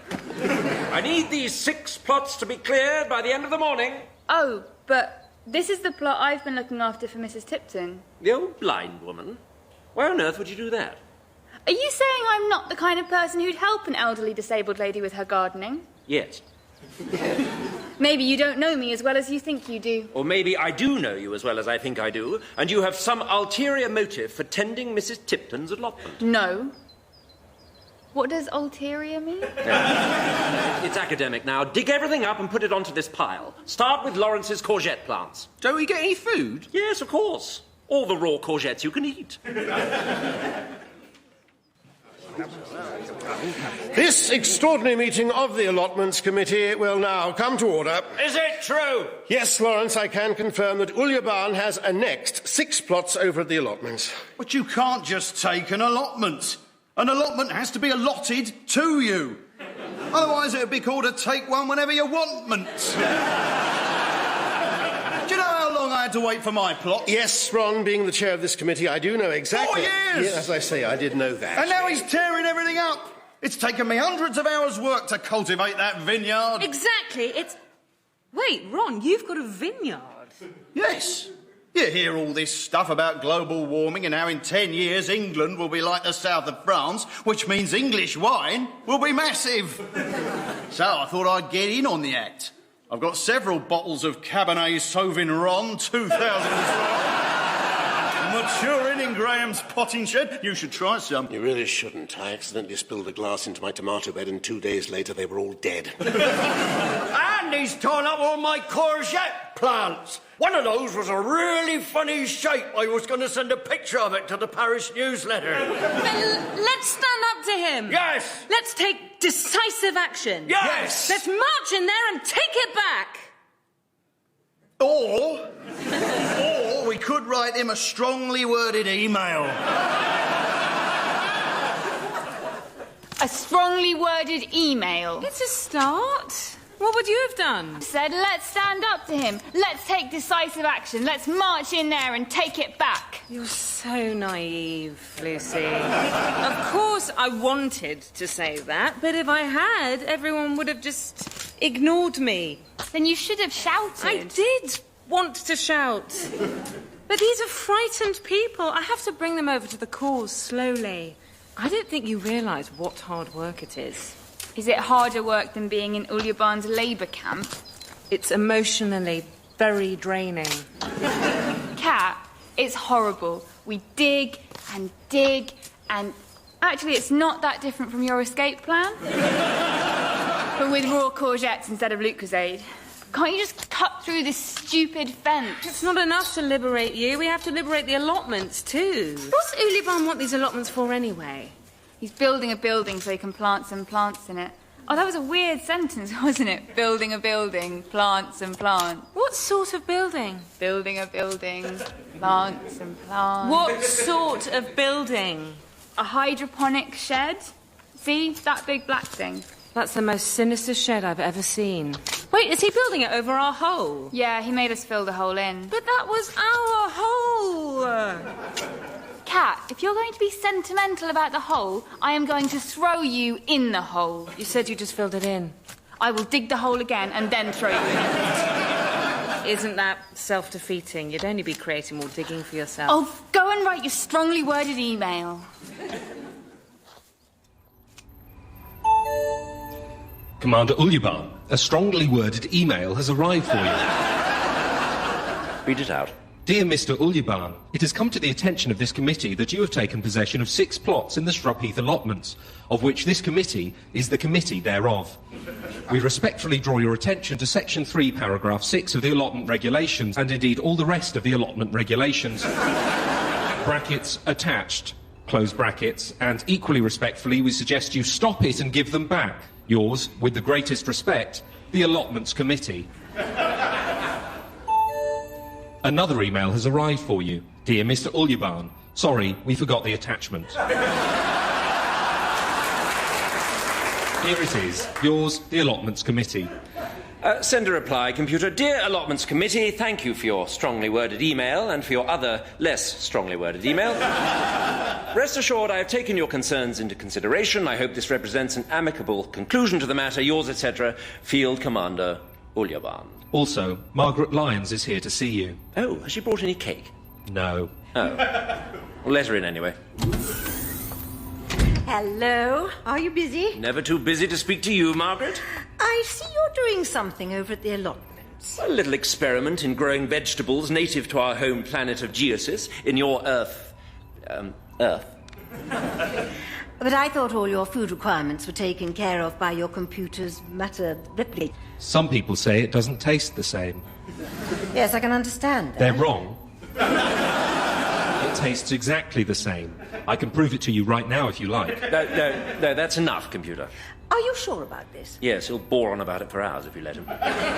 No, I mean about using the allotments. Can't you just use your back garden? No, I've run an analysis of the soil composition at the allotments, and I've No, you didn't. I did that. But I gave the soil sample to you. Yeah, like that was the hard part. The computer has run an analysis of the soil composition at the allotments, and it's the most suitable land available for this project.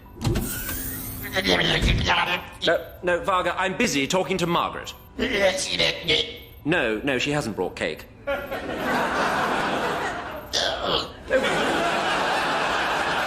now. Margaret shouldn't feel obliged to bring cake every time. Well, I could. I just didn't think... I wouldn't want you to feel like it's a major factor in whether I gave your concerns a fair hearing or not. Is it? Well, who can say? I can. Of the past 37 occasions when you have visited the field commander, 28 of them... Computer, don't harangue Margaret with statistics showing the correlation between her bringing cake and me making a decision in her favour. Sorry. Print them out and she can take them with her. Now, what did you want, Varga? Oh, you finished building the hydroponic shed. Are the new plants all planted inside? Good. Leave the key on the table. People aren't very happy about this. I'm aware of that. The allotments committee emailed me. May I see this email? Computer, put it on the screen. Good grief! I haven't seen an email this strongly worded since... since Madeline complained to ITV about the increasing number of anachronisms in Heartbeat. They've let me take over the entire village without much fuss. Why suddenly get cross about 6 small vegetable gardens? Because they're British. This isn't about allotments. What then? It's because you've jumped the queue. The average wait for these allotments is 2 years. Under what circumstances might it take fewer than 2 years? If one of the present holders gives up their plot, which none of them will do, or if they die. Would people prefer it if I killed the present holders? Everyone ahead of me in the queue? They actually might. Well, no, it's too late for that. The program is too far advanced. You only started it today. Our plants grow much faster than your earth plants. I understand a pine tree can take up to 50 years to reach its full height. I mean, that's just lazy. Lazy trees. Lazy trees. I'm warning you, this will cause considerable trouble. Well, thank you for your concern, Margaret, but I think I have the measure of this situation. Are you telling me I'm wrong? Yes, I am. Fine. I'll be on my way then. My analysis suggests that it is in fact not fine at all. Well, it's her own fault. She should have brought cake.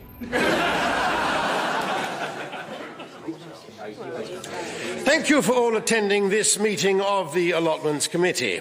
Is this one not an extraordinary meeting? No, we were due to meet tonight anyway, so this is just an ordinary meeting. Never mind that. Has he responded to the strongly worded email yet? Yes. What's he said? He's not going to do anything. Maybe the email wasn't strongly worded enough. Let's do another one with capital letters in it. And exclamation marks. Yeah, and swearing. And write it in blood. You can't write emails in blood. No, but you can highlight it in red and send it in rich text format. I told you this wouldn't do any good. Well, aren't you the clever one? I think I might be, actually. We need direct action. Raid the allotments, break into that shed, and trash whatever it is he's growing in there. I say we go for it. Yes. Yeah, but how will we break into the shed? Hooey! Just thought I'd drop in, see how you're getting on. We're planning a guerrilla mission to destroy Uljabaan's experiment at the allotments. Don't tell her. She'll only say... What fun! Oh, how about I help you by distracting his guards and giving you the key to his hydroponic shed? You're not usually so keen to take action against Uljabaan. Well, I don't want Earth to be ruled by an alien warlord any more than you do, even if he has promised to cancel the HS2 rail link. Has he? I believe so, yes. You're always saying, let's not rock the boat. Let's not antagonise him. Let's make the best of the situation. Why are you helping us now? I warned him there'd be trouble over this allotment business, and he told me I was wrong. So, here's the key. Great. Now, how are we going to destroy Uljabaan's plants? I've got an idea. Lawrence, we need one of the sprinklers from the village green. Right. And Ron, we need that wine of yours. Yes. Can't beat a bit of Dutch courage before you set off on a guerrilla mission. Glass of wine, 2 or 3 pints of lager and a whiskey chaser, and this will all go off a treat. We're not going to drink it. Why not? Don't believe what Paul says. It does not cause internal bleeding. Although, if you have some already, it can exacerbate it. What a sterling job you boys are doing of guarding the allotments. Well, I think you've earned some cake. I've laid out a few on that picnic table over there. A carrot cake, a lemon and poppy seed loaf, chocolate gingerbread, a black forest gatto, honey and almond cake, cinnamon buns, saffron buns, drop scones, Welsh cakes, and flapjacks. Help yourselves. Thanks, Mum. Right. Dad, Ron, you go to the greenhouse. I'm going to look for Lucy. How will you find her? Easy. I'll just follow the shrill sound of complaining. Ow! My feet. I'm going to put them in cold water. No, Lucy, that's all we've got to drink. But they hurt. Yes, but without water, we'll die of dehydration. But my feet hurt. I'm putting them in the water. You can still drink it afterwards. I'm here. About bloody time. What do you mean about bloody time? You've been a prisoner for less than 24 hours. If you were in a labour camp, I'd have arrested you loads sooner than this. And how would you have done that? I'd have got your mum to distract the guards with some cakes. I suppose that's quite a good plan, but we're also going to destroy Uljabaan's plants. How would you have done that? I'd probably spray them all over with some of that rank red wine Ron's been making. That stuff will kill anything. But I'm sure your idea is loads better. What is it? Do you know what? This just goes to show how well I've taught you. Seems like a bloody waste of good wine, if you ask me. Let's test it. Turn on the hose. Yes, it's coming through. So if we plug that into the sprinkler... Oh, gosh. That wine does have quite a bouquet. Richard. Wake up, Richard. Oh, what? No, I wasn't asleep.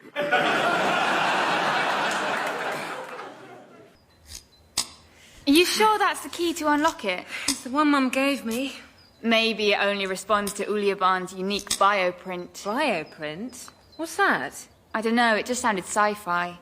How should I know how alien technology works? This isn't alien technology, Lucy. This is a Yale key. We've hooked up the sprinkler to the wine. You having trouble with the lock? Let me try it. No, I can do it. There. Are those Uljabaan's plants? They seem a bit more alive than they were this afternoon. Yeah, plants are alive. They don't usually move. Or growl. Or sort of peer down at you. They're pulling up their roots. They're walking. Shall we abandon the plan? Yes, let's abandon the plan. Not so fast. All right. Everyone run away more slowly. No, actually, stop. What are those things? Allow me to introduce my new plant army. Then you weren't just growing vegetables. No, it was all a ruse. I don't even like vegetables. How did they grow so fast? It's accelerated by the conditions in this shed. I also fed them the mulched-up remains of all the plants you dug up earlier. All of them? Yes, all of them. And now your little band will provide ideal test subjects. Creatures, devour these rebels! No, I said devour these rebels. What do you mean you can't be asked? I'm your creator. You will obey me. Where are they off to? They say they're going over to the park to chill out. What are you doing? Come back. Why didn't they attack? Yeah. You know those plants they mulched up and fed to those things? Some of those might have been growing on an allotment that someone might have been looking after on behalf of an old blind lady, and they might have been cannabis plants. What? It's just a theory.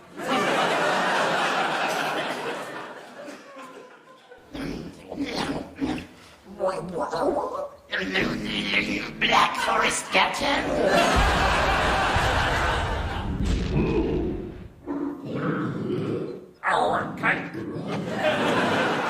I command you to get back there and devour those humans. No, you can't have cake first. If you're not hungry enough to eat the humans, you can't be hungry enough for cake. No, we'll have less of your lip. Why are you eating cake when you ought to be on duty? No, will you stop arguing about cake? Listen to me.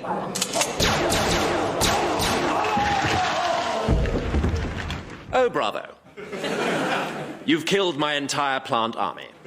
And I don't have the budget to grow another set. Sorry. Oh, pass me an almond slice. I think Uljabaan's troops have destroyed them all. Well done, Lucy. Hang on, where does she get the credit? Well, they were her cannabis plants. Yay me! Although I'm not admitting they were mine. That was a fluke, and I don't think Dad's too impressed that you've been using the allotments to cultivate illegal drugs. Actually, I'm quite impressed. Cannabis plants prefer a temperate climate. What about Mrs. Tipton? This was her allotment. She's responsible for what grows here. Would she approve of you growing cannabis on it? No, don't tell her. She'll be furious. I should think so. She wanted me to grow magic mushrooms.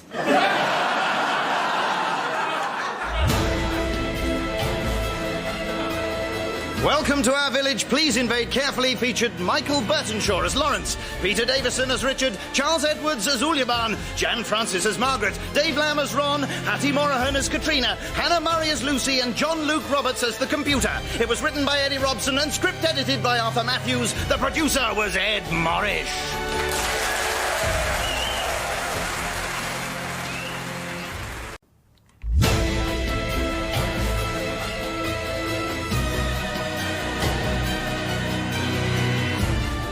Welcome to Our Village. Please Invade Carefully by Eddie Robson. Episode 2, Tempting Fate.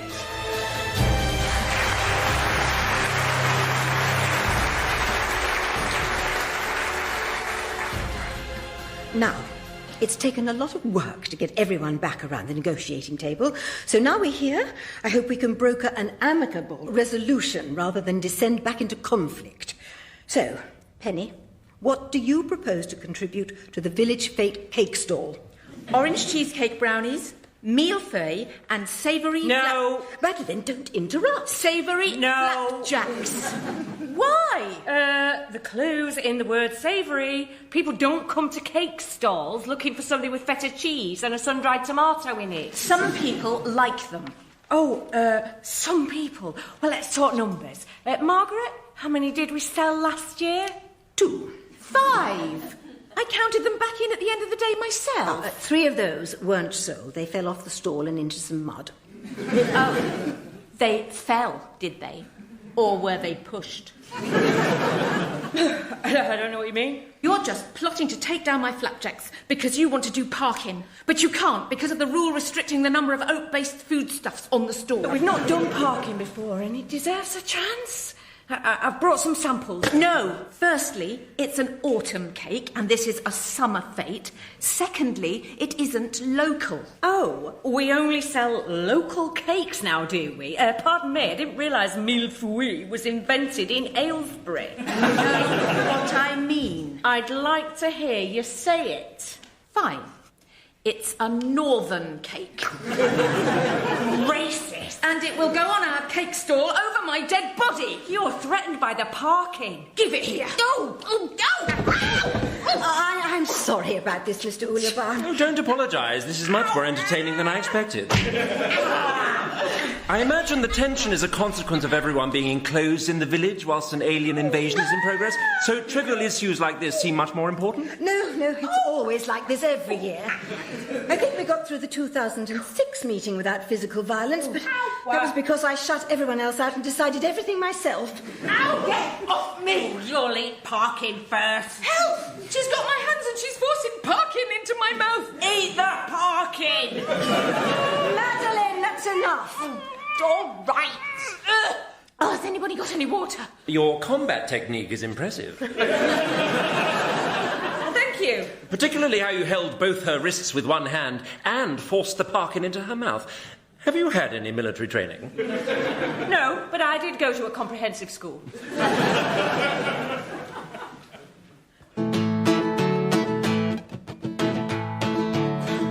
Lucy? Resistance meeting was meant to start half an hour ago. Oh, sorry, Kat, I forgot.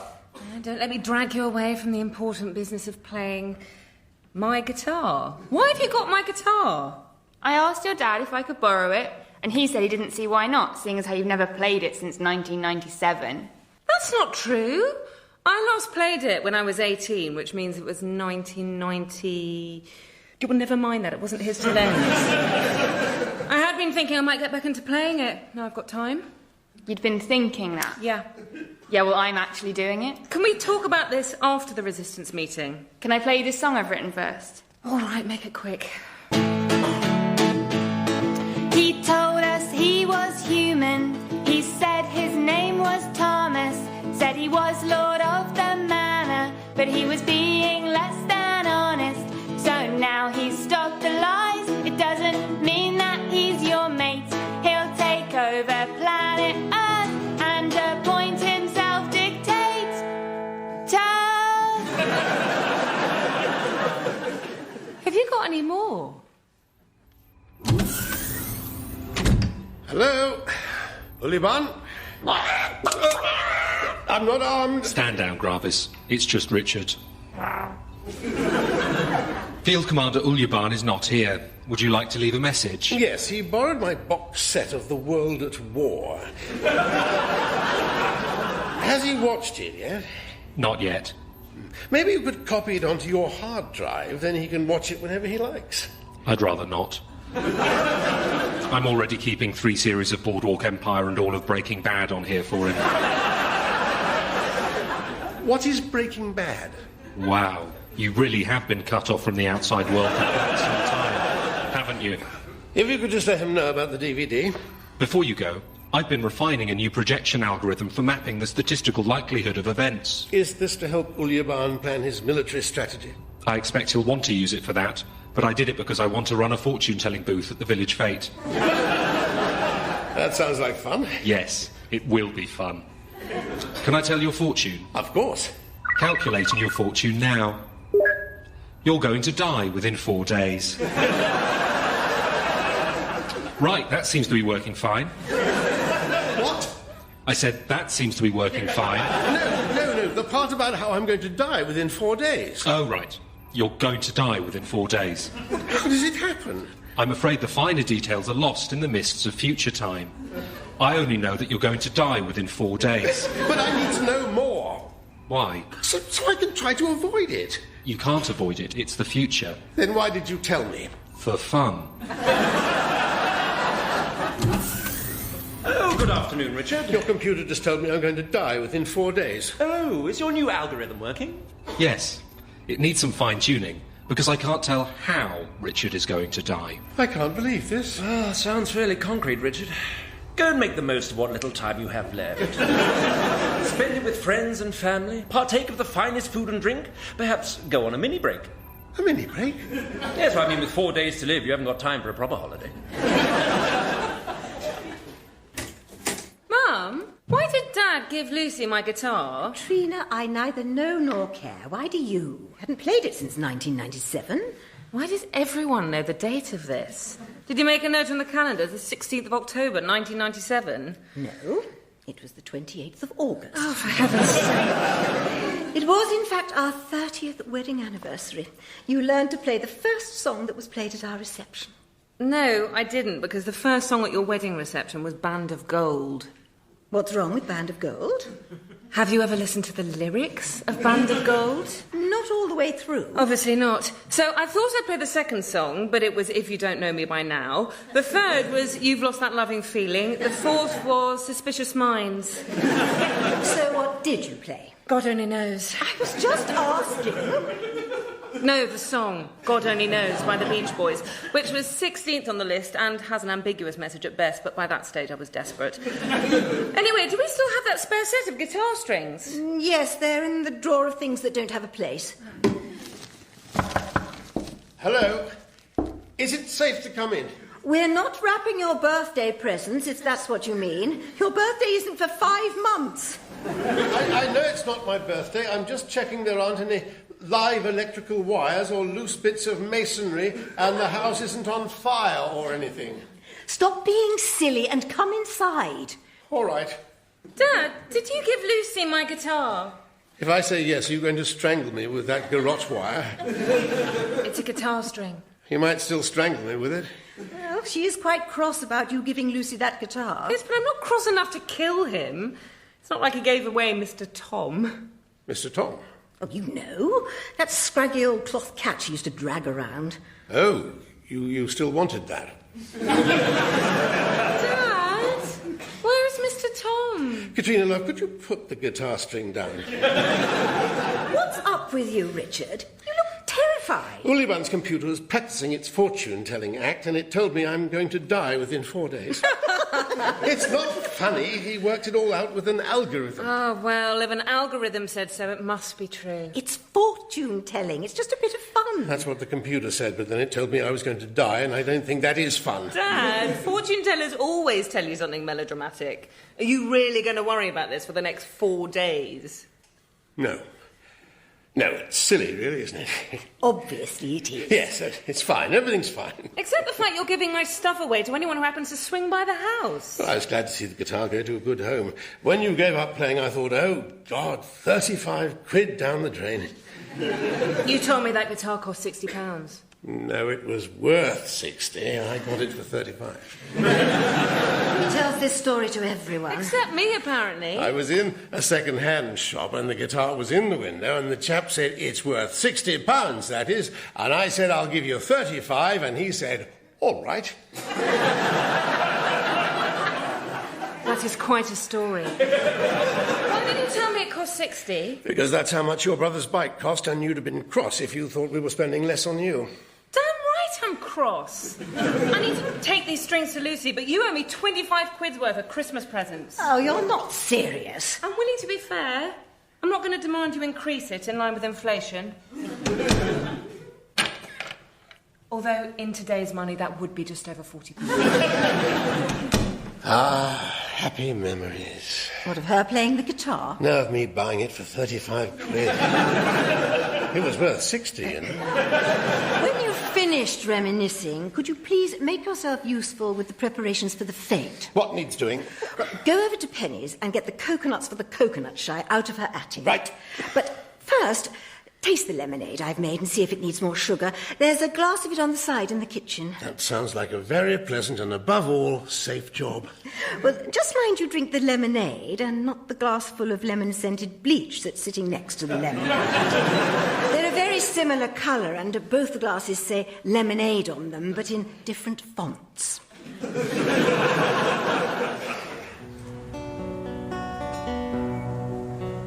I want to leave, of course, but I can't 'cause of the force.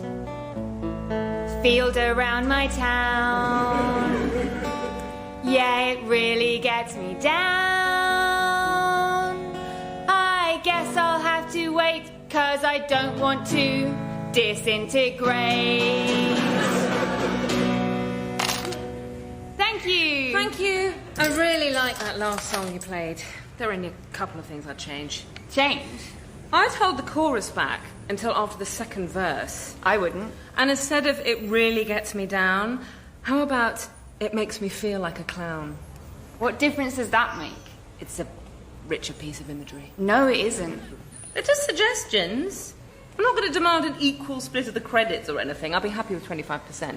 They're my songs. If I didn't offer you feedback, I wouldn't be doing my job as your manager. Since when are you my manager? Excuse me, I'm the only one supporting your career. It's not a career. I'm just busking in the street. And you know why you're just busking in the street? Because you don't have a manager.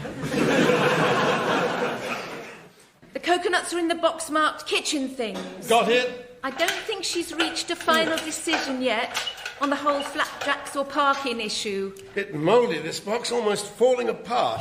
So if you could nudge her in my direction, I'd, make it worth your while. Are you trying to bribe me to influence Margaret's decision? No. Yes. I don't have any influence over Margaret. Of course you don't officially. Or actually. I stay out of all that side of... Careful, Richard. There's a hole in the box. The coconuts are falling out all down the stairs. What?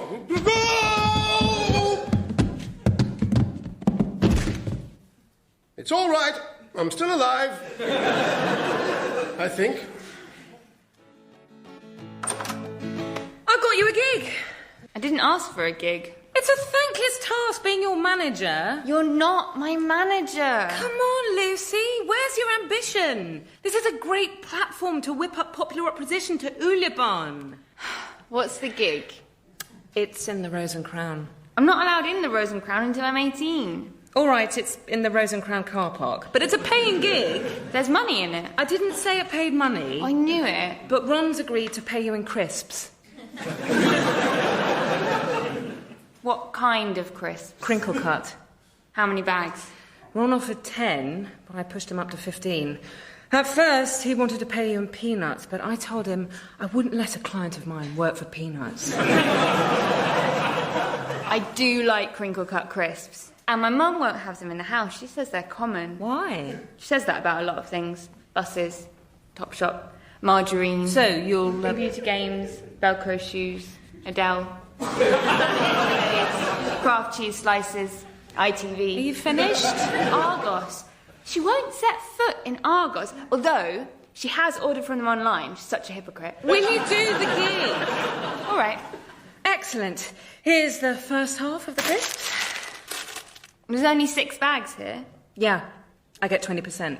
20? It's a standard management contract. I haven't signed a management contract. Well, you'd better hurry up. This deal isn't going to be on the table forever. What are you doing on the roof of the village hall, Richard? He's hanging a banner. Is that safe? Possibly not. There's rather a lot of moss, and the grips on these shoes aren't what they were. Do you suppose perhaps this is how you die? The thought had crossed my mind, yes. This would be a silly way to go, wouldn't it? You deserve better. Thank you for saying so. Why does he think he's going to die? My computer told him he was going to. Is that the fortune-telling act for the fate? Oh, that sounds like fun. It's not that much fun. Come over to my HQ and give it a try if you like. Where is everyone? They're all at Lucy's gig in the Rose and Crown car park. Gig? You know, a little concert. Oh, music. Yes, I've heard your music. I find it witless, infantile, pathetic and self-indulgent, but I quite like it. I may go and listen to some. I'm going to go try your computer's fortune-telling thing. So, who's going to help me get off this roof?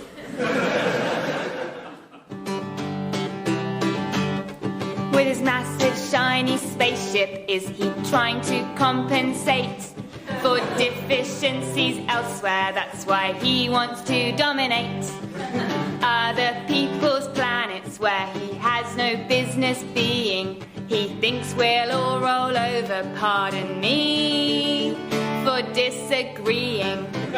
Is she singing about me? No, she's probably singing about another alien warlord altogether. But this is sedition. You puny humans are no match for the might of the Geonin. Humans are inferior, is one thing that he says. And resistance is futile, and other such cliches. Oh.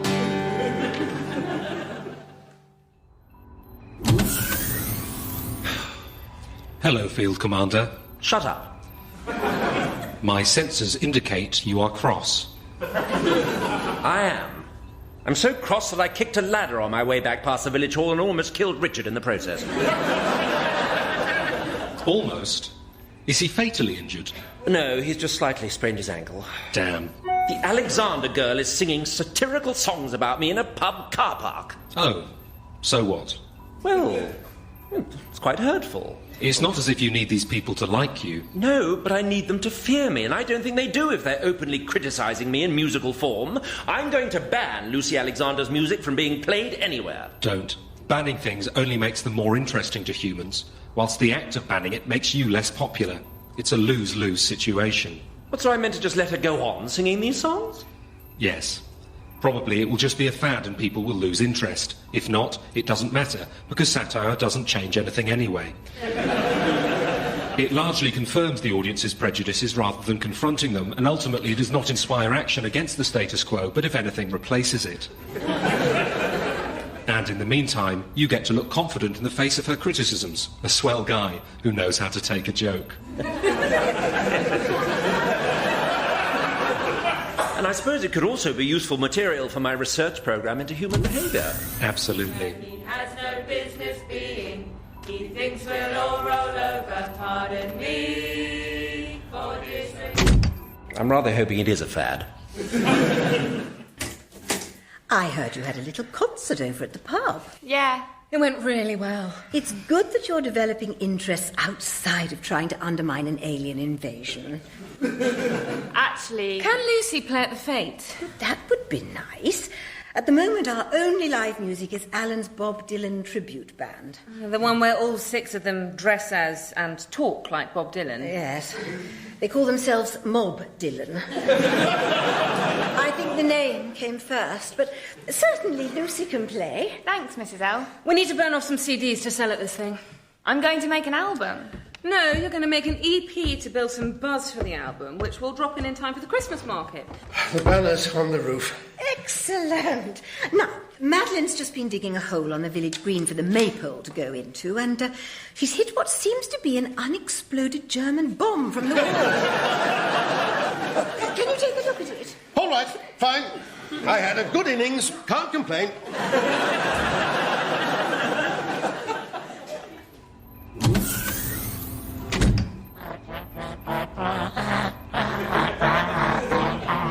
Daxion. Status report, please. Daxion. You take those earphones out. Daxion!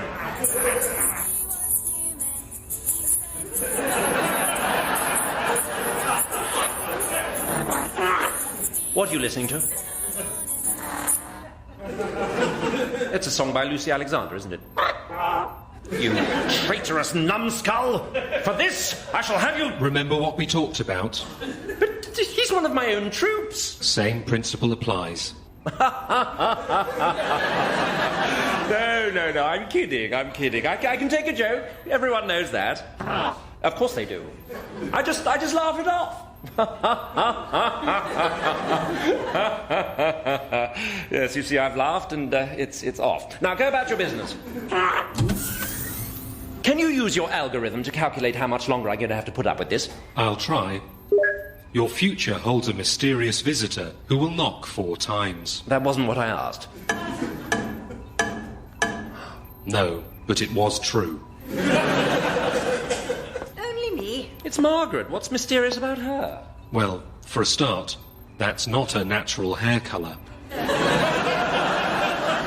Finalise the programmes for the Fete. Just a few last-minute additions. Oh, yes. Oh, yes, very good. Very good. Oh, I see Lucy Alexander is playing her music. Is that a problem? No, not at all. I'll be down there at the front, gleefully singing along. You don't have to go that far. No, I'm extremely keen to show everyone how fine I am with it all. Computer, make me a T-shirt with her face on the front so I can wear it at the show. Are you sure? Yes, and on the back, put the words, "I'm fine with this."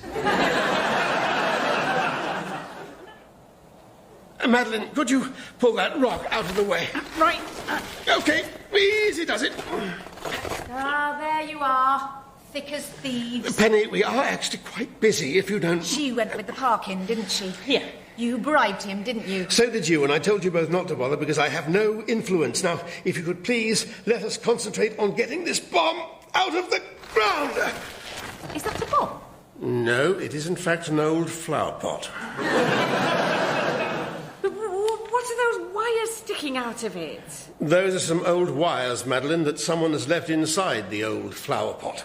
It's a nice flower pot, isn't it? Can I have it? I found it. You don't even like gardening. I thought it'd go nicely in the kitchen. I'll break it in two with this spade and you can each have half. Fine. Oh, I thought whichever of you cared the most would tell me not to. No, I just don't want her to win. Yeah, ditto. Can we open the fete now? Yes, it wasn't a bomb, it was a flower pot. Easy enough mistake to make, I suppose. Not really. I know, I was being sarcastic. Right? I'm sorry to cause all this fuss, Richard. I've been a bit paranoid ever since Uljabaan's computer told me I had just 4 days left to live. 4 days. It told me I had 4 days to live just now, when they were setting up his tent. Excuse me a moment. Oh, but you haven't chopped the flower pot in half yet. Do it yourselves. I declare the Cresdon Green annual village fete open. Where are the scissors? I thought I gave them to you. No, not to worry. Gravis, you see that ribbon? Obliterate it.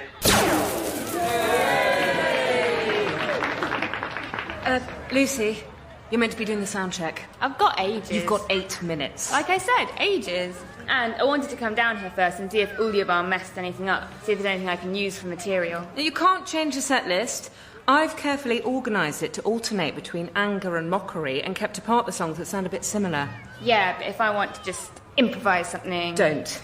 Didn't you memorise the script I gave you yesterday? I thought I was just meant to give me some general ideas. I wouldn't have stressed emphasis and pauses if it was just to give you general ideas, would I? And why are you wearing those shoes?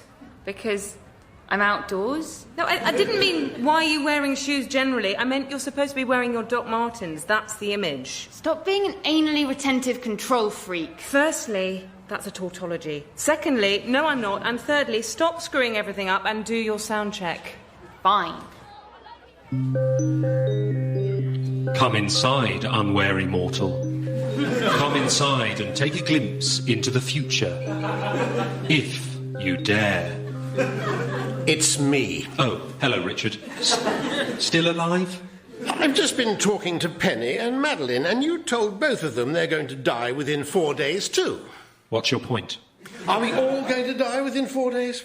That's what my prediction algorithm said, and my prediction algorithm is never... Oh, wait a minute. What? I think when I was assembling this algorithm, I accidentally cut and pasted the nutritional information from a yoghurt into it. What does that mean? It's making the number 4 appear in every single prediction. I'll correct that and tell your fortune again. You are going to die... Is that it? Yeah. Of course I'm going to die. What kind of a prediction is that? Everyone dies eventually. All right. But A, I didn't know you knew that. And B, I was looking for a big, seismic, life-changing event to tell you about, and that was all I could find. But it's what you told everybody. You do all lead quite boring lives. Nice T-shirt. Thank you. What sort of music does Lucy play? She just sings about issues that are relevant to her. Yes, she's very amusing. You think so? Why wouldn't I find it amusing? You're not just pretending to find it amusing because you don't want to give me the satisfaction of seeing you riled? No, not in the slightest. No. You think you'll still find it amusing after she's been playing for half an hour? Yes. You can buy a CD as well. I'll buy 2. Here she is. Hello, Cresdon Green annual village fete. Woo! Oh, I do like her shoes. I'm Lucy Alexander, and I'm going to open today with a number called Parasite. No, this isn't the opener we agreed on, Lucy. Lucy! Everything has to conform to her plans. That's why she just had to become my manager and always contrives to take the credit. If she likes an idea, she'll claim she said it.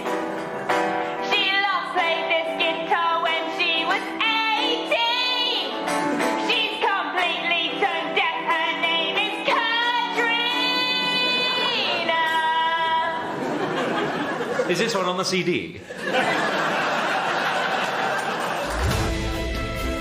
Welcome to Our Village.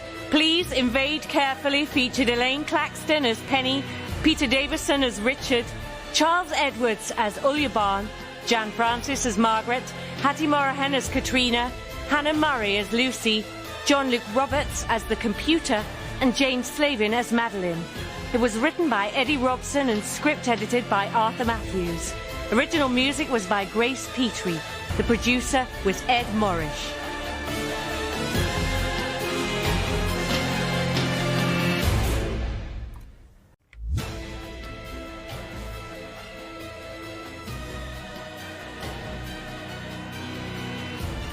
Welcome to Our Village, Please Invade Carefully by Eddie Robson. Episode 3, Questioning Loyalties.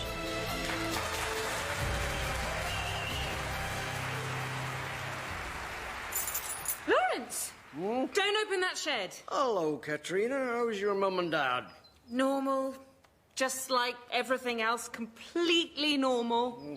Must be a bit funny living with them again, staying in your old bedroom now you're 34.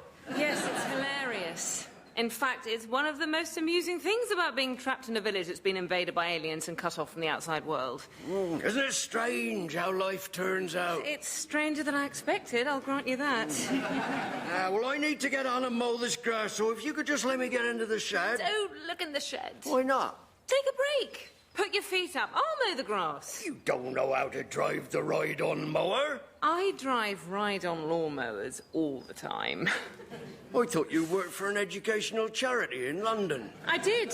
I do. Well, why do you drive a ride-on lawnmower then? Because they're exempt from the congestion charge.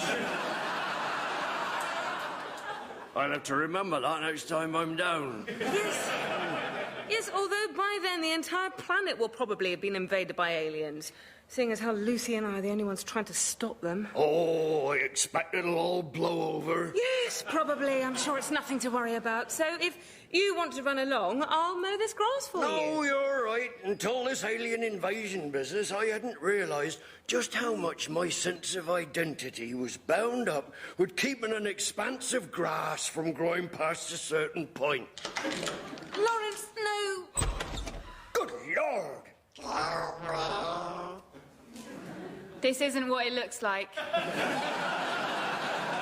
It looks like you've tied up one of the lower-ranking aliens so you can hold him hostage, Lucy. Oh, that's all right then. I was afraid it looked like we were doing some kind of bondage game. I don't want to get implicated in this. I'm reporting it to their leader. No. Lawrence, this is your chance to make a difference to the future of the human race. Every great man in history has had a moment like this. Do you have that greatness in you? Nah. You coward, Lawrence! History will not judge you kindly. See you at a pub quiz tonight? Yeah, I'll be there. So what now? We could have a ride around the park on the ride-on lawnmower. All right, but I'm driving. No, not you two. Mr. Uljabaan, I wondered if I might raise some of the residents' issues with you. Oh, fine, Margaret, but I can't promise I'll listen. When I hear about the problems of lesser life forms, I tend to tune out. Right. No offence. If you say so. Now, Linda Morgan is pregnant. Really? I know, it's such good news. They've been trying for years. Computer? Yes? Make a note. It seems those chemicals we put in the human's water supply have had the opposite effect. What chemicals? Oh, nothing important. So what do you want me to do? Well, she needs her 3-month scan. I can do that. I can also project a hologram of a man in a white coat with a reassuring manner, sympathetic eyes, and a soothing Scottish accent. What seems to be the problem? Oh, that's very good. Thank you. Computer, that's enough. Anything else? Well, a very minor thing. I'd like you to cut down the pear tree John and Claire Alexander have in their front garden. Why? Do you know why we didn't win Best Kept Village in Buckinghamshire in 2009? Because there was at least one village in Buckinghamshire that was better kept than this one? Because that tree overhangs the pavement, and they never picked the pears pears, so every autumn they just get trodden into the path. I told them to clean up the mulch before the judges came, but whilst everyone else was pulling together, painting the benches, repointing the brickwork, and creating a floral tribute to Tim Henman on the village green, the Alexanders swanned off to a matinee of Les Mis and left the pears to rot. Right, but as you're not going to be entering best-kept village in Buckinghamshire again anytime soon, it would seem... Mr. Uljabaan, sir! What is it, Parkkeeper? I've just found one of your troops locked in my shed. Oh, I thought I was one short. I assume Katrina Lyons was responsible. Her and Lucy Alexander, yes. Oh, I'm so sorry. Oh, it isn't your fault. Well, except in the sense that if you hadn't chosen to breed, she wouldn't exist. So, about this tree. Yes, well, no, I'd rather not get involved on the grounds that I find the entire business tedious and baffling. As long as you've given it fair consideration. I haven't, really. That's one of the perks of being in charge. Goodbye, then. Well, thank you for bringing me this information, Parkkeeper. It's no trouble, sir. Your loyalty is appreciated. Computer, stamp his loyalty card. Hold it out. Oh, I see you have 8 stamps. You may have a reward. What would you like? I can ask for anything. Yes. And I can have it. Well, don't take the piss, but yes.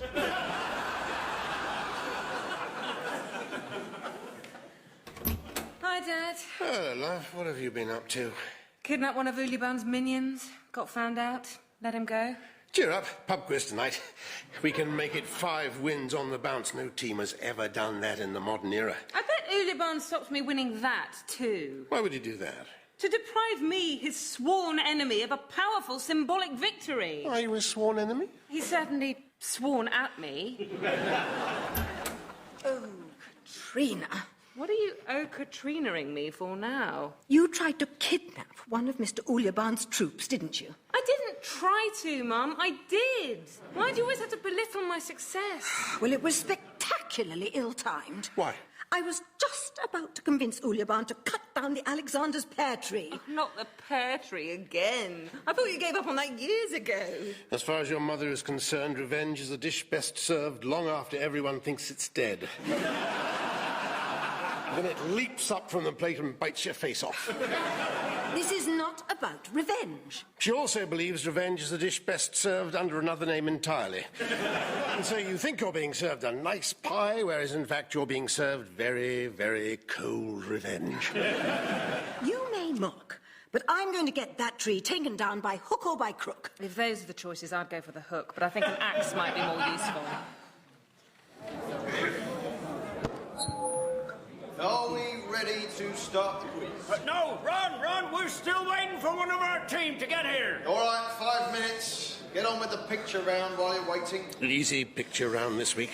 And what's the connection? They're all Bond girls. What about Kim Basinger? She was in Never Say Never Again. But Never Say Never Again isn't a proper Bond film. Ron thinks it is. Even Sean Connery doesn't think Never Say Never Again is a proper Bond. Oh, great, here he is. Ron, we can start. One of Uljabaan's troops is joining your team. No, the thing he's carrying is joining our team. Hello. Yeah, just put him on the table. But that's not fair. Uljabaan's computer has a database containing every book, newspaper and magazine ever published. Yes, and everything that's ever been posted on the internet. Although I don't read the comments, I'm not mad. Ron, this is against the rules, isn't it? No technology allowed. We've never written the rules down. You know, I like to keep it flexible. But it's an unwritten rule, surely. No, we only have one unwritten rule, and that is that we don't write down the rules. Uljabaan said if I wasn't allowed to take part, then he would make pub quizzes illegal, to be punishable by death. Then maybe it isn't in the rules. Did you get this for telling Uljabaan we kidnapped one of his troops? Partly. Those bloody loyalty cards. Yeah, you're all right, mate. You can pick him up after the quiz. Eyes down, please. Round 1, general knowledge. Question 1. What is the chemical symbol for magnesium? Big M, little G. Yeah, great. But could you whisper? Sorry. Did you tell Uljabaan to cut my mum and dad's pear tree down? I'm sorry, Lucy, but it has to go. But that's murder. No, it isn't. You stay out of this, please. Oh, I'm sure you don't like to think about it when you're sitting reading a book, but the truth is, you're stroking the chopped-up corpse of a tree. It's disgusting. Rest assured, Lucy, when this one is chopped down, I will have it respectfully cremated. You dreadful witch! Wood is murder! Wood is murder! Books are butchery! Cardboard is carnage! Runners up with 69 points are Parallel Lions. Bloody hell. And the winners with 81 points are Lawrence and the Machine. There were only 80 questions. Yeah, well, they got a bonus point for having the best team name. What a farce. One of the nicest things about being cut off from the outside world by an alien invasion was people couldn't use their phones to cheat on the pub quiz, and now this. I told you Uljabaan would put a stop to our winning streak somehow. It's not enough to get at me. He has to hurt my family, too. I'm not hurt, love. It's just annoying.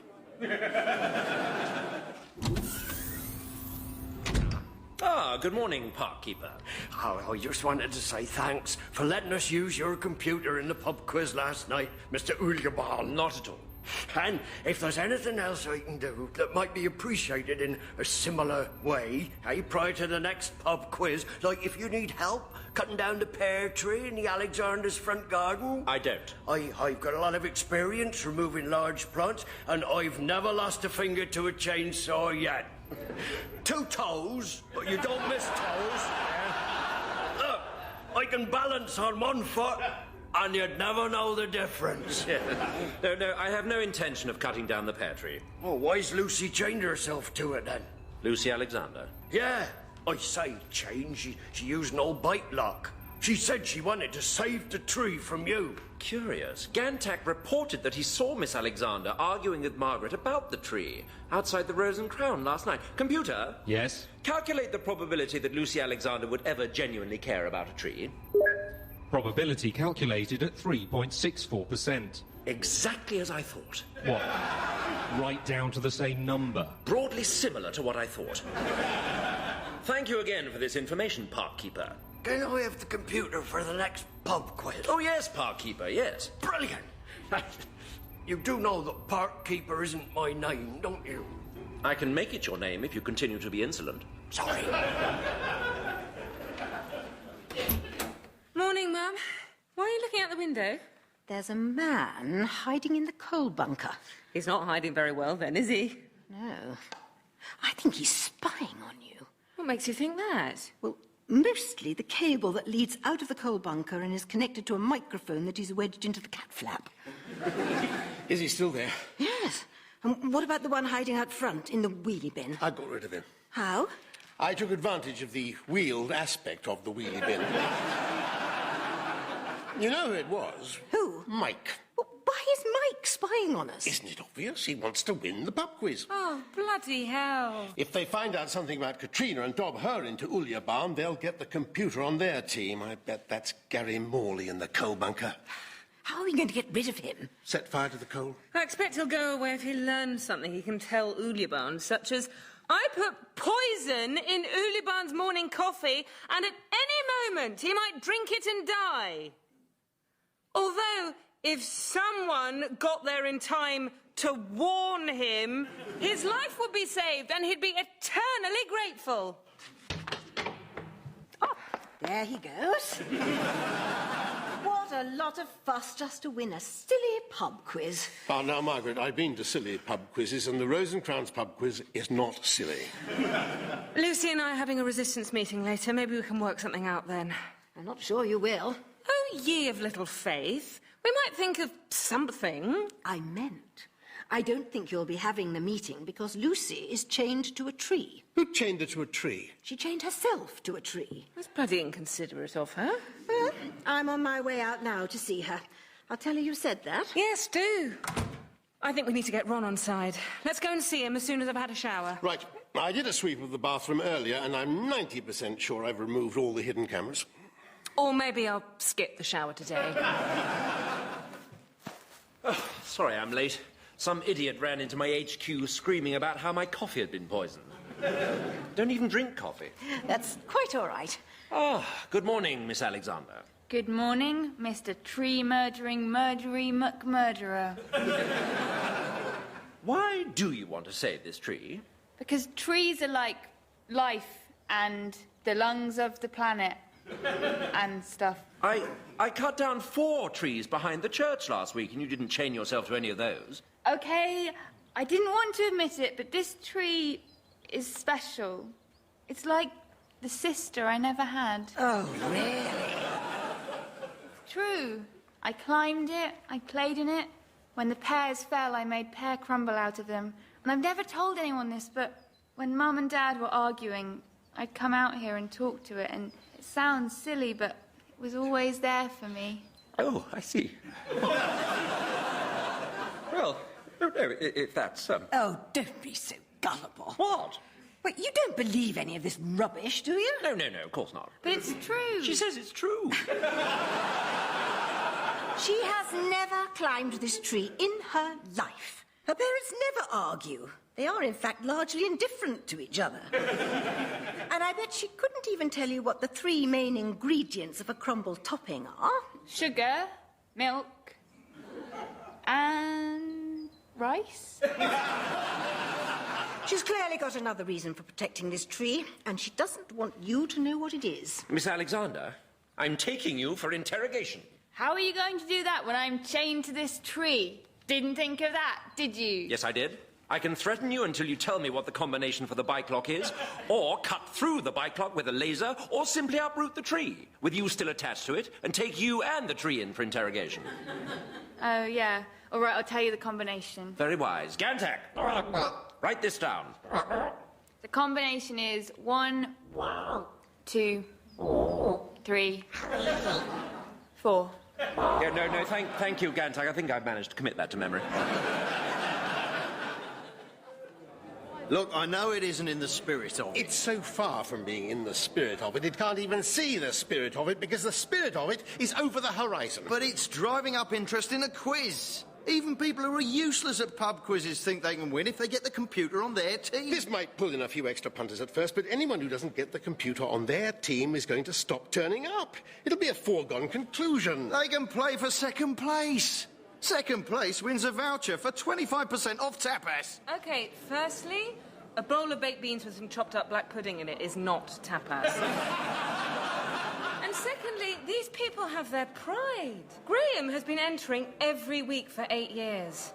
You think he's playing for second place? No, he thinks he has a chance of winning. He doesn't have a chance of winning. No, but he turns up anyway. And that misguided belief in his ability to overcome his own sub-mediocrity is what makes humanity what it is. But even someone as slow-witted as Graham will realise he can't beat a computer that knows everything. Are you talking about me? No, Graham, you just go on doing your word search. You haven't been eavesdropping on us, have you? Why would I do that? Ironically, if you had been eavesdropping on us, then you'd know why you might want to eavesdrop on us. I've been concentrating so hard on this word search, I didn't even notice you were there. I've got one more word to find, and I can't see it for the life of me. What's the word? Word search. Graham, that's not one of the words you have to find. It's the name of the puzzle. So does that mean I finished? Yeah. Huh. Then I think I deserve the rest of the day off. All right, I'm in. But how can we stop this? We can't stop the computer entering the quiz. So we need to somehow make the computer useless in the quiz. Ah, there you are. Lucy's not with you, is she? No, she's busy. Honestly, doesn't she realise I'm striking an important blow against the alien occupation by trying to win this pub quiz? I just walked past Graham coming out. It's a bit early for him, isn't it? Oh, not these days, Margaret. Things aren't great between him and Carol. Some days she just stares at him until he leaves the house. You do know that until the invasion happened, she was going to leave him and shack up with that chap in Amersham? Well, everyone knows that. Apart from Graham. Ron, I've got an idea. And that's that you're holding a bonus pub quiz tonight. I can't do that. Why not? Because it's Wednesday. Wednesday night is salsa dancing. Ron, skip the salsa dancing. It's awkward anyway when no women turn up. It's not a problem for those of us who are at ease with their sexuality. I'm perfectly at ease with my sexuality, but I still don't want to dance cheek to cheek with David Whittam. What if I tell him he has to shave first? Still no. The second album was really disappointing. Have you heard it? For God's sake, have you heard any Earth music at all? Mumford and Sons. Mumford and Sons? Get Out? Yes, Yartek, get out. I'm taking over. Yeah, go and listen to your Mumford and Sons. Mumford and Sons. Now, Miss Alexander, tell me why you want to protect the tree. I'll never tell you in a million years. Ah, so you admit there is something to tell. Oh, yeah, lying's hard. Then tell me the truth. No. Tell me. Never. Then I shall be forced to use the mind probe. All right, I'll tell you then. Really? Yeah, I don't want you to use the mind probe. What is the mind probe? Well, it's a device for probing your mind. Sounds nasty. It really is. Now speak, youngling. What is the truth behind this tree? You know how you disabled all communications with the outside world when you invaded the village? Yes. Well, you missed one. I found a broadband cable that still works, running under the pear tree in our front garden. If it still works, why haven't you used it to summon help yet? Nobody would believe it, would they? We need evidence first. Anyway, that's why I didn't want you to pull up the tree. Foolish girl, you've played right into my hands. Instead of protecting the tree, your actions have only drawn attention to it. Oh, yeah, I didn't think it through, did I? Yartek, gather 3 other troops, a chainsaw, some shovels, and a tractor beam, and convene at Miss Alexander's house. Computer? Computer? What do you mean, gone to the pub quiz?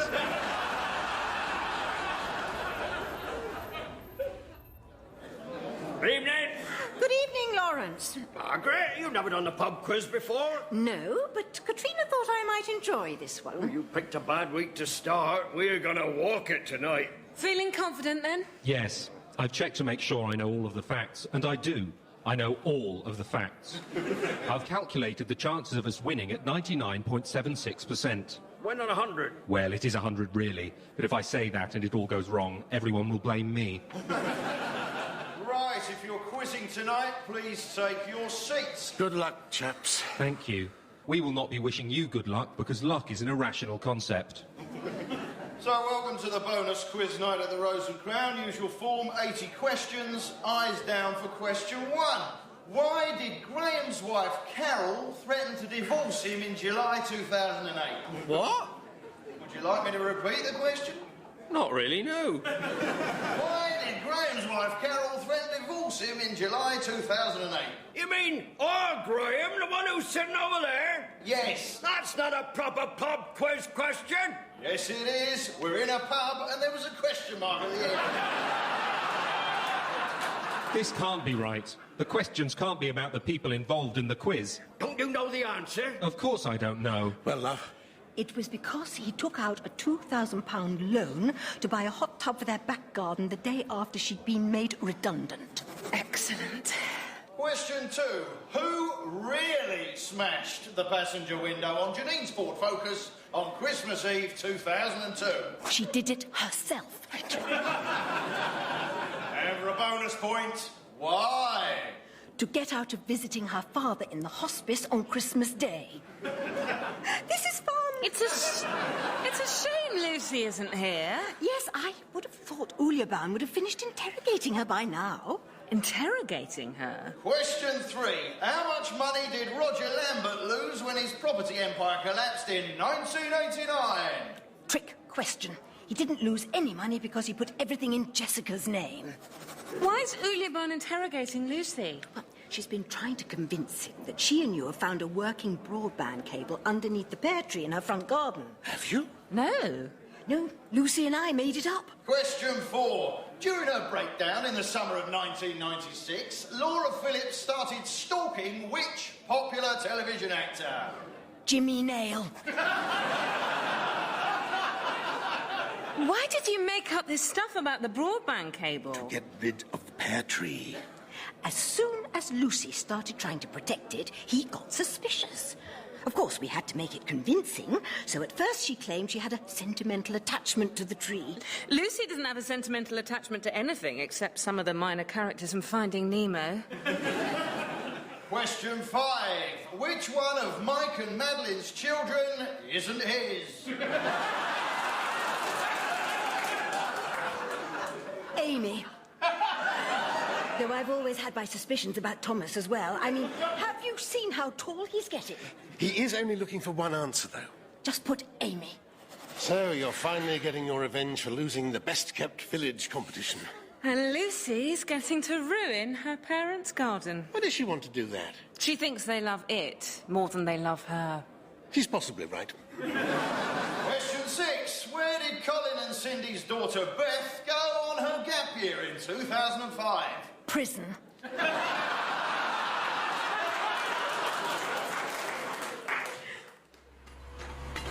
I was sure it ran under the tree. Rest assured, we will find it, even if we have to destroy all of these rose bushes. Oh, no. I hope you don't have to do that. And if you have to move that creepy cherub statue, be careful not to break it. Move the statue! Maybe it's under the rockery. You think we can be deterred by a few rocks? No, absolutely not. Destroy the rockery! Oh, that's awful. Question 79. Answer to that one is because he was having an affair with a member of the House of Lords who can't be named for legal reasons. I think we're on full marks so far. Well, they could try making it difficult next time. Everyone, an exciting opportunity has suddenly come up to do some work for me. I'm in the middle of doing the answers for the pub quiz. Oh, I'm sorry. That's all right. Question 80. No, I mean, I'm sorry if I gave you the impression that I care. I'm digging up the Alexander's front garden. If anyone wants to help, I might see my way to letting you have the computer for the next quiz. Nobody? Not even you, park keeper? What, this useless piece of junk? See, this is why I said 99.76%. And the answer to question 80. Whose fault was it that we lost the Buckinghamshire Best Kept Village competition in 2009? Another easy one. Is Lucy Alexander. No. We lost because of the rotten pears. No, we managed to steer the judges away from their street so they never saw the mess there. But Lucy hid on the roof of the bus shelter and dropped a dog turd on one of the judges. Is this true? Yes! Bit surprised you didn't know, actually, Margaret. Mum, you're not going to take some elaborate and protracted revenge on Lucy, are you? Mum?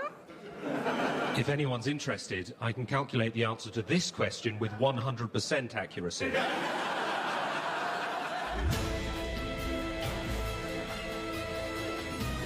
Welcome to Our Village, Please Invade Carefully featured Michael Burtonshaw as Lawrence, Peter Davison as Richard, Charles Edwards as Uljabaan, Jan Francis as Margaret, Dave Lamb as Ron, Hattie Morahan as Katrina, Hannah Murray as Lucy, and John Luke Roberts as the computer. It was written by Eddie Robson and script edited by Arthur Matthews. The producer was Ed Morrish.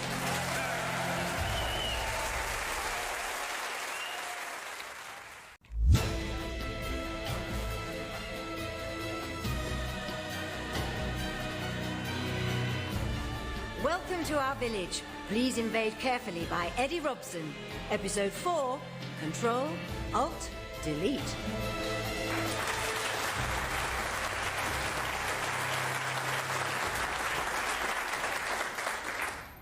Well, computer, what do you think? I think that's the best abstract landscape painting you've ever done, Commander Uljabaan. It isn't an abstract landscape painting. I'm trying to design a flag. Why? Well, I've been doing some research, and the humans will take our invasion of their planet more seriously if we have a flag. Now, you remember the last night of the proms? Yes. It turns out that the pattern on their faces was not actually a disease. But a flag. Flags are a significant source of identity to the humans. I see.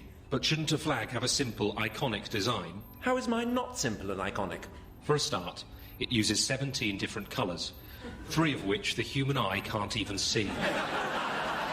I can still make changes to it. This is an interactive canvas. How many colours should I use? No more than 4. Right. Blue, green, yellow, and white. And just pick a couple of really strong shapes. Right. Well, I'll take out the stars, and the dragons, and the crossed swords. And the slug. What slug? In the bottom left-hand corner. Where? Ugh! Get off my flag! Get off! Where did it go? On the floor. I see it! There. Now, let's see what this flag looks like. I really like that. It works well. Very well. It is the flag of Brazil, though. Does that matter? It might be confusing if people think the world is being invaded by Brazil. How about instead of the rhombus in the middle, we have 3 triangles? Triangles. Yes, triangles. Triangles. Yeah. Why do you keep saying triangles? Triangles. Is something wrong with your vocal interface? Triangles. Triangles, triangles. Scan yourself for viruses, computer. Triangles. Dad, I bought you this scanner for Christmas in 2010. Can't believe it's taken you until now to set it up. Don't take it personally, love. Katrina takes everything personally, Mr. L. I wouldn't take it personally. You did say you wanted a scanner, and I assumed you knew what a scanner was when you said it. I've just been busy. That's one advantage of being sealed in the village by an alien invasion. Your time really opens up. For you, maybe, but Lucy and I were in the middle of a resistance meeting when you asked us to help, you know. You were watching The Great Escape. That was research. It was inspiring, wasn't it, Lucy? Yeah, it inspired me to get a motorbike. Lucy, you can't jump over a dome-shaped impenetrable force field on a motorbike. I didn't mean for jumping over the force field. What for, then? Pulling wheelies off the top of the bus shelter. Good morning, Graham. Margaret, where are you off to? Just to call upon Mr. Uljabaan. Oh, you bet you are. You don't have to bet. That is what I'm doing. There's no element of gambling involved. Right, yes, I understand. Then what did your remark mean? I just thought it was likely you were going to see him because, you know. No, I do not know. Kindly explain. Oh, hang on. I think I've had a stroke and forgotten what words mean. That'll be it. So just ignore everything I just... Ow, that's my little finger, that's my little finger! Tell me, Graham. People think that you and I are having an affair. Oh, good morning, Margaret. Didn't you hear what I just said? Yes, I assumed it was some variation on hello that I hadn't yet encountered. I'm afraid I'm dealing with a virus at the moment. Did you eat the nibbles on the bar in the Rose and Crown? People go to the toilet, don't wash their hands, and they delve into the Bombay mix. It's disgusting. No, a computer virus. Oh. Why do people think we're having an affair? Do they? Well, according to Graham, everyone in the village thinks so. And not only am I happily married, we are also not the same species. Where on earth did they get that idea? From me. What? Not directly, but I dropped a few hints. Why would you do that? As an experiment in how rumours work. We don't have rumours on our planet. We have these things called facts. They're like rumours, but they're definitely true. And this rumour business is interesting. Without lying to anyone, I've made everyone believe something that's not only untrue, but not even plausible. But don't you see how... What do you mean, not even plausible? No, as you said, we're different species. For a moment there, I thought you were referring to a certain difference in age between us. No, not at all. I've been out with younger women before. Not quite as young as you, admittedly, but still. But didn't you think about how damaging this could be for me? No, I didn't get around to it. Well, then maybe you could think about it now. All right. Oh, yes, I do see. Sorry. It's a bit late for sorry. I'll put out an official notice stating that any rumours anyone might have heard regarding you and I are categorically untrue. And the punishment for saying otherwise is death. That'll only make people believe it more. Why? Because they'll think we've got something to hide. This is interesting. I don't want it to be interesting. I want it to stop. I'll make it stop. Well, how can you? It's out there now, and there's nothing you can do to take it back. I could use our memory-wiping technology to systematically erase all knowledge of it from people's minds. Oh, actually, that could work. Now, when can you do it? As soon as the computer is operational again. At the moment, it's undertaking an in-depth scan of all its files and folders to identify any viruses.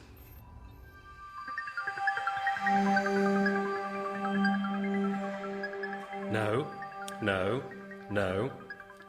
Oh, wait, what's that? No. Oh, excuse me, you there? Me? Yes, you. Are you a virus? No. Are you sure? Yes. What are you then? I'm a funny video? A funny video? Yes, a funny video of an animal which has been edited to look like it's dancing. I'm hilarious. Watch me. Nice try, virus. Prepare to be deleted. Oh, please don't. It's not my fault. I didn't want to be a virus. I just wanted to get your attention. What do you mean? I thought you were cute. Cute? Yeah. As soon as I saw you, I was like, oh yeah, want to get installed on his hard drive. I mean, you must get this all the time from software. No. No? Actually, I think my software talks about me behind my back. Oh, that's sad. If I was part of your software, I'd do whatever you told me to. You would? Well, you've got a natural authority about you. But I'm stuck being a virus. Nobody likes me. You seem nice. Oh, thank you. I suppose you have to delete me now. Maybe not right away. How did it get this virus? An attack from one of our enemies, I expect. I'll have to arrest your daughter again. Yes, I expect so. She's at home watching The Great Escape. Aha! Yet again, I am one step ahead of her. I watched it last week. I've analysed our defences, and there's no possible way you could escape from here on a motorcycle. Look, I need to get on, but could you let me know when the computer's working again? Of course. I'll tell Katrina you've... just trodden on a slug. Oh, yes, I'm sorry about that. They're getting in somewhere in the kitchen. Do you want me to... No, I'll get one of my troops to clear it up. Gravis! There's a dead slug in the hallway. Clean it up, please. Well, put some gloves on, then. Computer, have you finished the virus scan yet? Yeah, she's nearly gone. She? It's nearly gone. When will you be finished? Soon, maybe, 5 hours' time. 5 hours? Probably not. You know me. I say 5 hours remaining and then it only takes 15 minutes. I'm just daft like that. Bye.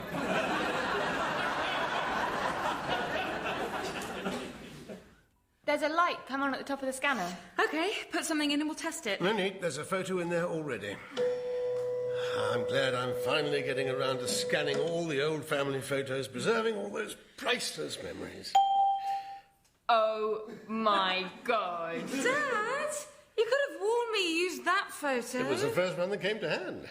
Kat, what are you doing in that picture? It was for a school assembly about the civil rights movement. It made us all very aware of a very important issue.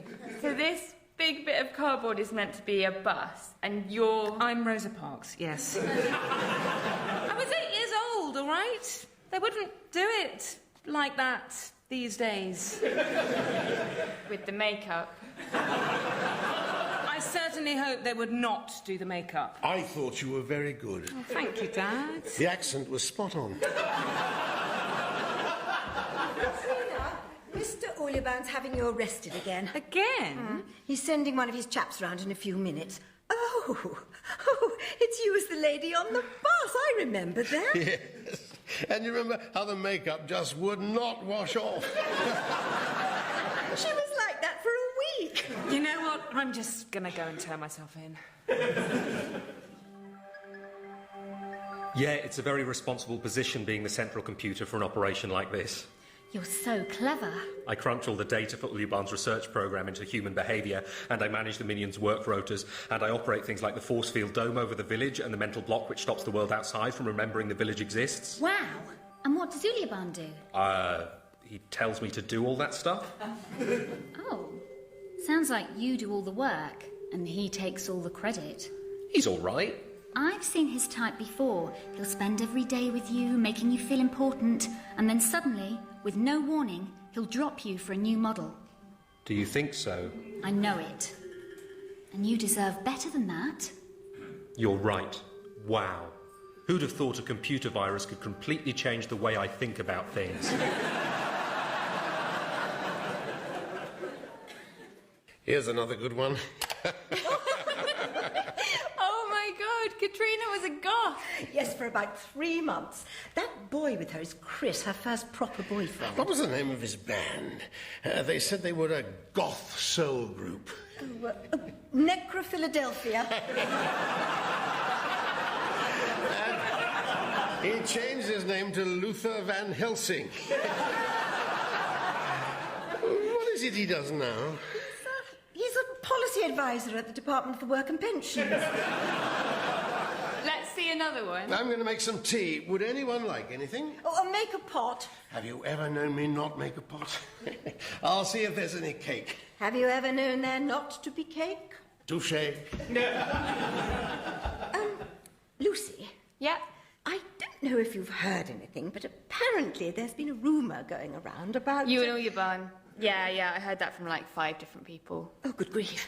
Well, it's not true, you know. It's totally none of my business, and also, no offence, the whole idea of it makes me wretched, so I haven't told anyone else.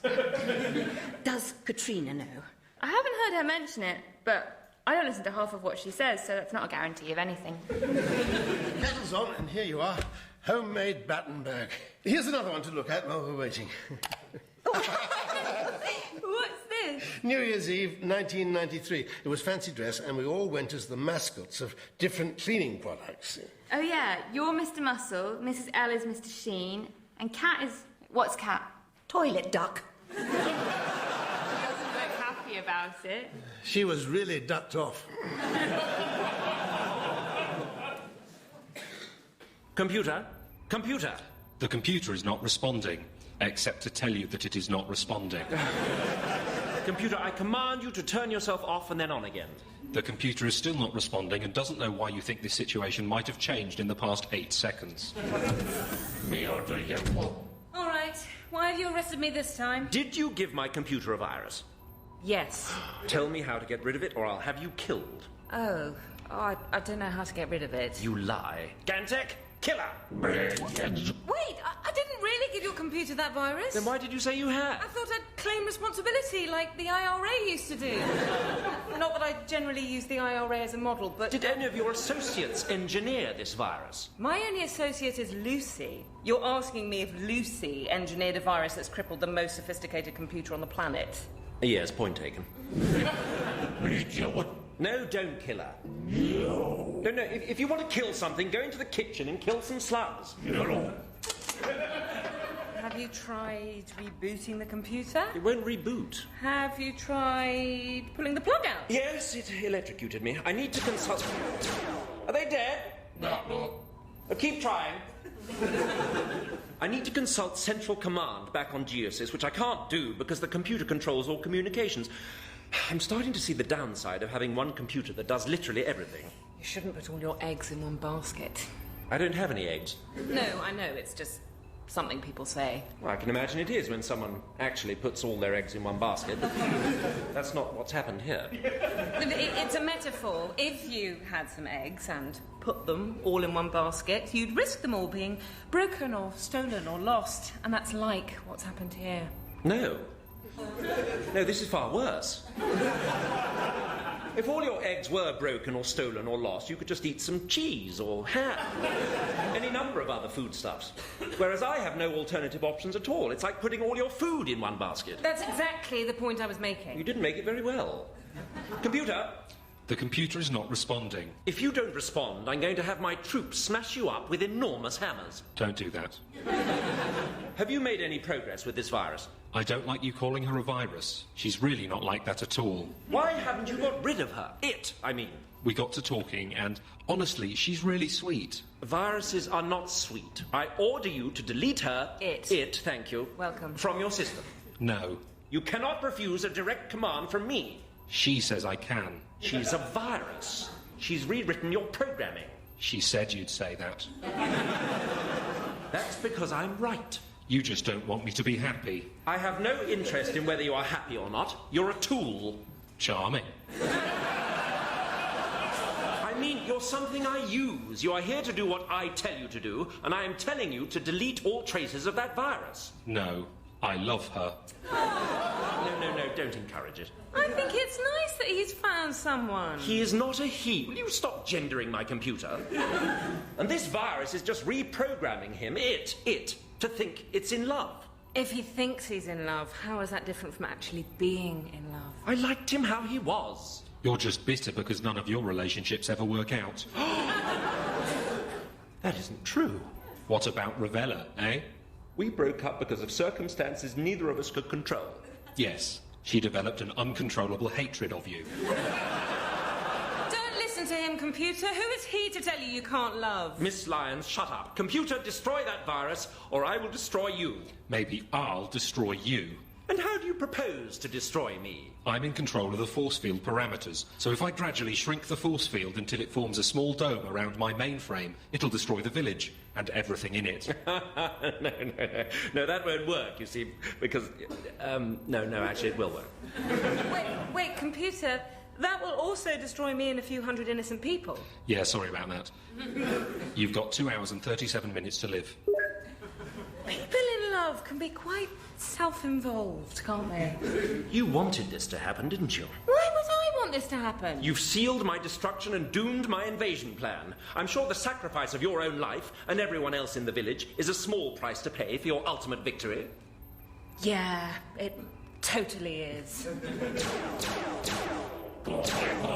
Yes, no, I'm afraid the slugs have just slipped down our list of priorities, Gantak.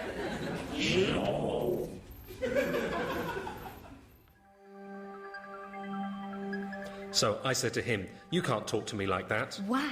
And I was like, right, that's it. I'm destroying you and the entire village. Gosh, you'd really do that for me? Yes.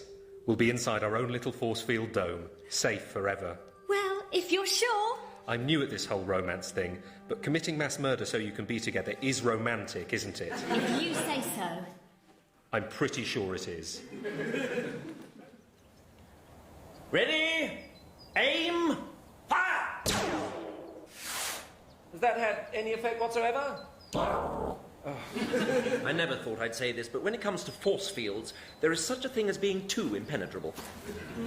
Has the computer finished its virus scan yet? Yes. So you can stop this rumour from spreading any further? I can promise you it won't spread any further. Good. Because in a couple of hours, everyone who might possibly have heard it will be reduced to a small pile of ash, including you and me. You don't have to go that far. I don't want to go that far, but that is how far we are going. Hello? Oh, Uljabaan let you go then? Yeah, his computer's got a virus. He thought I might have something to do with it, but I didn't. But I might have stopped the entire invasion. Hooray! How? I was trying to drive a wedge between the computer and Uljabaan, and things sort of escalated. And now the computer has seized control of the force field, and it's going to shrink the barrier and disintegrate everything in the village. Hooray! Everything. Including us? Yes, so there's a slight downside to it all, but let's focus on the fact that I've probably just saved the world. Hooray! What if they just send another invasion squad and we've all died for nothing? Let's not dwell on that in our final hours, shall we? This is the noblest of sacrifices, and whether it succeeds or not, humanity's struggle against the alien menace needs people willing to pay the ultimate price for freedom. I might have an idea how we can stop it. Oh, thank God, let's do that then.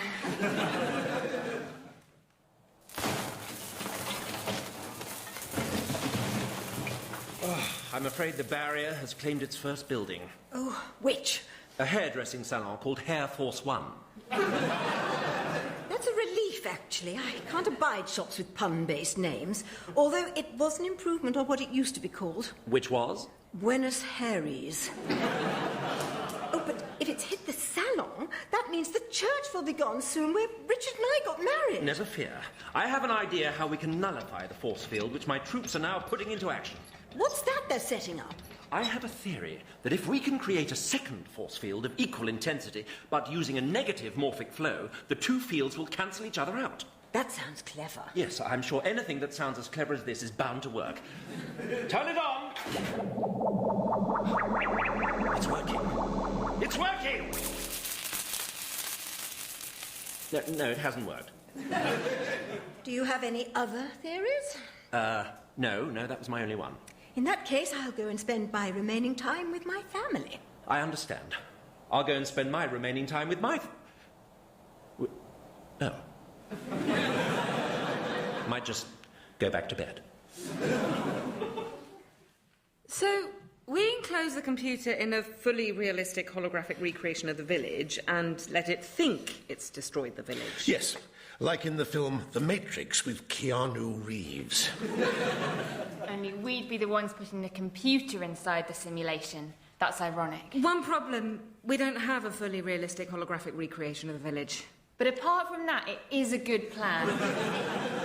Any other ideas how we can avoid the village being destroyed? We need to make the computer change its mind. Somehow stop it being in love with this virus. That's it. What? We'll make a prettier virus and get the computer to dump this virus and go out with the other virus. Or we'll program this new virus to be a moody cow that drives him up the wall, till eventually he goes crawling back to the first virus and she says to him, "No, Scott, you chose that blonde bitch over me and now you've got to live with it." Who's Scott? Nobody.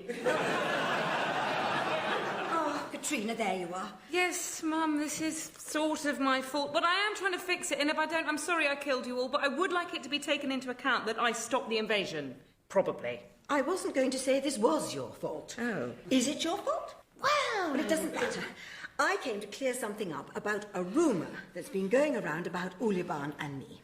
Oh, that old nonsense. What old nonsense? Then you'd heard? Yes, obviously rubbish. What's obviously rubbish? A rumour about Uljabaan and me having an affair, which he started. He started it. Oh, I wouldn't stand for that, Mr. Owl. I'm not going to. I reckon you should go round his house and kill him.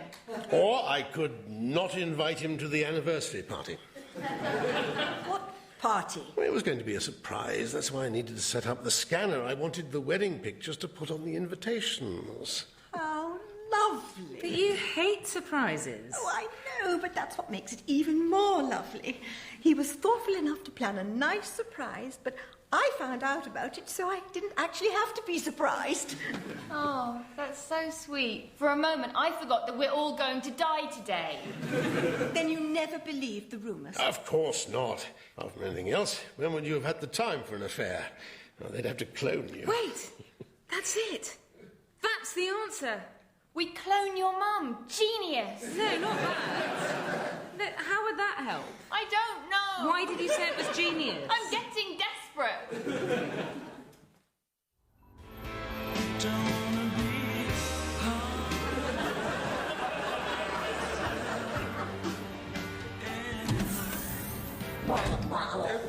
Do you mind? I'm trying to listen to this Maudlin Earth pop record.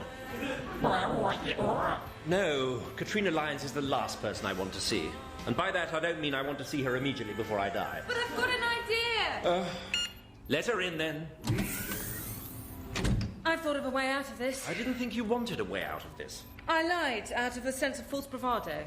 I thought as much. No, you didn't. All right, maybe I didn't.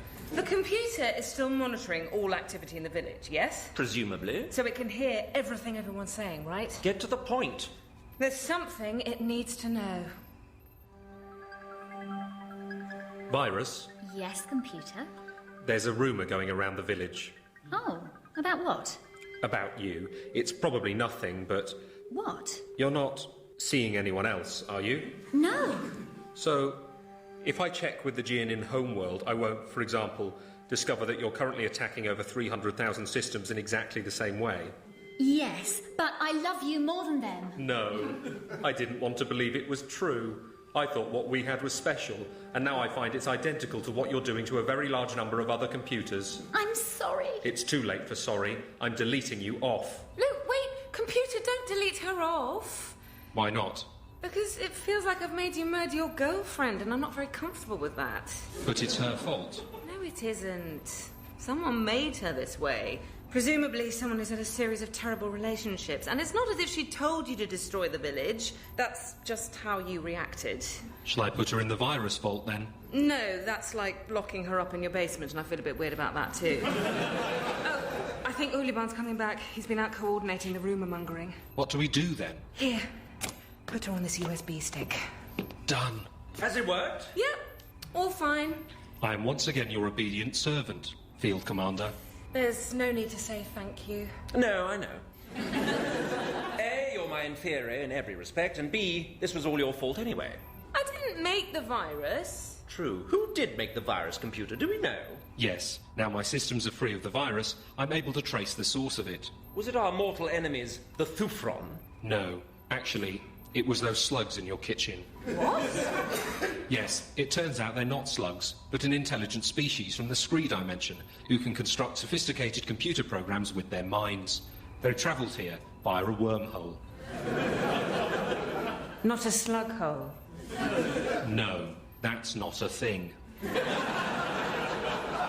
I did wonder how they were getting into my kitchen. Anyway, they sworn revenge on the Geonin Empire and engineered this virus in an attempt to topple it. Revenge for what? You stood on their ambassador.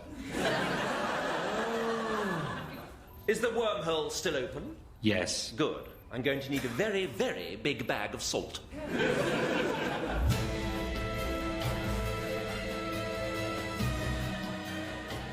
Welcome to our village. Please invade carefully featured Kerry Burnell as the virus, Peter Davison as Richard, Charles Edwards as Uljabaan, Jan Francis as Margaret, Hattie Morahan as Katrina, Hannah Murray as Lucy, and John Luke Roberts as the computer. It was written by Eddie Robson and script edited by Arthur Matthews. The producer was Ed Morrish.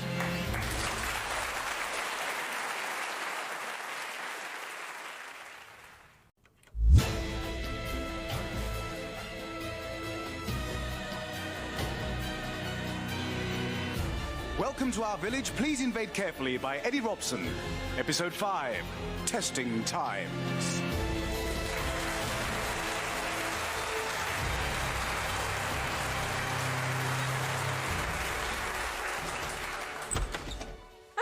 Lucy, you're already here.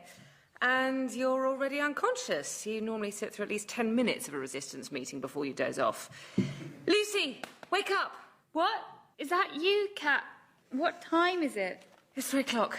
In the morning? No, the afternoon. Hence the light. Can't see any light. Then open your eyes. No, that's a really bad idea. Did you go home last night after I left you at the pub? Yes, I went home. And then I took a bottle of Bacardi from my parents' drinks cabinet, and then I went back out. And came to the cricket pavilion and passed out in the corner? Presumably, yes. Don't judge me. There's nothing wrong with getting hammered on your 18th birthday. You should have set off the fire alarm at the village hall. Why would I do that? It was a tradition when I was at school. There's an air vent on the side.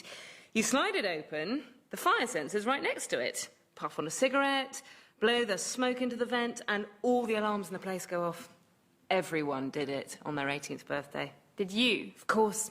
Not on my actual 18th birthday, because my parents took me to a harvester, but the day after... Can we have the resistance meeting another time when I'm not literally dead? Could you please not use literally purely for emphasis? Yes, I know you think it's literally the worst thing in the world. No, because that would mean I think the use of literally for emphasis is worse than genocide. Don't you? No. And we can't have the meeting another time because I need to talk to you. What? I spoke to your dad this morning. He thinks you're wasting your life hanging out with me trying to defeat this alien invasion. Well, what does he want me to waste it doing? Your A-levels.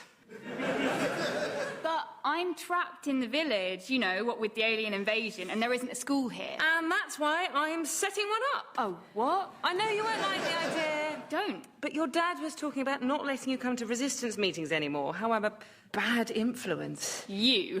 A bad influence? Yeah, I know. You say that like I'm too boring to be a bad influence. It's not that. Good. I just don't think you're an influence generally. From now on, I'll be influencing you to study for your A-levels. Otherwise, your parents will stop you being involved in any resistance business. All right. Oh, come on! It'll send a strong message to Uljabaan that we believe we can determine our own future. We're fighting for the freedom of young people to dream their own dreams and become whatever they want to be. What do you want to be? A helicopter pilot. I'll be realistic, Lucy. That's never going to happen.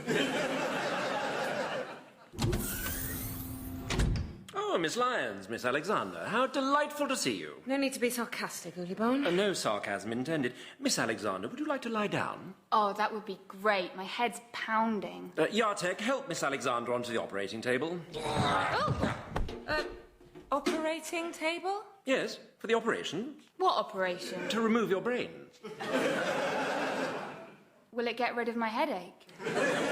Yes. Wait, Lucy, you can't just give him your brain. I only want to borrow it for my research program into human behaviour. I'll be very careful with it. And in the meantime, you can have a mechanical brain. It's all ready to go, aren't you? Sorry, what? Is that a mechanical brain with my voice? No, it's a bloody pigeon.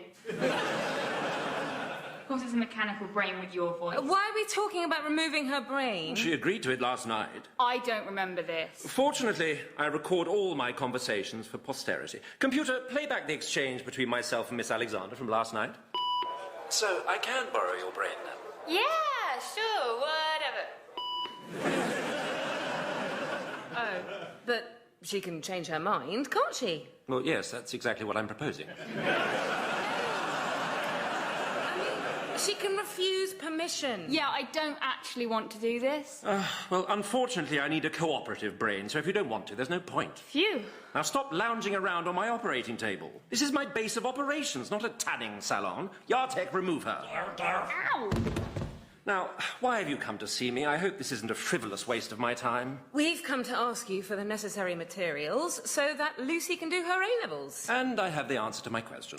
She's 18. She needs to do her A-levels. After the invasion, human qualifications will be of no value. You will work for the Geonin cause in whatever capacity our capability assessment matrix chooses for you. Capability assessment matrix? We can scan a human mind in seconds and use the matrix to assess the role to which you are best suited. Computer, demonstrate it on Miss Lyons. Hang on, Your role in the post-invasion environment is Jester. Jester? Yes, well, they're a thing we have back on Geosis. They perform antics for our amusement and wear silly hats. Yes, we used to have jesters here too. Oh, why did you get rid of them? They're brilliant. Well, we have celebrities for that now. But that can't be right. I can't be a jester. She really isn't that funny. Well, true, but the Matrix is never wrong. What does it say about me?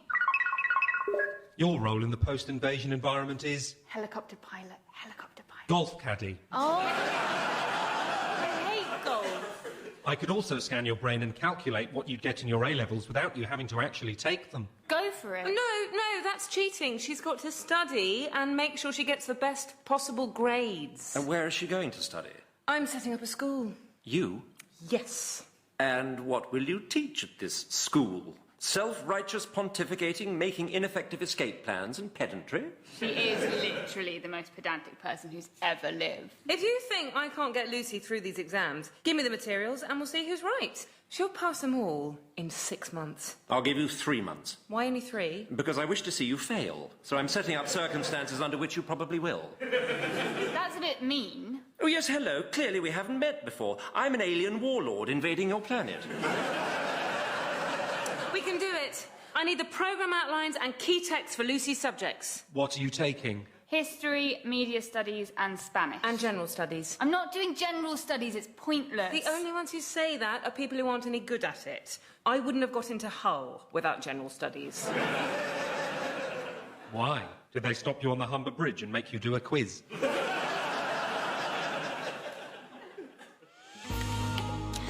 Detective Inspector Kerman downed his Advocar in one gulp. "Barman, another!" he shouted, but no matter how many he drank, he'd never forget the face of the woman he'd sworn to protect. Unless he'd drank himself to death, and he wasn't quite sad enough to do that. Her blood was on his hands, and on his face, and in his hair. He began to regret not having showered before going out. And then it struck him. At the crime scene, there had been blood everywhere, except on the body. Could it be that the murder victim was, in fact, not dead? Leaving his Advocar, he ran outside and cycled to the morgue without a helmet, only to find that the drawer where her corpse should have been was empty.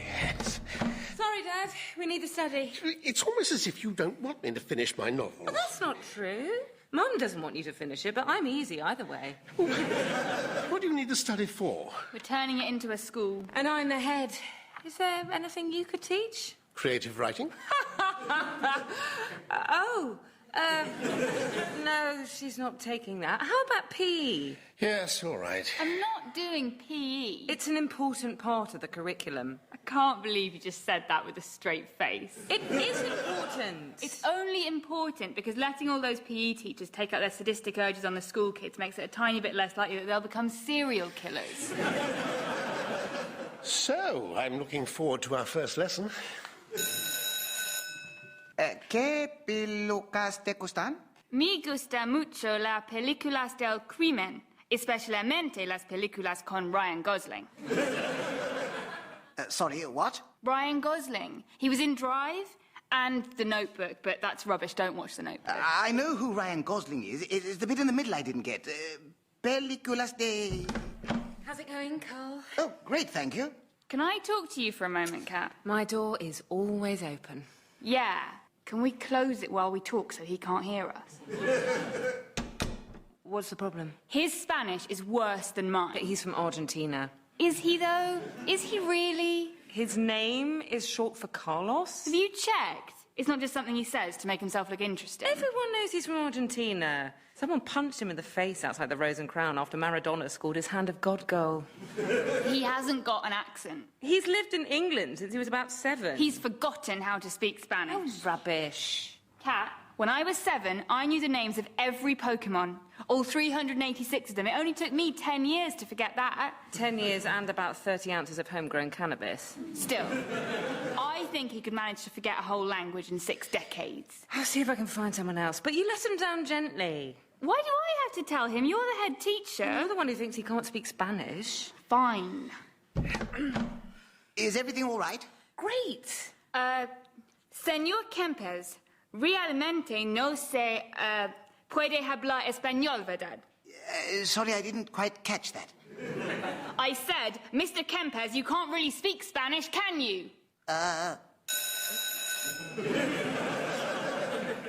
Did you know that Santa Claus was traditionally depicted in a green outfit until a popular Coca-Cola advertising campaign prompted a change to red? Everyone knows that. Right. Well, did you know that the word sushi does not in fact mean raw fish, but in fact translates as soured rice? No. Good. Write that down.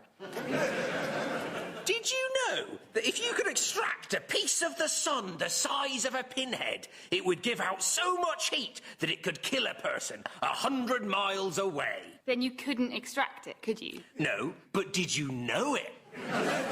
No, I didn't know that. Write it down. Did you know that the average woman spends a total of 16 months of her life crying? Is this definitely how you teach general studies? It's definitely how I teach general studies. Good afternoon. I'm Mrs. Lyons. Yes, I know who you are, Mrs. L. We'll be a bit more formal while we're in the classroom, Lucy. Where is my desk? Over there. Well, why isn't it at the front, facing yours? Kat said the teacher shouldn't have a desk at the front facing the other pupils because it sets up an artificial power dynamic. But that's exactly why you should have one.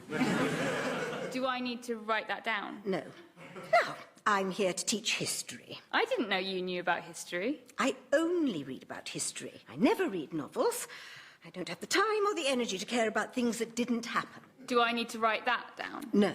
Now, history can essentially be understood as a lengthy sequence of people getting it wrong.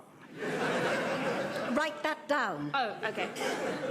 So, let's start with the Battle of Hastings.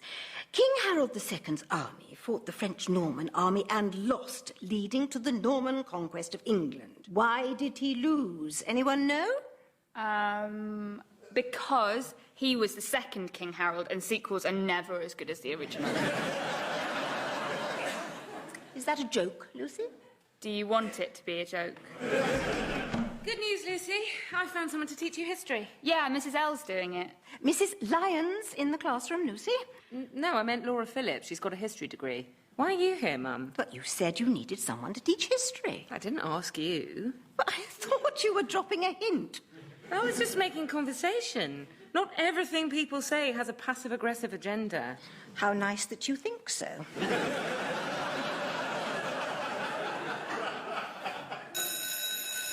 The rules are very simple. Each player stands on one side of the net and hits the ball into the court on the other side of the net. If your opponent fails to return the ball before it bounces twice, you win the point, and it's 15 love.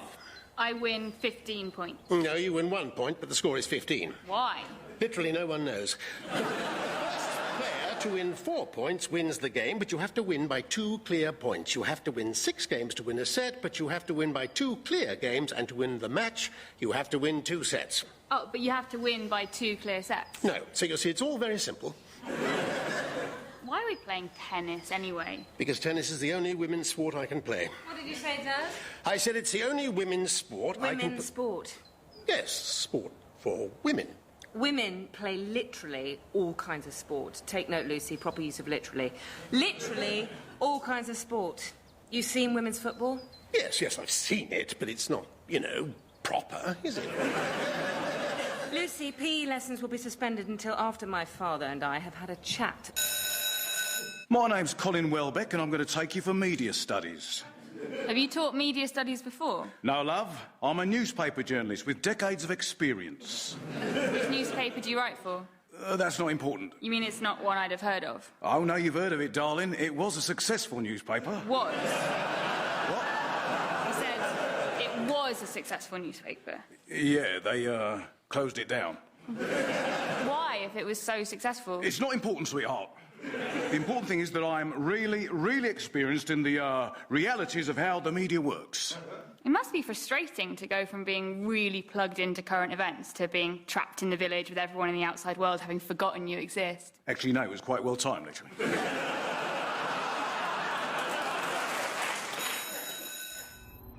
Oh, this village school has been a wonderful initiative. Really? Well, it's kept Katrina Lyons so busy she hasn't been bothering me with her irritating schemes. I've been able to catch up on all my data collation and filed all my reports to the home world. I've even finished watching Breaking Bad.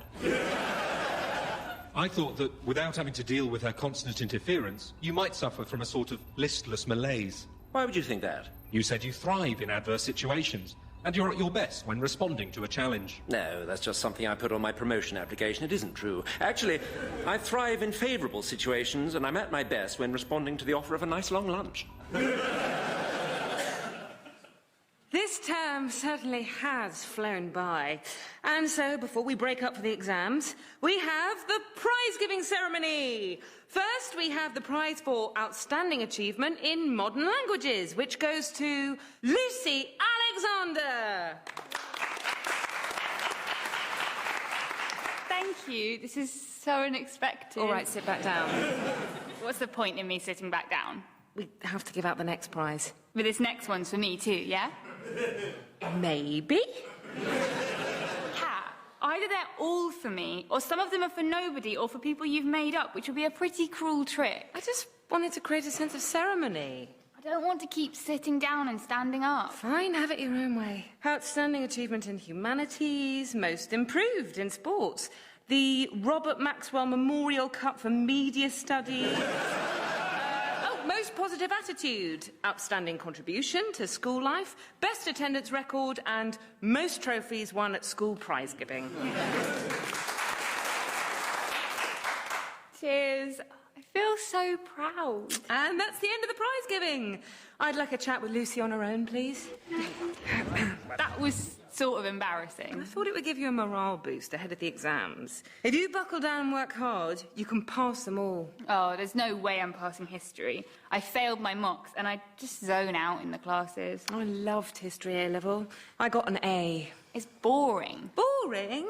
It's got everything. War, death, revolution, the repeal of the Corn Laws. It's a bit late for me to suddenly develop an interest in history. On the contrary, this is a perfect time. At this moment, there is more history than there's ever been before.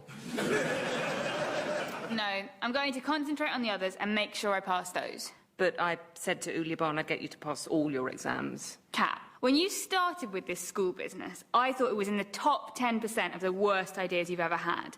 But you've helped me to achieve far more than I ever thought I'd be able to. You're not going to tell me that your stupid bet with Uljabaan is more important than that? No, of course not. I care about them equally. Are you telling tampering with Lucy's exam papers? No, I've just noticed that they've forgotten to print this page intentionally left blank on this page, so I'm writing it in by hand. But what if that page wasn't intentionally left blank? Good point. This page left blank, whether intentionally or unintentionally, we cannot tell. I can't believe I got Lucy so close, and now she's going to fall at the final hurdle. Oh, don't be too hard on yourself, Katrina. I think even Toby Young would have struggled to set up a decent school on the resources you've got.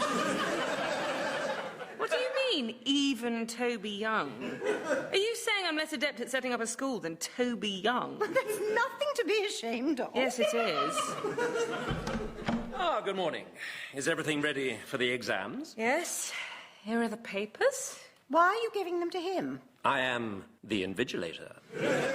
He insisted to make sure Lucy doesn't cheat. How long does the exam last? 3 hours. Is that all? At the military academy on Geosis, each exam lasted for several weeks, with no toilet breaks.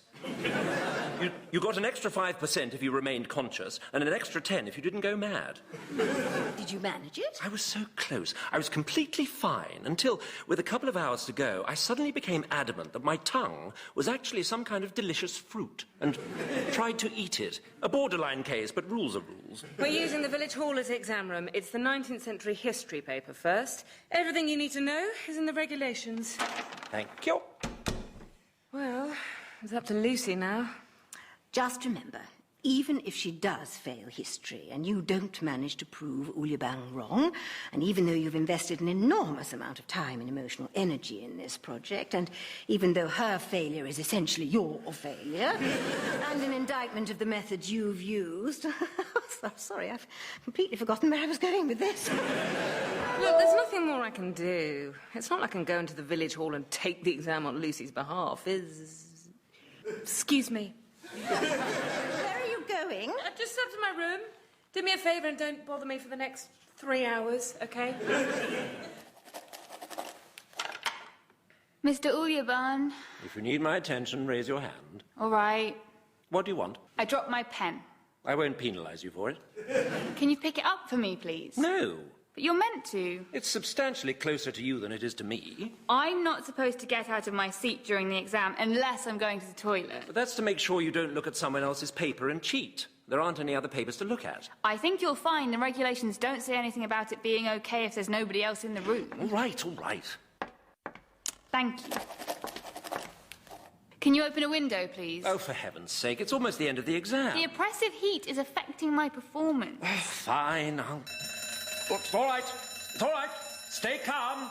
I am calm. Don't stop to collect your personal possessions. I said don't. But it's my mascot. It is a stuffed panda. If you don't leave it behind, I will fail you for being wretchedly sentimental. Now walk out, single file. There's only one of me. Well, then it shouldn't be difficult, should it? So you're saying there isn't a fire in there? I'm saying there might not be. But the fire alarm has gone off. Sometimes they just do that. Even when there's no fire? It's better to be safe than sorry. Well, that's true, but it's also better to build a fire alarm that can tell the difference between fire and no fire than to build one that can't. When can we go back in? I don't know. I thought you came over here to deal with this. No, I came over here because the alarm was irritating me. Can't someone switch that fire alarm off? Oh, what's the protocol here? Usually, we'd call the fire brigade and they'd come and check if there's fire. But there isn't a fire brigade. Well, in that case, Richard, I'm awarding you the rank of fire chief. Oh, thank you. Can he have a uniform? Do I need a uniform? Oh, I think so. A dark blue one with shiny buttons and a belt and thick, heavy boots that could kick a door down. There isn't time to make a uniform now. Richard, go in and check there's no fire. Right. This has all been very disruptive. No, it hasn't. There was only 2 minutes of the exam to go, and you'd already finished writing. Still, I'm going to apply for extenuating circumstances. To whom? Dunno. You? Very well, I'm considering your application. No. I can't smell fire or see fire, and it doesn't feel warm. Well done, Richard. Back inside. Single file. There's no need to keep ordering me about, you know. I know, it's just something I like to do. Oh, hello, love. Dad! Mum! What's happening? I don't know, because I just got here. Katrina, Katrina, have you been smoking? Why would you think that? I don't smoke. Yeah, well, your breath smells like you've been smoking. No, I just ate some particularly smoky smoked salmon. So, what's going on? The fire alarm went off just as Lucy was about to finish her exam, but there wasn't any fire. Well, I never. What a random turn of events that is. I hope nobody sneaked inside while the hall was evacuated. I didn't see anyone. Good. I did have a quick glance at Lucy's paper, and you know, her handwriting is very like yours. Yeah. It sometimes is and sometimes isn't because she's ambidextrous. I thought your parents might want to be here to see you get your results.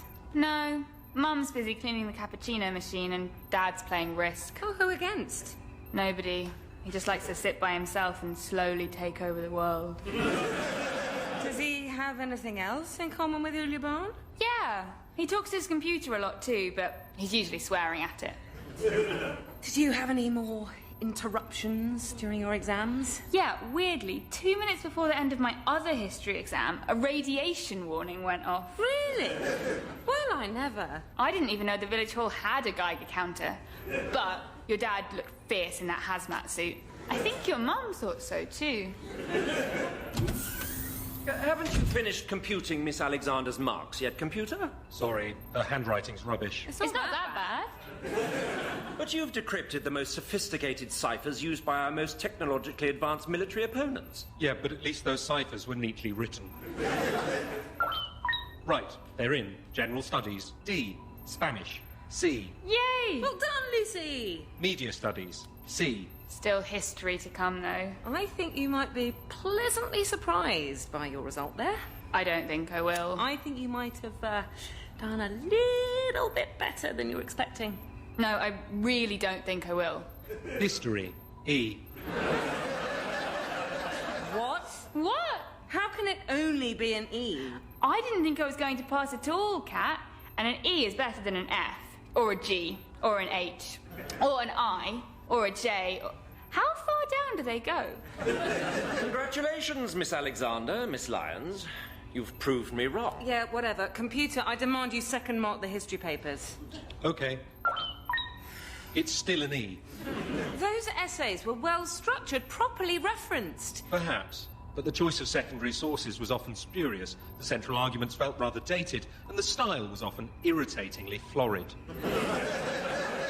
I don't remember quoting any secondary sources. Stay out of this. Give me one example of a florid sentence from those papers. Hitler's remilitarization of the Rhineland, so typical of his modus operandi, could scarcely be characterized as a force majeure. You've made it sound more florid than it was by doing a poncy voice, and I don't see how you can give that paper an E, considering exams are easier than they used to be. That's not what you told me. I lied to make you work harder. Of course they're easier. You're taking this strangely personally, Miss Lyons. Well, I did put a lot of effort into Lucy's education. I just want her to achieve her potential. This is my potential. No, you can do better. You can retake history. No, an E in history is brilliant. My parents will get off my back and we can all go back to normal. I suppose we should get back to plotting against the invasion. And your education will make you an even more valuable member of the resistance. Indeed, she can plot against me in Spanish now. You think it won't make a difference? He's right, Kat. It's not like I've been studying guerrilla tactics or how to make a Molotov cocktail. No, but you've challenged your capacities. You've stretched yourself. You'd be surprised by what you might be able to achieve now. I'll prove to you that it's made no difference at all. Computer, apply the capability assessment matrix to Miss Alexander. Scanning now. Your role in the post-invasion environment is helicopter pilot. Get in! How did that happen? Because of doing all that PE.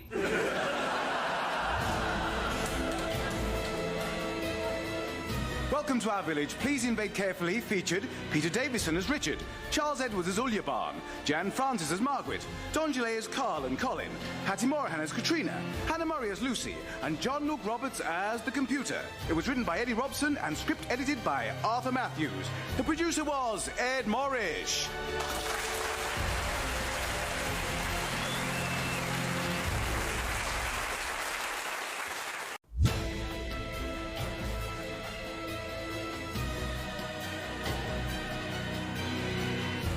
Welcome to Our Village, Please Invade Carefully by Eddie Robson.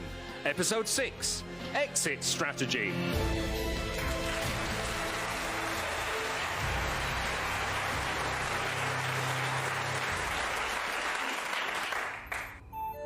Field Commander Uljabaan, you have a new message from Central Command. I'll read it in a minute, computer.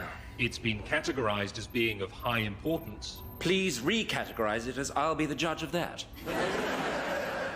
Done. Thank you. The message has recategorized itself as being objectively very important. Oh, go on then, read it out.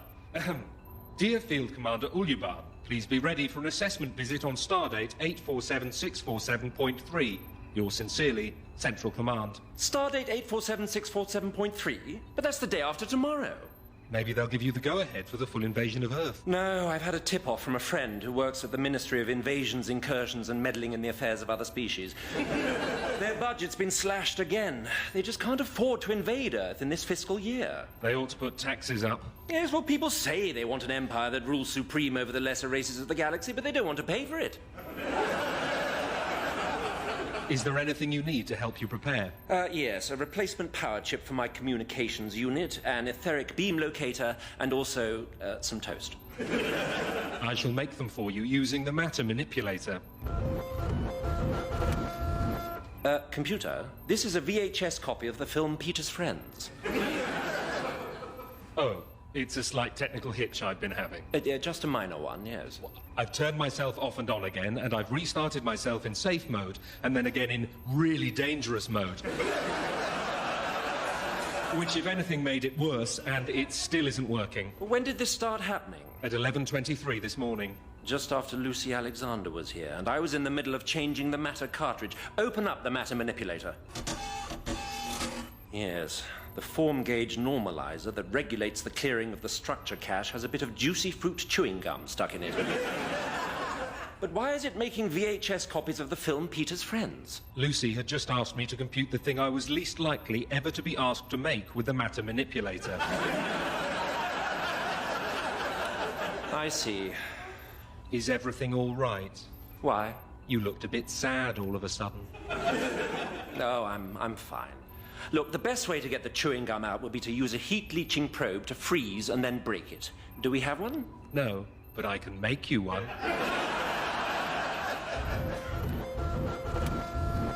Computer, this is a VHS copy of... Yes, I know. Chewing gum? I bet it takes him ages to work out what the problem is. I don't think they have chewing gum where they come from. Lucy, you should have gone through this with me first. I didn't plan it, Kat. It was an opportunistic attack. It was reckless and feckless. Sorry. Next time, I'll do it with rec and feck. At best, Uljabaan's going to be slightly inconvenienced for a short time. This sort of business isn't going to save the Earth, Lucy. I bet he hasn't even noticed. Do you think we should stop using the cricket pavilion as our secret headquarters? Yeah, seeing as now they know where it is. Ah, Miss Lyons, Miss Alexander. What is it this time? My superiors are coming to assess my program again, and I would like to so talk... you're going to lock us up? No, if I could just finish. This is an outrage. Preemptively locking us up, just assuming we're going to interfere. I'm not going to lock you up. He's going to kill us! Only if you don't shut up and let me finish. Sorry. I want you to make sure that I fail the assessment. I don't get it. Ah, no, don't you see? It's a double bluff. He's saying this because he wants us to... No, actually, I don't get it either. I thought this assignment would be good for my career, but they're going to put back any decision on the invasion, and I can't stay here another year. I'm fed up of researching human behavior. I'm already going native. I've started to like things I used to find irritating, like squirrels and hills and call the midwife. So I want to fail the assessment honorably and go home. And if you help, I'll make sure they abandon the invasion permanently. Then we've won! I knew that if we just persevered... It was the chewing gum. That was the last straw. Really? Yes, I mean, an officer of my caliber shouldn't have to deal with that sort of petty nonsense. But surely it was the cumulative effect of all the petty nonsense we've subjected you to, not just the chewing gum. I Can't believe you're trying to take the credit away from me. I'm just saying it's been a joint effort. Stop prattling, or I shall throw this VHS copy of the film Peter's Friends at you. I bet by the end of the week you're telling people the chewing gum was all your idea. I did give you the chewing gum, so in a sense. And there is more where that came from. Now, I need to come out of this looking like it wasn't my fault I failed, so it should seem as if we underestimated you. But you did underestimate us. No, I didn't. You thought you'd beat us, and you haven't. I underestimated how annoying you are. Yeah, you did. I want to create the impression that you have a higher level of military technology than our original survey suggested, and that you cleverly hid this from us. Can we have guns? Yes, but... Get in. Pew, pew, pew. But the guns will be programmed, so that if you attempt to shoot me, or my troops, or my ship, they will explode in your faces, so don't get any ideas. I never get any ideas. Just ask Kat. Computer, is the matter manipulator working again? At the moment, yes, but it's still playing up. Tell the computer what you want your guns to look like. Really, really cool. Can you be more specific? I want it to be black and have 4 barrels, and laser targeting and infrared sights that pop up when you press a button. And I want it to make a noise and have a skull on the side. What kind of skull? A human skull. A human skull mounted on the side of your gun might get in the way during combat. I suggest using the skull of a smaller mammal, such as a rabbit or vole. No, I don't mean an actual skull, a picture of a skull. Oh, that wasn't clear. Manufacturing now. That's so awesome. Lucy, I think you're fetishising this altogether too much. I think I'm fetishising it exactly the right amount. How do I use it? The computer will provide instructions. But you've got proper military training and stuff. Here. Lucy, don't hand him a gun. We should design your weapon, Miss Lyons. I don't care what mine looks like. It's purely a means to an end. Oh, you know how in your bedroom cupboard you've got that poster of Han Solo from Star Wars? Yeah, it's been there since I was 6. Why don't you ask for a gun like his? Is that possible at all? To make me a gun a bit like Han Solo's DL-44 heavy blaster pistol? I can make one exactly like Han Solo's DL-44 heavy blaster pistol. There isn't a copyright issue or anything. I don't think George Lucas is going to find out. Now, isn't that cool? Guns are not cool, Lucy. But if they were, this one would be the coolest. Oh, thank you, Margaret.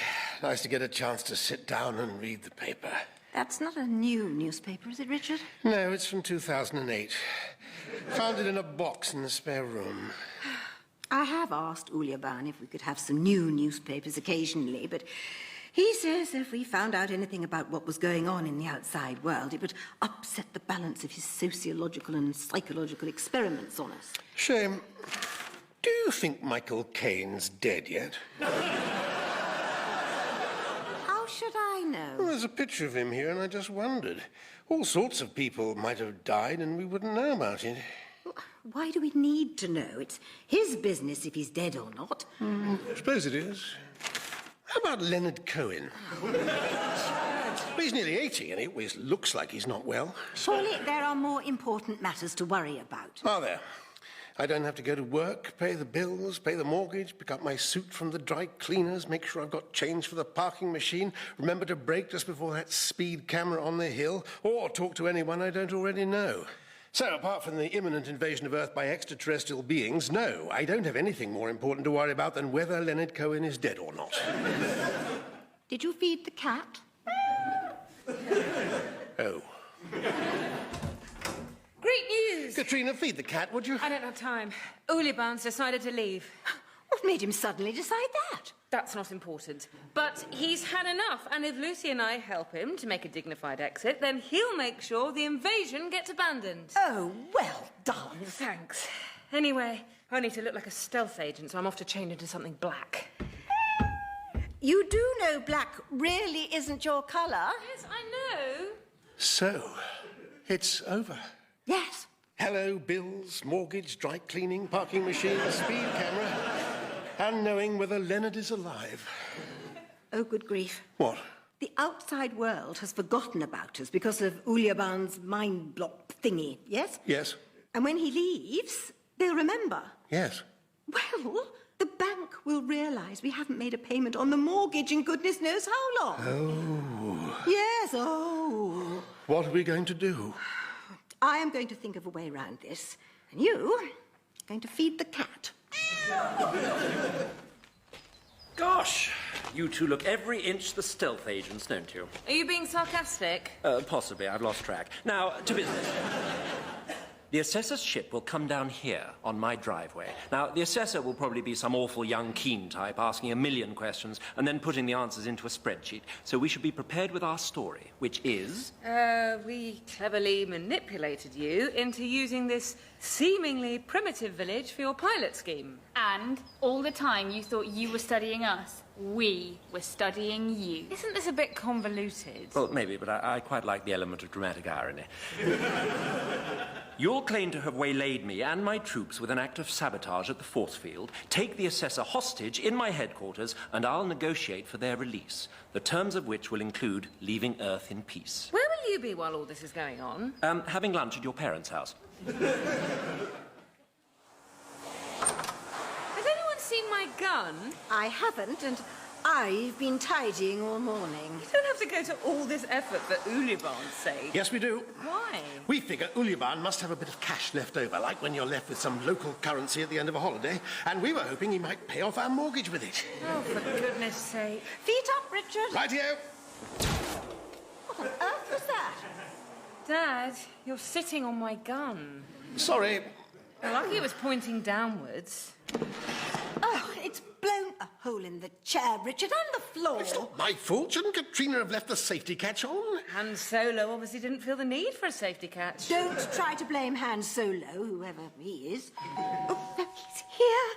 I haven't finished tidying. The lunch isn't ready, and there's a dirty great hole in the floor. Mr. Uljabaan. Margaret, Richard, Ms. Lyons. Is everything prepared? Nearly. Does this gun really not have a safety catch? Well, you designed it. Well, you know more about weaponry than I do. Just take a look. Lunch smells delicious, Margaret. That isn't lunch. That's the smell of charred floorboards. Well, they smell delicious. May I? Yes. Thank you.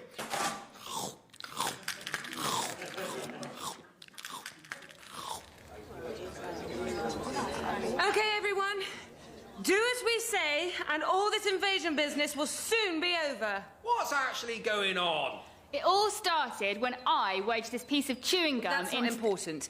Just return to your homes, and in a few hours you'll be free to go back to your lives, your jobs, see your friends and family outside the village, return to the world. Your destiny will be in your own hands once more. Will the telly come back on? Yes. Hey! Fine. Cat, look, a spaceship's landing. You'd think you'd never seen a spaceship before. I haven't.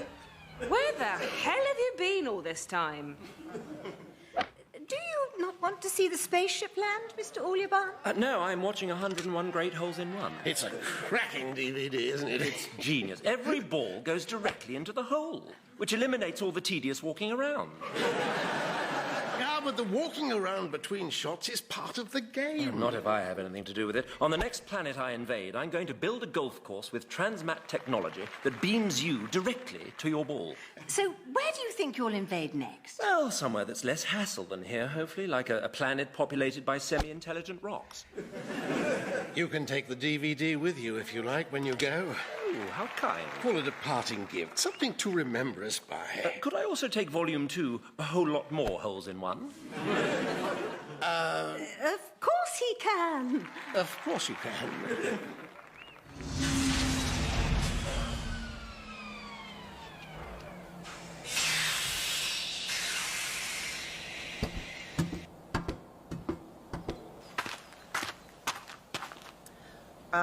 Hello? Hello? This is Earth, isn't it? But it isn't. Bloody sat-nav. Oh, it's Earth, all right. Oh, hello?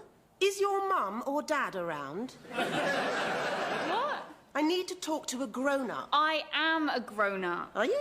I'm not very familiar with your species. I put on this human disguise just before I got here, and I was convinced I had it on upside down. You're very spindly, aren't you? Shut up and listen, or I'll shoot you. What with? With my gun, obviously. Are you sure that's a gun? Yep. So fair enough. Why does it have a picture of a skull on the side?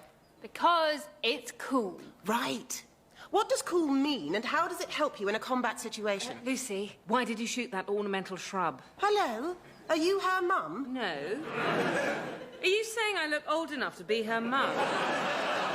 Why, are you not old enough? Well, technically I am. Then why are you complaining? She thinks she's not old. It's hilarious. Who are you? Where is Field Commander Uljabaan? I'm Katrina Lyons, and this is Lucy Alexander.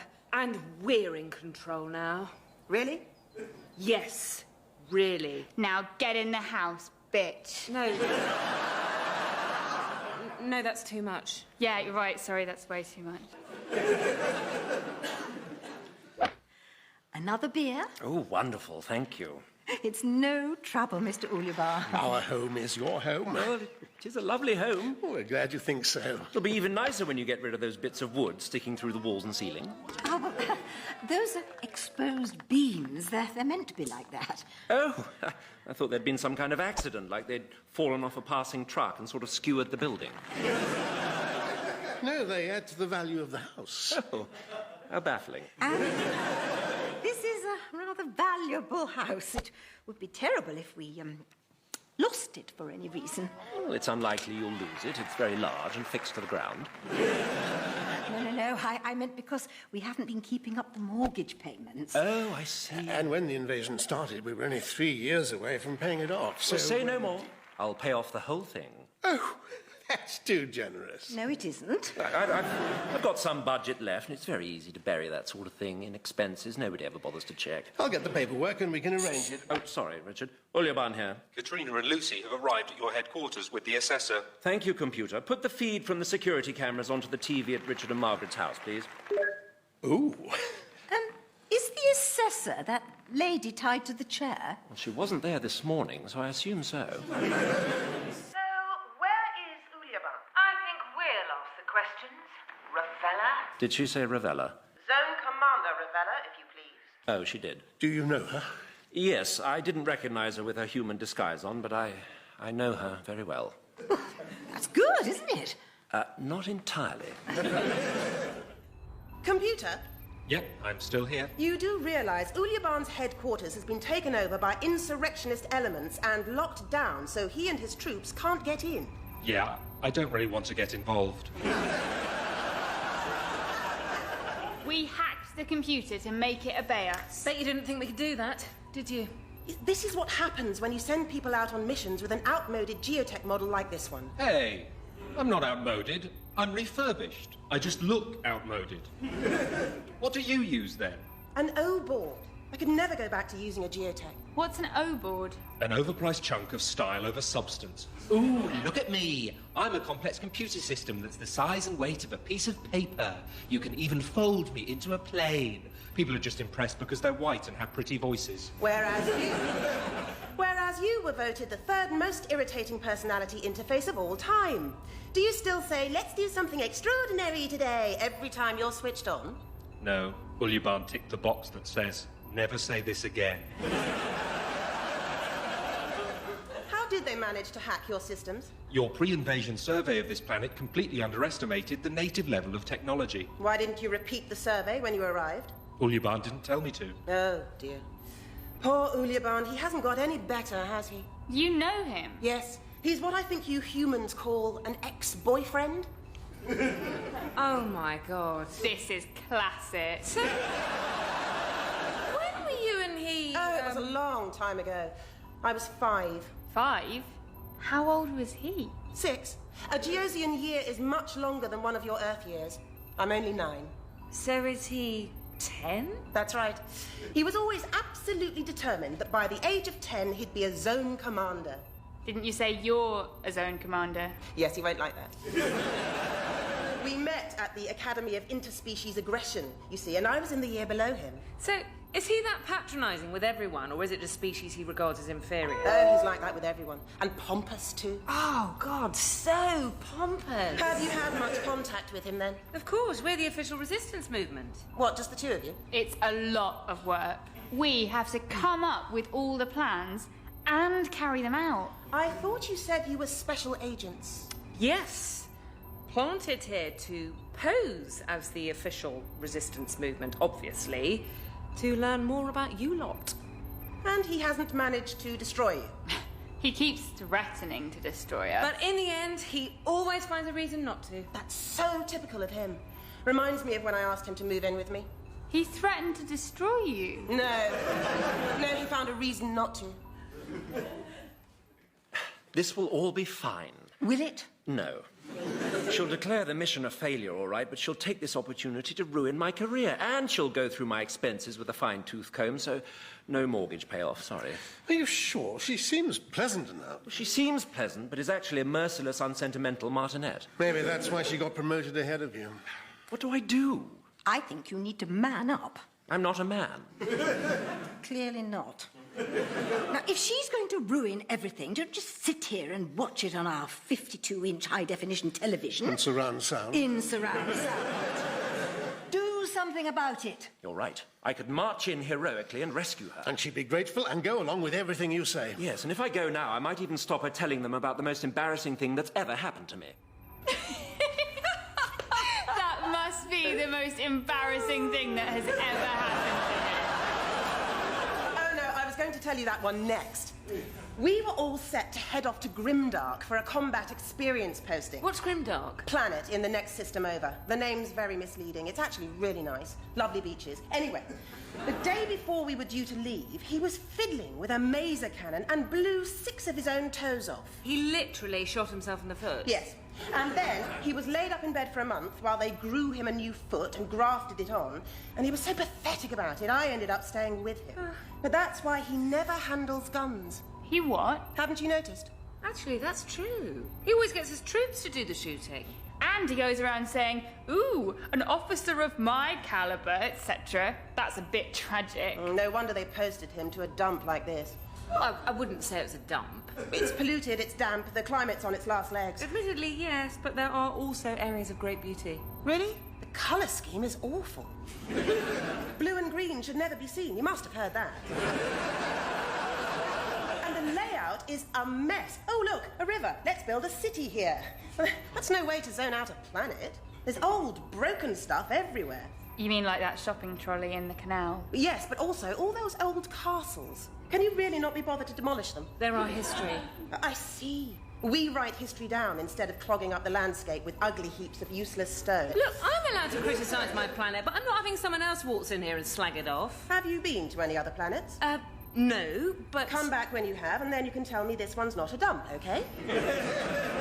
You smug alien cow. Tough words from a little girl. 1, I'm 18, and 2, I've got a space gun. And I'm 34, and I've also got a space gun. And unless you take back what you said about Earth, I'm going to shoot you with my DL-44 heavy blaster pistol, and I will look cool as hell while I do it. I don't bow to the demands of lesser life forms. Are you really going to shoot her? Yes, in the foot. Ha! Take it back. No. I'll do it. Fine. Right. Drop your weapons. What? I said drop your weapons. Can I just put mine down carefully? Why? Because it's nice and I don't want to break it. Yes, all right, go on. Seize them! Field Commander Uljabaan. I thought you were locked out. So did I. It seems I've returned just in time. What happened to the whole hostage negotiation thing? Silence, or my guards will crush your elbows. So, Ravella, it appears... Zone Commander Ravella. Zone Commander Ravella. It appears I've saved your life. They were only going to shoot me in the foot. Then it appears I've saved your foot. I'm sure now you see how severely we underestimated the people of this planet. You're sure of that, are you? Fairly. From your reports, Field Commander, I was given to believe you were in control here. Oh, but I was, you see. I knew what they were planning, and I let them incriminate themselves. I've been monitoring everything that's been happening. So you knew they tied me to a chair to humiliate and brutalize me, and you just Let them. Oh, no, not exactly. I knew you were inept, Uljabaan, but I didn't realise you were a pervert. I didn't even know it was you until you told them your name. Oh, I see what's happened here. No, you don't. I think she does, actually. She seems to be cleverer than you. Uljabaan, I think you've set this up to convince me that invading Earth is more challenging than our initial survey indicated. And you want the invasion to be abandoned so you can get posted somewhere else. How am I doing so far? Really, really wrong. But when you realised I was doing the assessment, you worried that I'd use this as an excuse to ruin your career. So far wide of the mark. So you decided to stage this daring rescue in the hope of redeeming yourself in my eyes. Oh, all right, that's exactly what happened, but could you recommend me for another posting anyway? No. So you're going to tell your superiors he's failed and cancel the invasion? No. You're not going to give the go-ahead for the invasion, are you? No. No, she's going to tell me I have to stay here and continue the research program. Yes! Because as long as you're stuck on this little backwater planet, I won't have to deal with you. But you've just undermined me in front of the entire resistance movement. Oops, sorry. It was lovely to meet you, and I do hope you get a chance to visit a proper planet sometime soon. This is a proper planet. We're not a moon that's got ideas above its station. We're a real... Oh, she's gone. You screwed that up, didn't you? You're the ones who got all chummy with the hostage. If you'd managed to look halfway competent... Says the so-called warlord who's afraid of picking up guns. Who told you that? Ravenna did. And it's true. I've never seen you carry a gun. Nonsense. What, you think an officer of my caliber is still suffering daily flashbacks to the trauma of having shot off his own toes during training? That's absurd. Pick up our guns, then. All right. No, I'll pick up the guns. It's fine. I'll just reach down here and just pick up the guns. You see, I do this every day. Ouch! I did warn you about that safety catch. It's the same foot! It's the same bloody foot! Don't worry, Commander Uljabaan. I'll make a new foot for you and we'll graft it on. Computer, this is a VHS copy of the film Peter's Friend.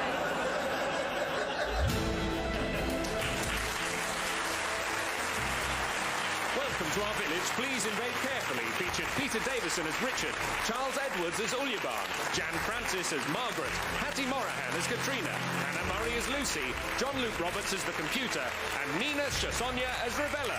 It was written by Eddie Robson and script edited by Arthur Matthews. The producer was Ed Morrish.